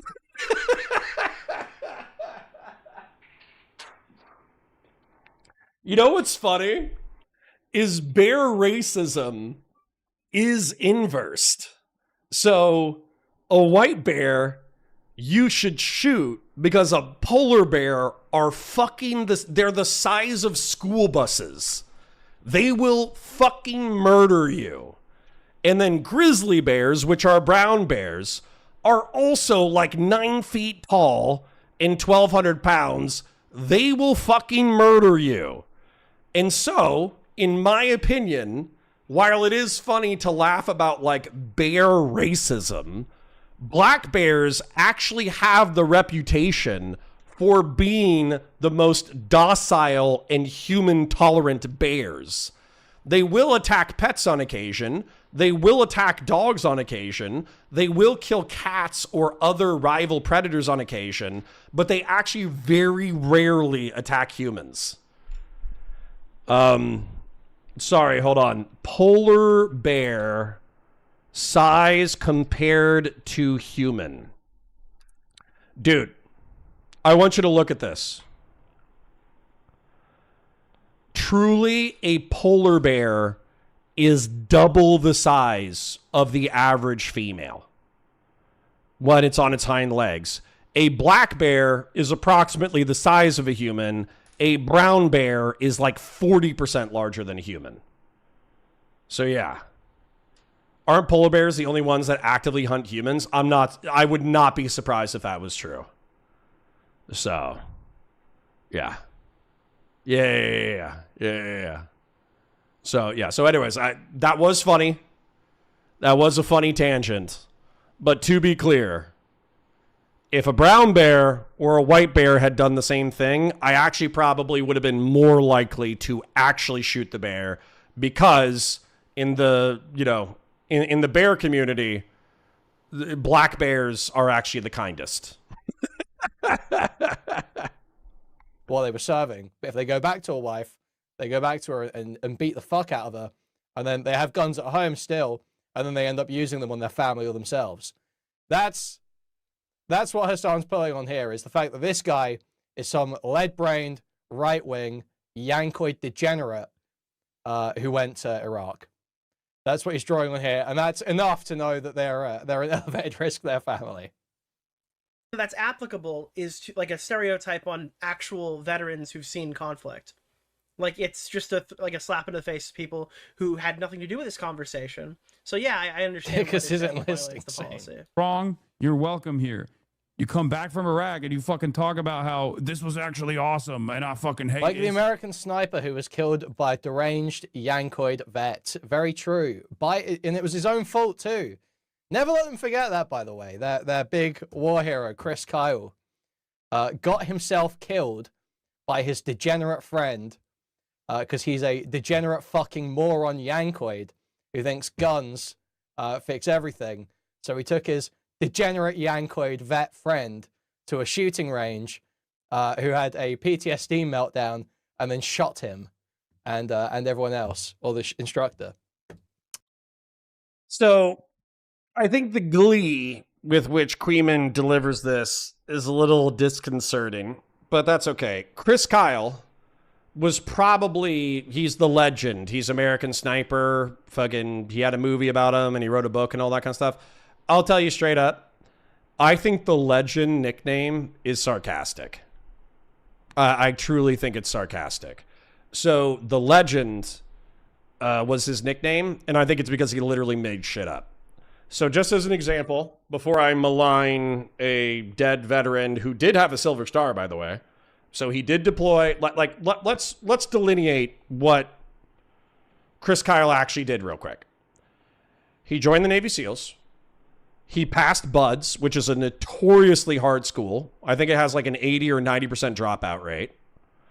He served for multiple years. He had multiple combat deployments. He went to sniper school, and he was allegedly an efficient sniper. Now, here's the thing, though. His book reads like he took every single cool story from everybody he ever heard, and he put it into a single book as if he was the one who had done it. That's how the book reads.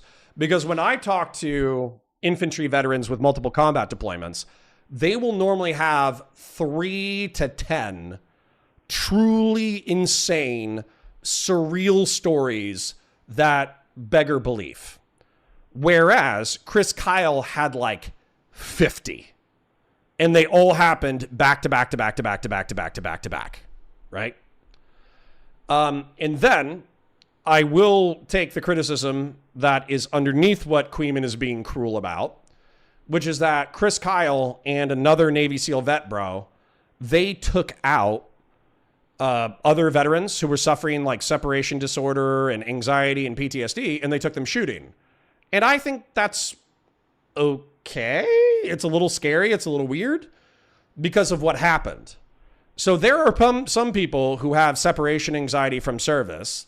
There are some people who have PTSD where giving them a gun and shooting with them is actually like, it's a refamiliarization strategy. They get refamiliarized with the thing that is proximate to their trauma, but because shooting at a marksmanship range is not the same as active combat, that can actually kind of like decompress them back into society. However, there can be people who are so fundamentally broken by the experience of violence that they should never have a gun ever again. And so they took a Marine, by the way, killed a Navy SEAL. Not proud of that, but I do think it's ironic. And so they took a Marine shooting and they were like, hey, I think this guy's off. So just like keep an eye on him. And then he gunned them both down. He gunned down 2 Navy SEALs. So maybe we don't take veterans who have documented PTSD to the shooting range until we determine whether or not they're like on the verge of homicide or if this is like a positive refamiliarization strategy. You know what I'm saying? Maybe take them go-karting. Maybe take them to ride some bumper cars. You know, something like that. Maybe take them laser tagging. Real serious for 100 Argentinian pesos. Ask anyone, has a white bear ever broken into your home, stolen your food, killed or harmed your family? Black and brown bears, however, See, weirdly enough, because of not political, but because of demographic proximity, brown and black bears do break into people's homes and steal their food. And white bears do hang out at the North Pole and probably only kill people that come up to the North Pole. Ha.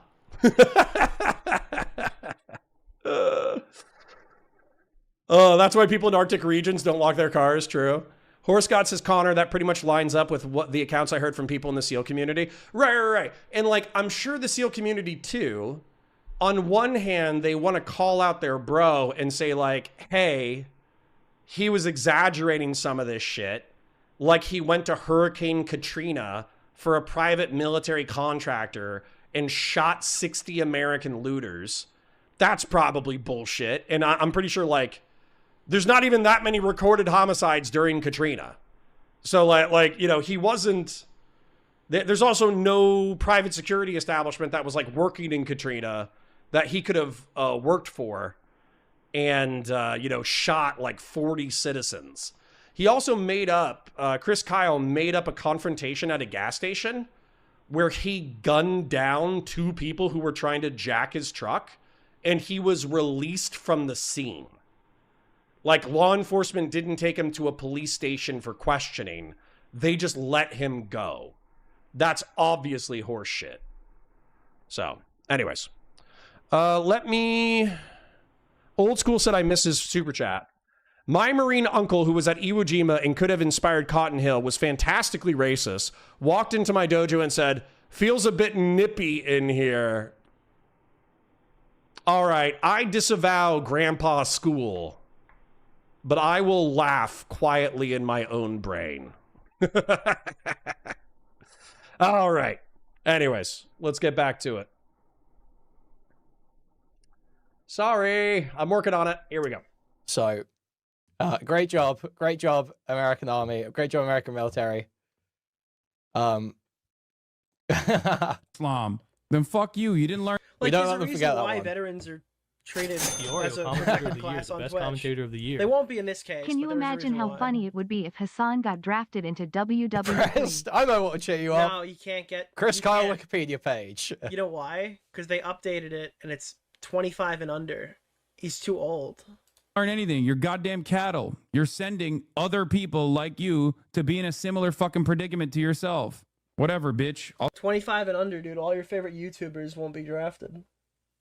If the chatters go, the chatters go, you know? I'll start fucking live streaming on YouTube tomorrow. Suck my dick. No, you're getting clipped. By who? The people that have been literally begging for American sons and daughters to go and fucking die in Iran for the last 2 weeks? By people who keep going, yeah, based. You can tell he realized. I noticed it's not a bunch of, you know, British veterans going around online saying we should be at war with Iran and that, you know, Islam's like the greatest threat to the globe right now. I know it's not British veterans doing that. Must be something in the water over there. He fucked up here and he's like, I'll just go stream on fucking YouTube, man. No, we got to give more money to Israel. Those people who are going to fucking turn around and then now act as though they give a shit about veterans. The same people like Asmongold who fucking celebrated when that Navy SEAL easy is with his uniform had his fucking arm broken. Really? That's what we're doing? I don't even know what the fuck that's about. If Twitch can apply this fucking double standard when one veteran is getting their fucking arm broken by an American congressperson for opposing America waging Israel's war. That's the thing, dude. I have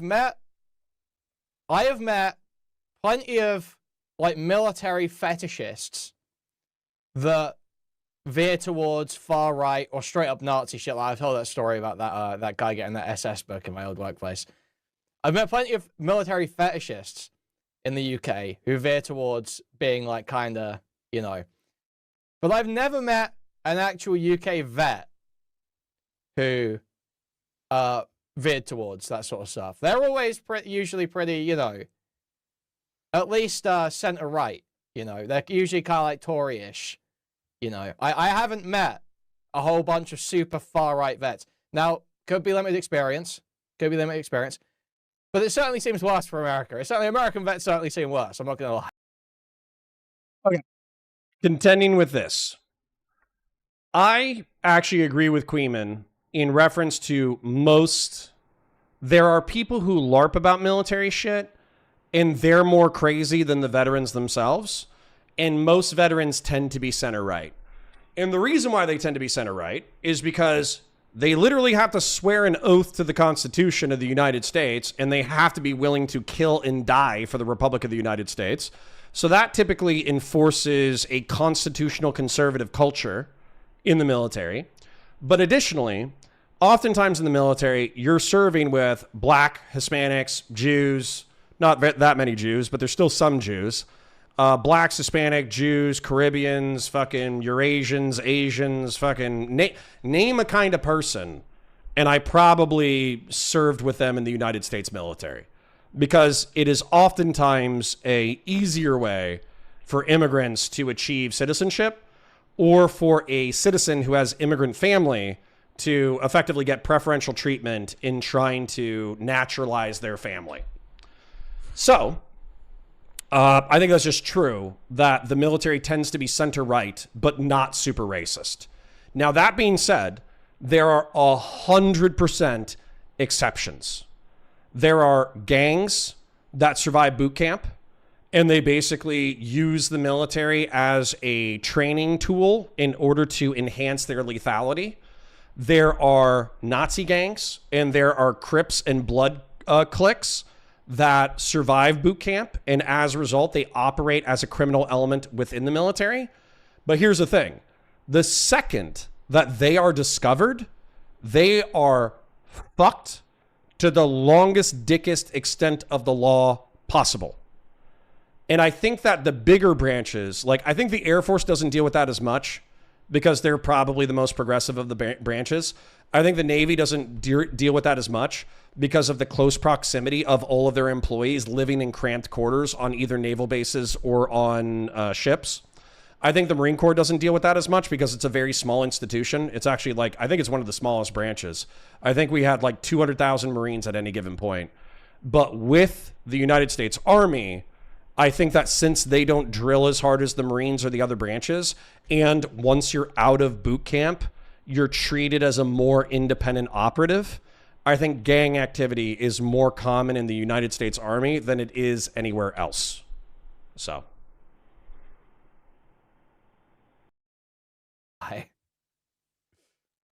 When Twitch doesn't... Now, I have had people, I've known about that. So I've had like mutual friends and stuff like that, who I've heard stories about doing like the whole, you know, sort of bragging about doing morally grey, crazy shit in Iraq or Afghanistan. I have heard that through other people, but I've never heard the actual beliefs stated. I've never heard, you know, quite as explicit. Fucking... Yeah, somebody says, Descartes says, Connor, we've trained something like an estimated 30 to 40% of Sinaloa enforcers. Sure. But what I would point out there is that Mexicans. So there are Mexicans and Mexican immigrants who will come and join the United States military. They will get training to become more lethal, and then they will go join the cartel or work for the cartel. But what ends up happening with that, in my opinion, is the Sinaloa, like how much... Excuse me. How many members are in the Sinaloa cartel? I spelled it wrong. Tens of thousands. So, excuse me. So let's say that out of the 10,000 people who are employed by the Sinaloa cartel, there's like 5% that are actually like enforcers or part of the violent armed wing of the Sinaloa cartel. Then 10,000 times, hold on, let me get the calculator. Sorry. See, and you guys were worried that this wouldn't be substantive. 10,000 multiplied by 0.05 is 500. And then you said 40%? 200? I guarantee you, we have trained 200 of the Sinaloa's enforcers over the past 2 decades.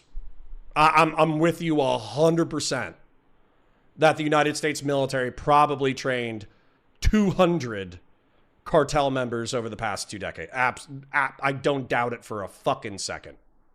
Ban Asmongold for laughing at that and saying, yeah, based. Yeah, he just immediately pivoted from being angry to like naming every single person who can have also violated a policy or making a hypocrisy hunt. He realizes that his thing is like, he's mad at somebody, he goes after an entire group of people, obvious TOS violation. But again, like, if somebody said, hey, I have a problem with black people, and then started jumping into crime rates, that would be exactly the same thing as what he just did. Bro, what do you mean we fought like 2 wars? Gulf War, Korean War, Falklands, Iraq, Afghanistan, Kosovo. We've been there with like all the NATO and US shit, as well as our own shit. It when Twitch literally doesn't. Israel made him break TOS. Descartes says, I wasn't trying to give you the impression that it was a lot. I was just trying to be descriptive. Yeah, bro. I'm sorry if sometimes I have like a quizzical, confused, or critical tone in my voice. I'm sorry if you're just trying to be descriptive and then I kind of like approach it with what seems like criticism. I promise you, it's just the nature of the job. It's just the nature of the job. I have to be critical, quizzical, interrogative with my chat, even if they're presenting things that I agree with, just because I want to make sure that I'm not repeating horse shit. So thank you for the detail, and I agree with you. That's true. Say a single damn thing about that, but then turns around and tries to ban me for this shit. Fuck this platform. I will never fucking come back here. Y'all are a bunch of dumb fucking bitches too for being like, oh, you're gonna get clipped. It's a fair point. No, he's on the back foot. He's just flailing. This isn't like a point that he's considered. He's throwing this out there because he thinks he's gonna get banned. I don't think that. Oh, here's the silence. Wait for it. He's gonna Dumb motherfucker. Yep. Doesn't even realize his own lived experiences should have taught him a very valuable lesson. Really? What have your lived experiences taught you? What experience do you have? Hasan violated Twitch's hateful conduct and harassment policy. Veteran status is explicitly considered a protected characteristic. Content or behavior that attacks, harasses, and promotes. I mean, there's probably people in his own audience that are veterans. It doesn't mean that you're smart, but you could be a Hasan Piker viewer or whatever. I don't know. It was just like a very pointed attack. No, sorry, not a very pointed. It was a very broad attack directly at veterans. Oh, as for it was a very pointed attack. This is the most hypocritical take ever. Literally ever. I've never. Okay. So yeah, totally retarded coverage there. We've got another banger though, guys. Okay, just to throw in here, another banger reaction to this song clip. The audacity. A fan favorite. There's no way he actually said that, right? Okay. So Marky Mark said, if I read this, I'm gay. And he sent me the math on the Supreme Court justices. And I think what he added, I would have to take a look at it. But I think that what he's looking at is that the partisan makeup, because it was Scalise, right? Who died? So effectively what would have happened is if it was replaced by a Democrat, the partisan makeup of the court would have shifted to Democrats 5-4. And then if they had followed their own rule, then it would have been one Republican would have been replaced and one Democrat would have been replaced. But because they didn't, technically they fucked up a 5-4 and they turned it into a 6-3. So yeah. So I read it. I'm gay. And I think I understand. So thank you. Thank you for that, King. 15 years out from Iraq. Is Nick dumb on purpose? Yes and no. Yes and no. Balls. Do you even have your balls remaining, or did a fucking IED explode them for you, dumb? Wow. This one's gonna follow him for a while, you guys. That is a wild thing to say. That is a crazy thing to say. One of my best friends died from a fucking IED. Like, that is a wild thing to say, man. Oh man, shut the fuck up talking about Islam. You are an infinitely bigger terrorist than any random Muslim ever could be, dumbass. Shut your bitch ass up. Go enjoy your fucking PTSD, asshole. Fuck you. Imagine. Oh no, I bet you anything he knew he fucked up when he said that. That's a crazy thing to say. That's a crazy thing to say. I went hard. That's kind of crazy, man. I'll bet you anything. A lot of politicians are gonna hesitate to collaborate with him now. I don't know. It's just from a practical perspective, not even setting aside the morality of it, but just practically, if he's obviously looking to expand his reach and make connections and and collaborate with politicians, and he's been doing that more lately. But saying stuff like that shit will make you so toxic. I can't believe he said that. I cannot believe he said that. Oh my god, I can't believe he said that. Oh my god. I am having difficulty processing that he said that. Imagine having the audacity to fucking be like, yeah, I went to Iraq, and it's actually Islam that's the biggest danger. You're the danger, idiot. You're a danger to your family. What the fuck? Paste. W. What the fuck? Is this against TOS? Pretty sure. Didn't they adopt new TOS to address the thing? Do you mind linking the tweet? I have some veteran pals who would absolutely want to hear this. Maudlin. Self-pitying or tearfully sentimental. This, yeah. That is a crazy thing to say. There you go. That's a tweet right there. So I got some. I'm not seeing anybody snarking, but there are accusations that I'm getting of us being a snarker haven at this point. And so what I'll say is, should we create our own snarker server where it's like, you know how that their snarker server, their JStock clip cord was like hates Israel, hates Destiny, hates Ethan Klein. Should we do our own where it's like, I don't even know what country we should hate, but if somebody wants to come up with a country we should hate, go ahead and do so in chat. But could it be like hate Nick Fuentes, hate Hasan Piker, and then hate like what's the I don't know. What country? What country should it be?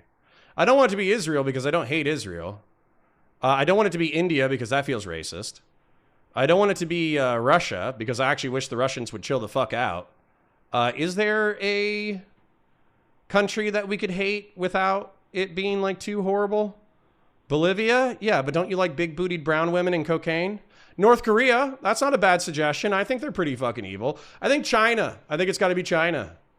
I think it's got to be China. Sorry, like no shit, but I think it's China because it's not like I don't give a fuck if they have trains. I don't give a fuck if they have nice cities. I don't give a fuck if they modernize. That's not the fucking problem. I think it's the whole like stealing people's vital organs and fucking cultural genocide in Western Xinjiang. Nah, I think it's China. In my opinion, I'll keep reading your guys' suggestions, but I think we're gonna start our own snark cord of hate Hasan, hate Nick Fuentes, hate China. So, anyways, if we're gonna be snarkers, we should snark the right people, don't you think? Wild, you guys. And a danger to yourself, douchebag. Nope, not one I've ever bumped into before. Not a word I've come across.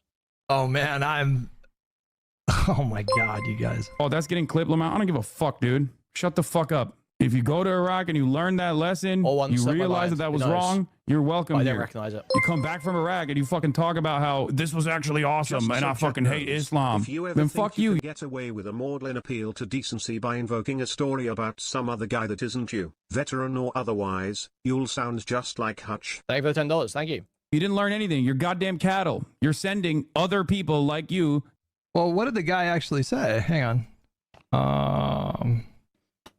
Well, to be fair, the guy he's interacting with is kind of wilding out about Islam, but nonetheless, so after facing still 10 don't say fucking shit. minutes about this clip, Hutch finally goes and looks and sees that this guy was talking crazy shit beforehand. Wow. Like this. I mean, this is like, nothing justifies that, right? You're goddamn cattle. You're sending other people like you to be in a similar fucking predicament to yourself. Whatever, bitch. I'll start fucking live streaming on YouTube tomorrow. Suck my dick. No, you're getting clipped.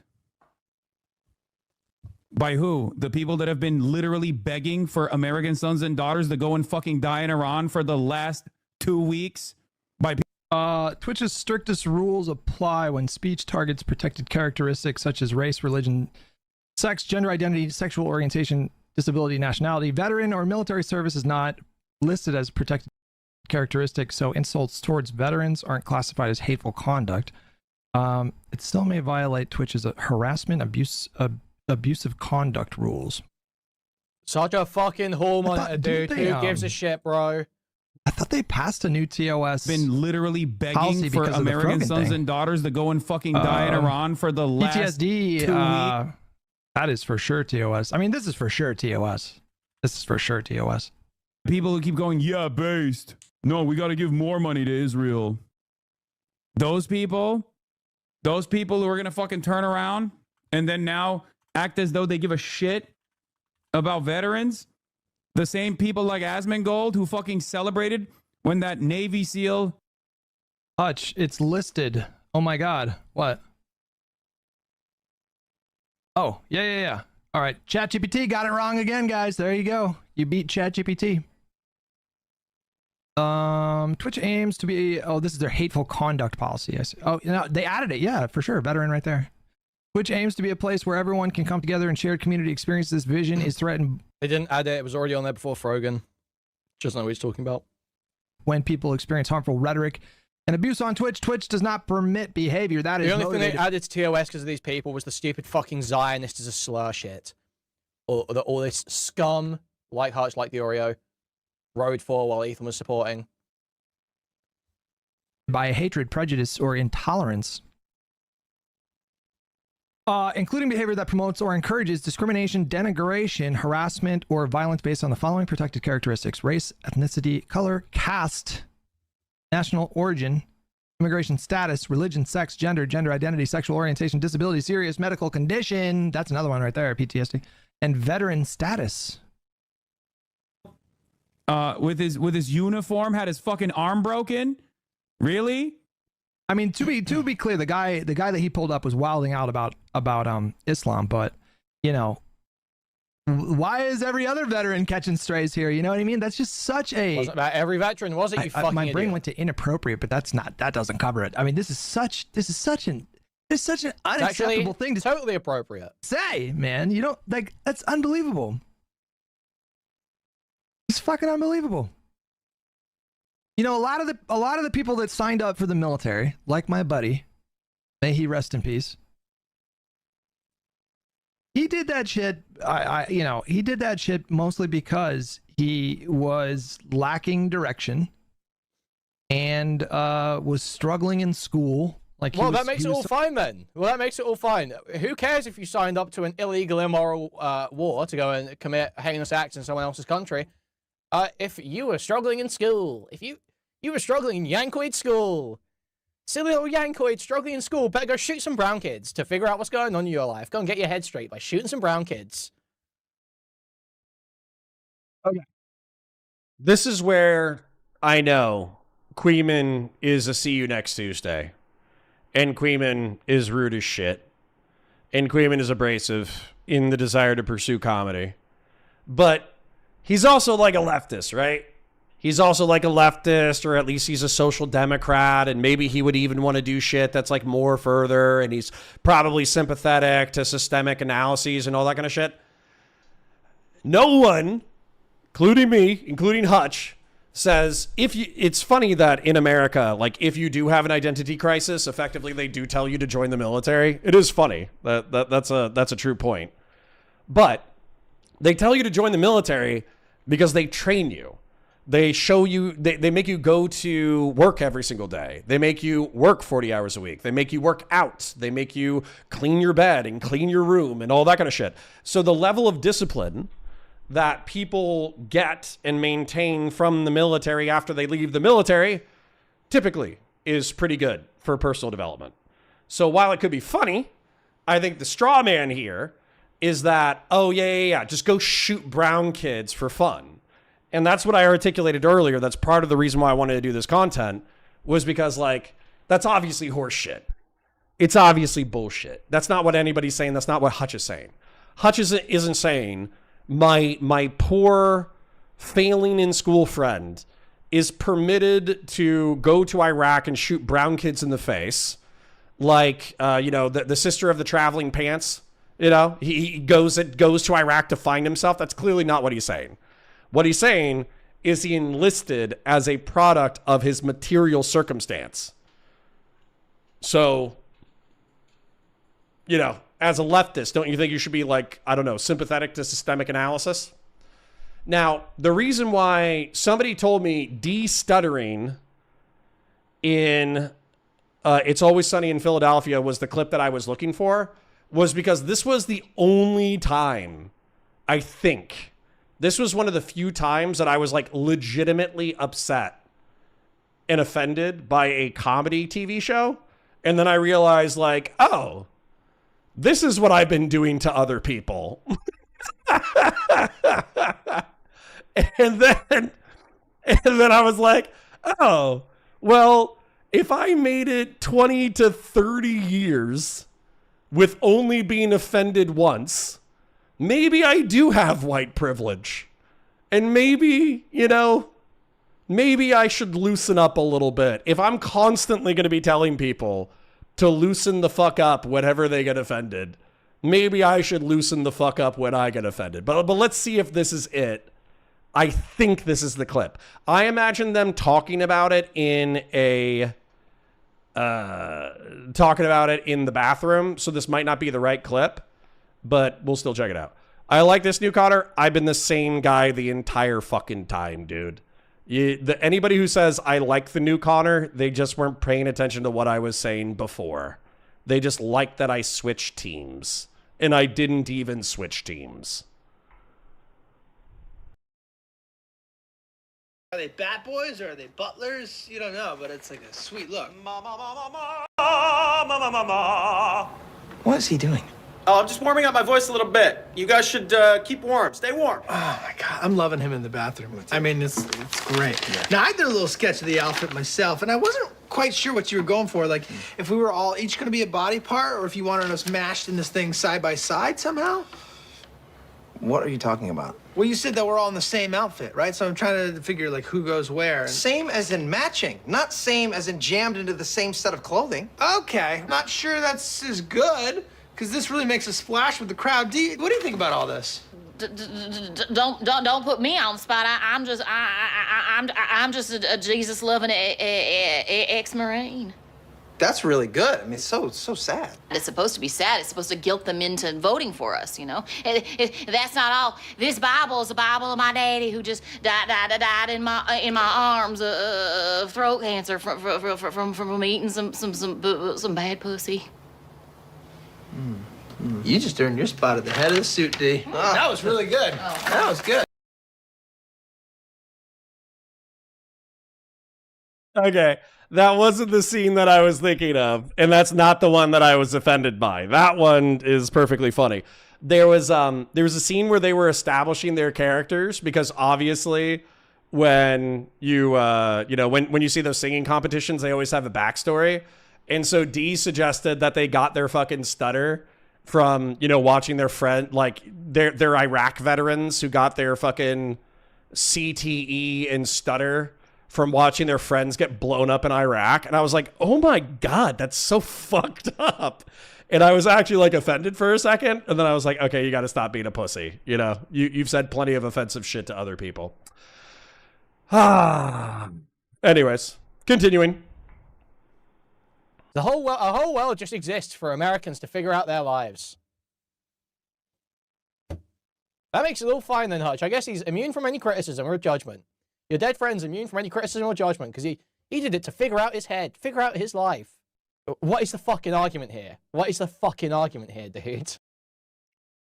The argument is that earlier in this very clip, you castigated correctly that Marines were a bunch of raped, mentally disabled rapists who eat crayons and commit war crimes overseas, and that, they should be castigated as violent, potentially homicidal and suicidal, dangers to society.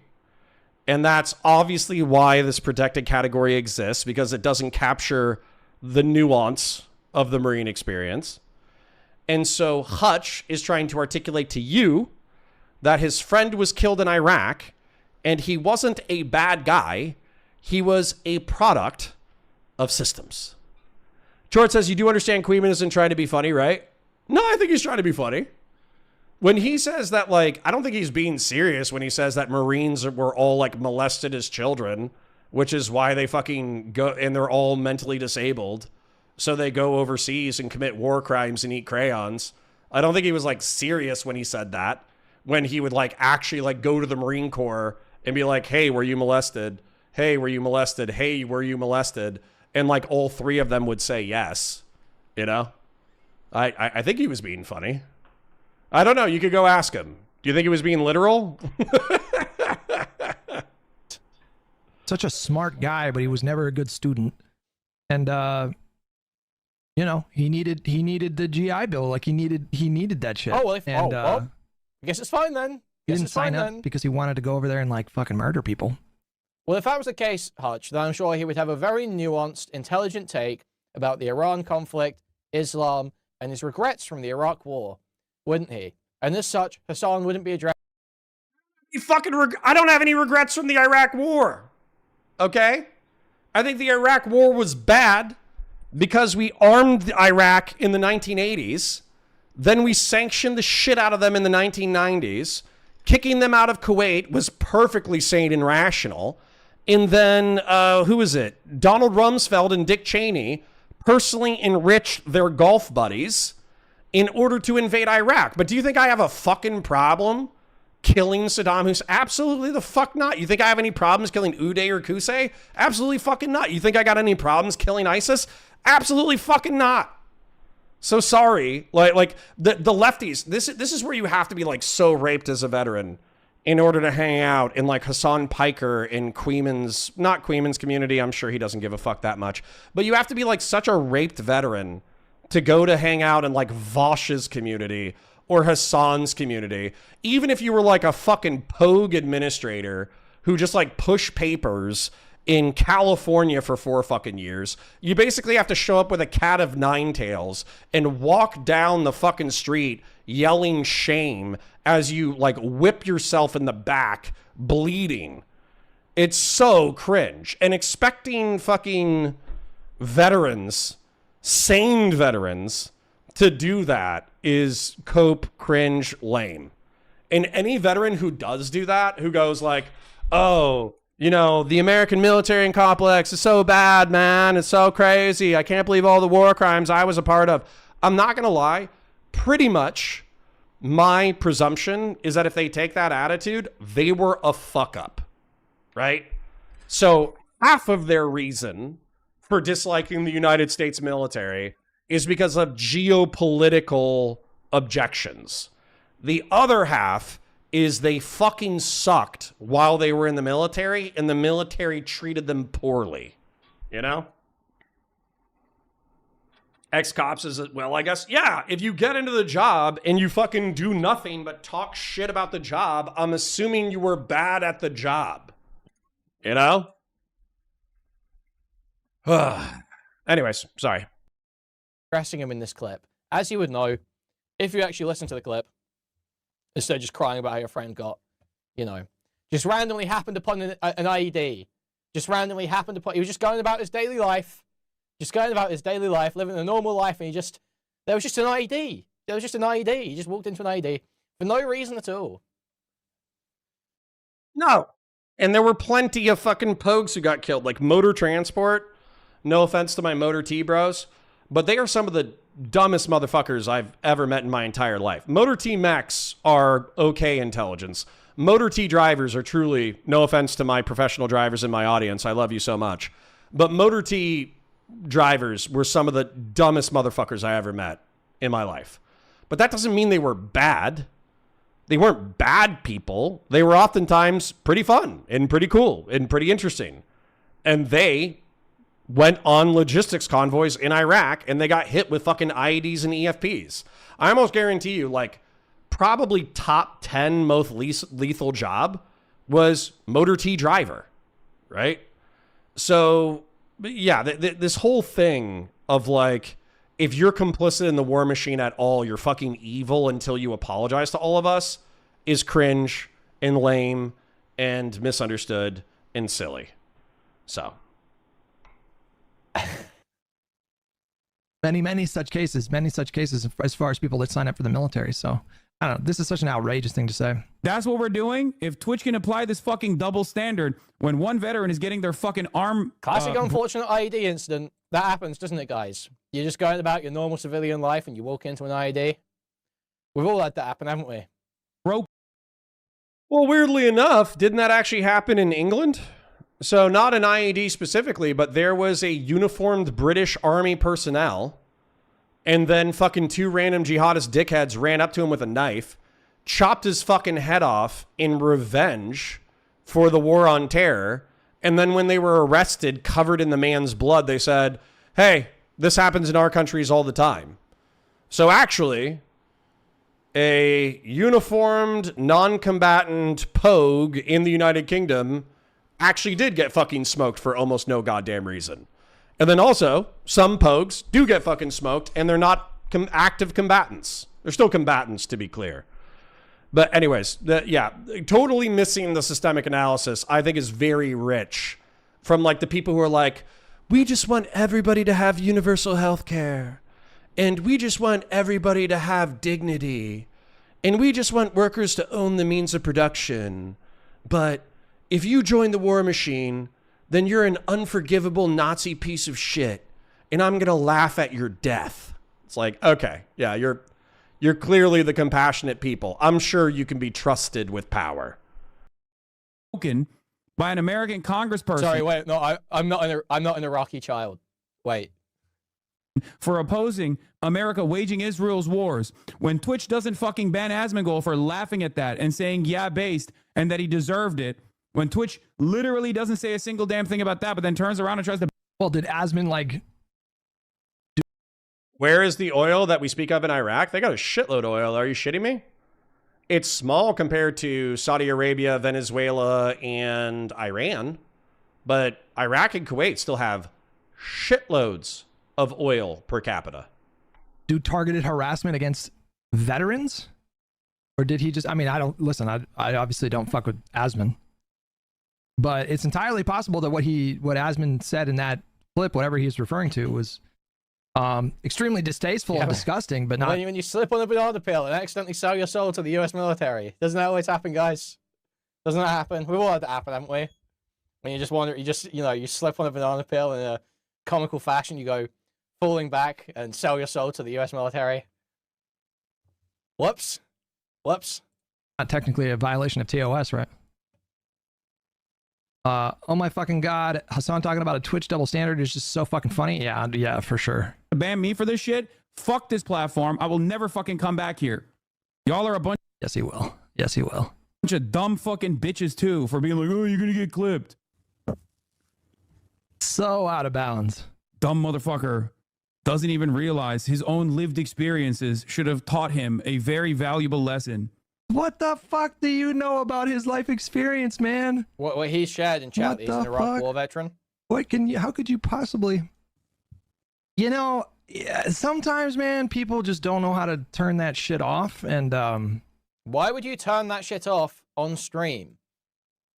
Why would you turn off the inflammatory, like, bombastic, passionate response off on stream? Why would you do that, Hutch? Unless you want it to be an SSRI'd out. Guys, we can't judge them for leveling the pity school. party like your Don't stream. you know they were a troubled teenager?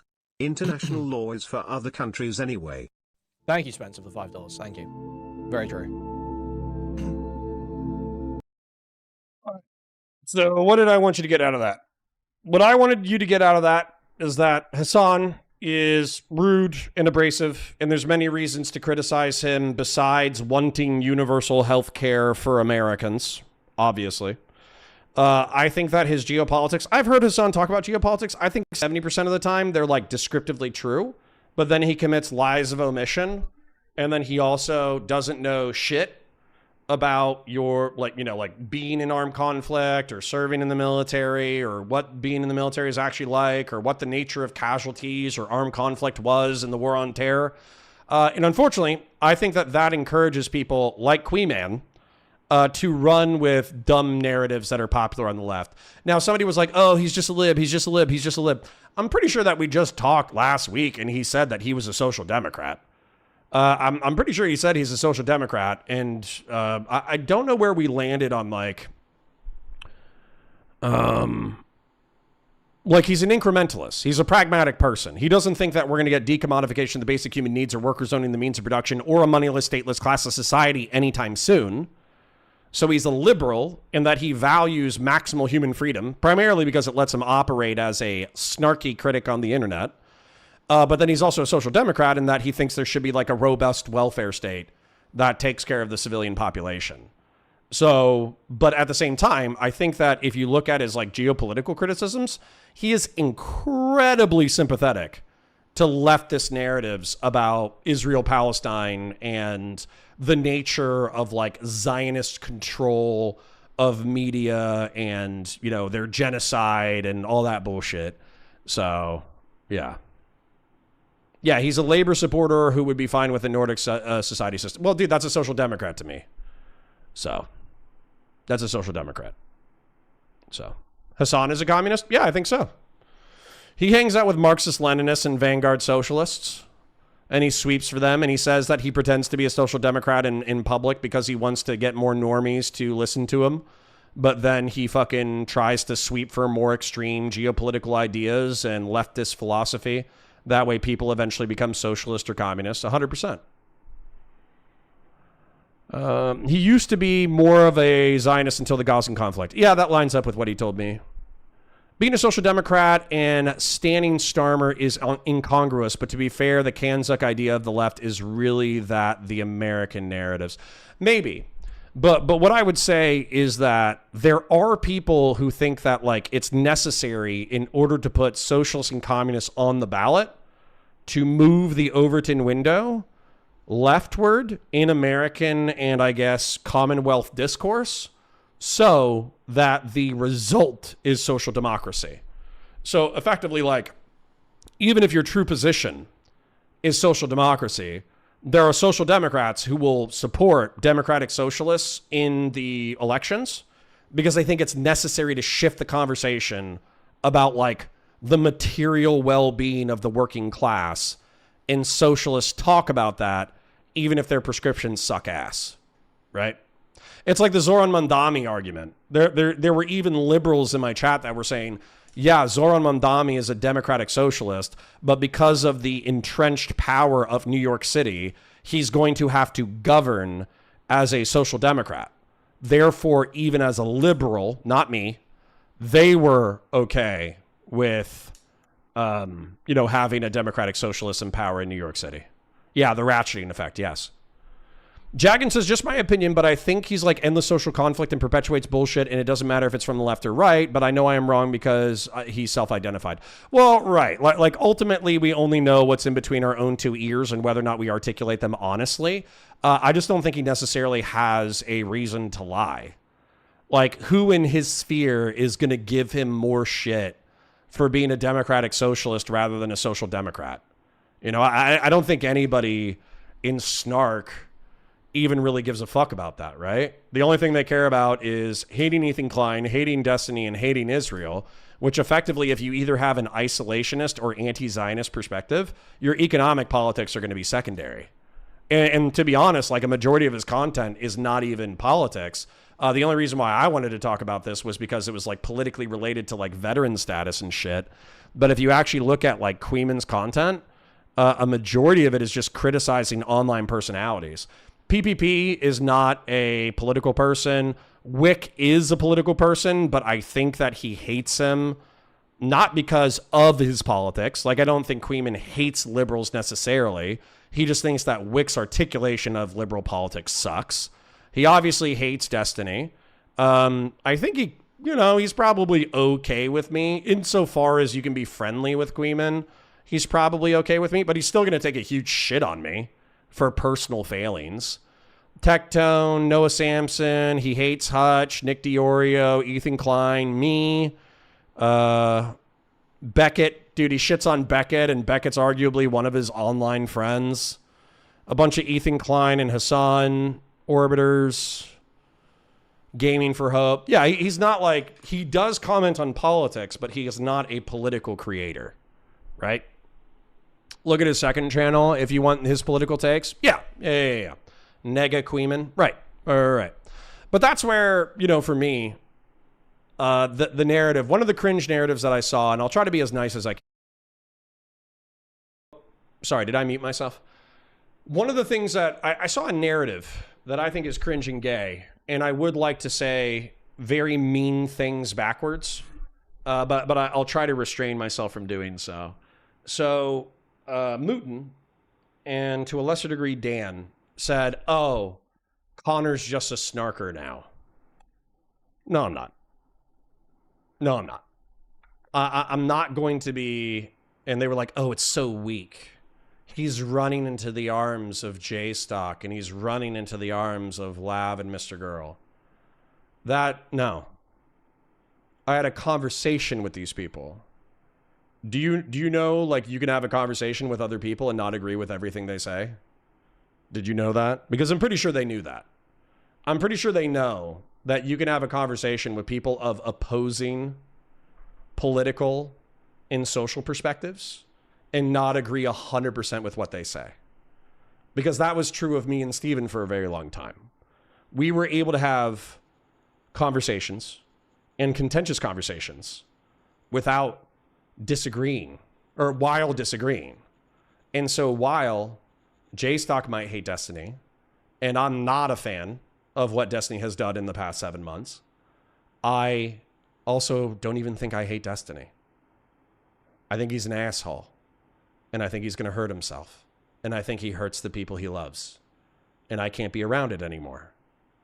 But I don't think I hate him. So, you know. Oh, I am neither a snarker nor an anti-snarker. I am a secret third thing. All right. Anyways, engaging with chat before I dip out. A lot of the Quee heads hate when he covers politics. He does it a lot on the Uploads his Nega Queeman channel. Yeah, no, I notice. Dude, I don't even like it.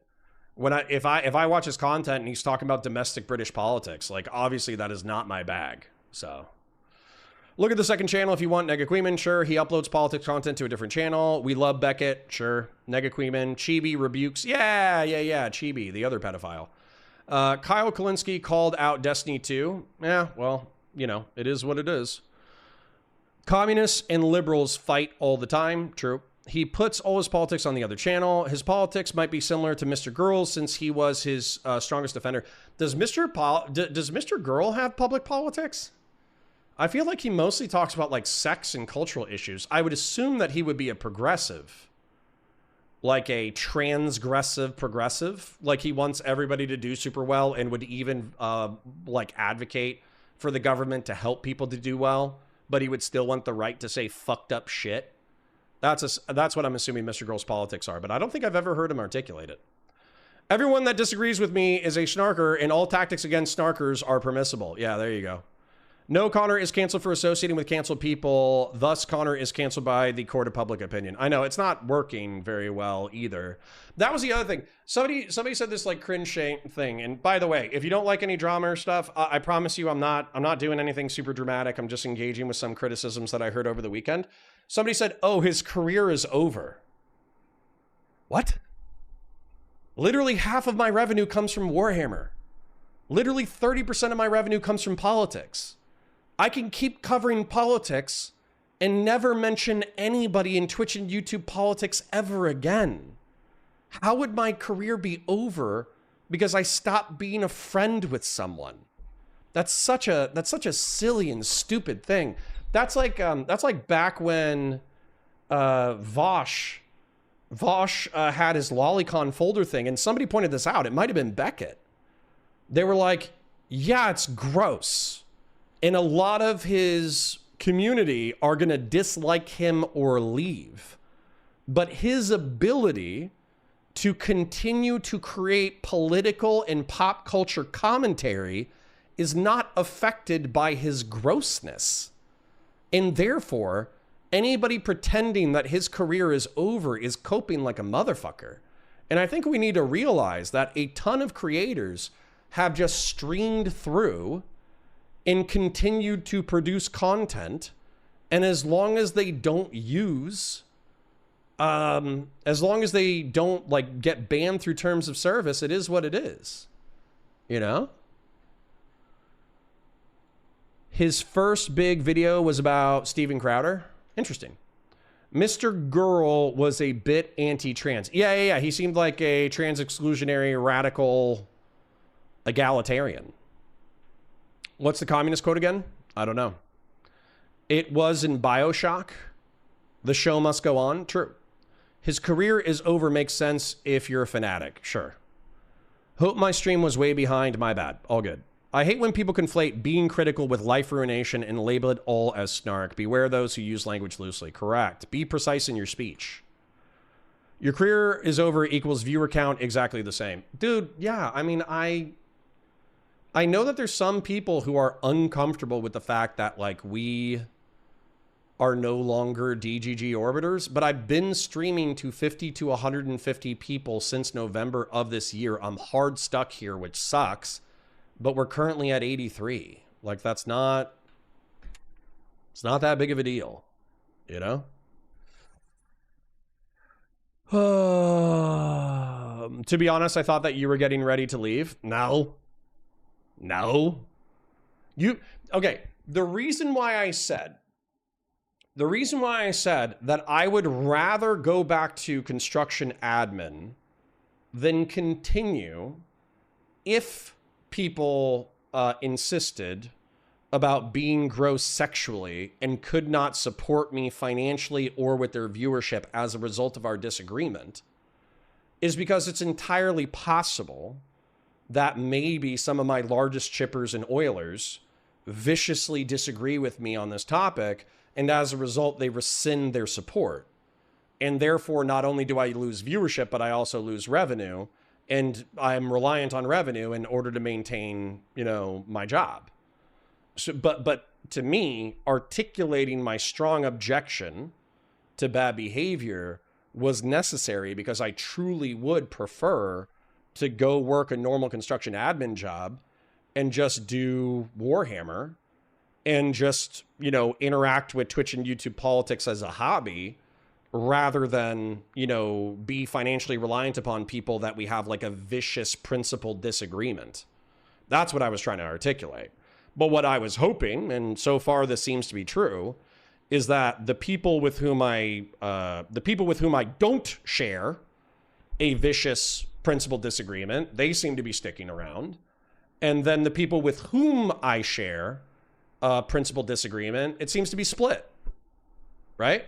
It seems to be split. There's some people who say, nah, I can't fuck with you anymore. And there seems to be a ton of people who are like, listen, we disagree on this one topic, but I'll keep fucking with you. You know? So, anyways. TS Phantom says, I think that's the state of media right now. You can be as controversial as you want, but if you power through it, your fans will stay and nothing happens to you unless it's too wild. Yes. So Kingslayer Damocles says, fuck, take a look at Rakita Law. That dude got caught with a bunch of cocaine and his kids tested positive for cocaine and he still streams to a large audience. Exactly. So it's true. I took yesterday off from the gym. Well, you said today was leg day, so that's good. Just taking a break? Nah, not even taking a break. All the people who are saying, oh, you're crashing out, you need to take a break. It's like, dude, all of your favorite creators don't take breaks. They just stream through the struggle session. And not just that, I don't think my takes are that wild, you know? Keeping Doobie at bay isn't snarking, it's responsible administration. Okay, well, I like money, so sorry.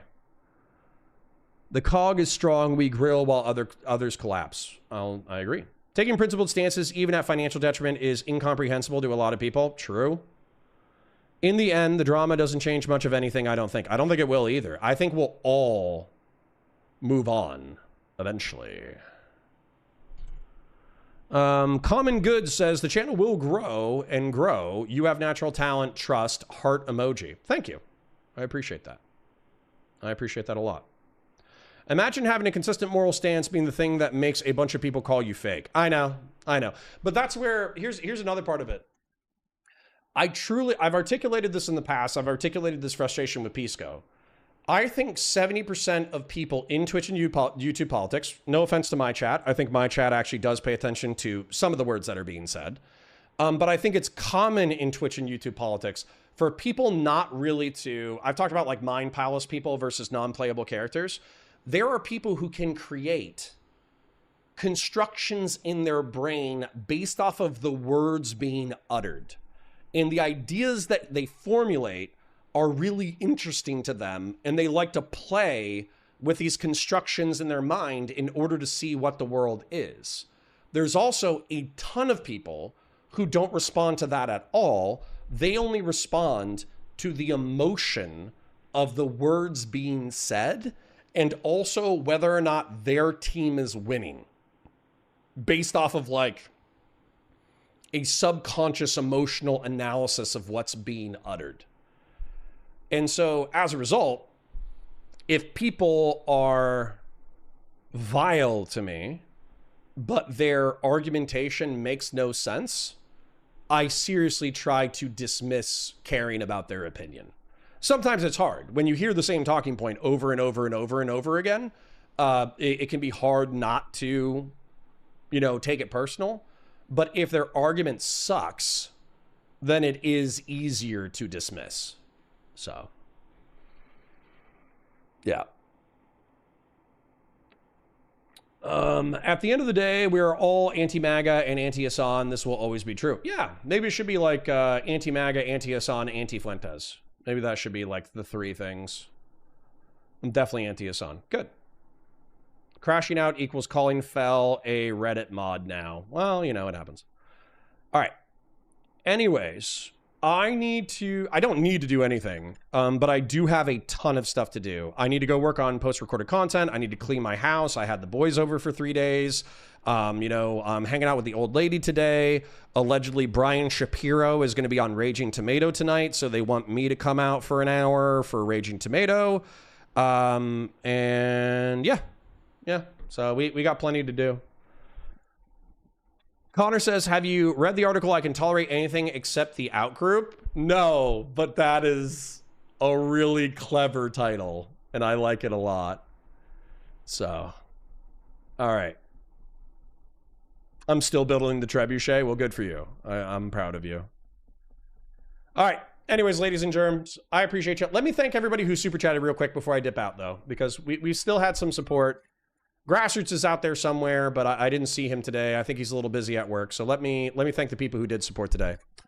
Shapingro, Real Serious, Old School, Shapingro, Real Serious, Fell Runner, Tag Op, Kingslayer Damocles, Old School, Kingslayer Damocles, Beef Supreme, Rifleman, Vazraka, Kingslayer Damocles, Rifleman with the 20, thank you, King, Fell Runner, Vazraka, Horse God, Airborne Kite, Vazraka, and Vazraka.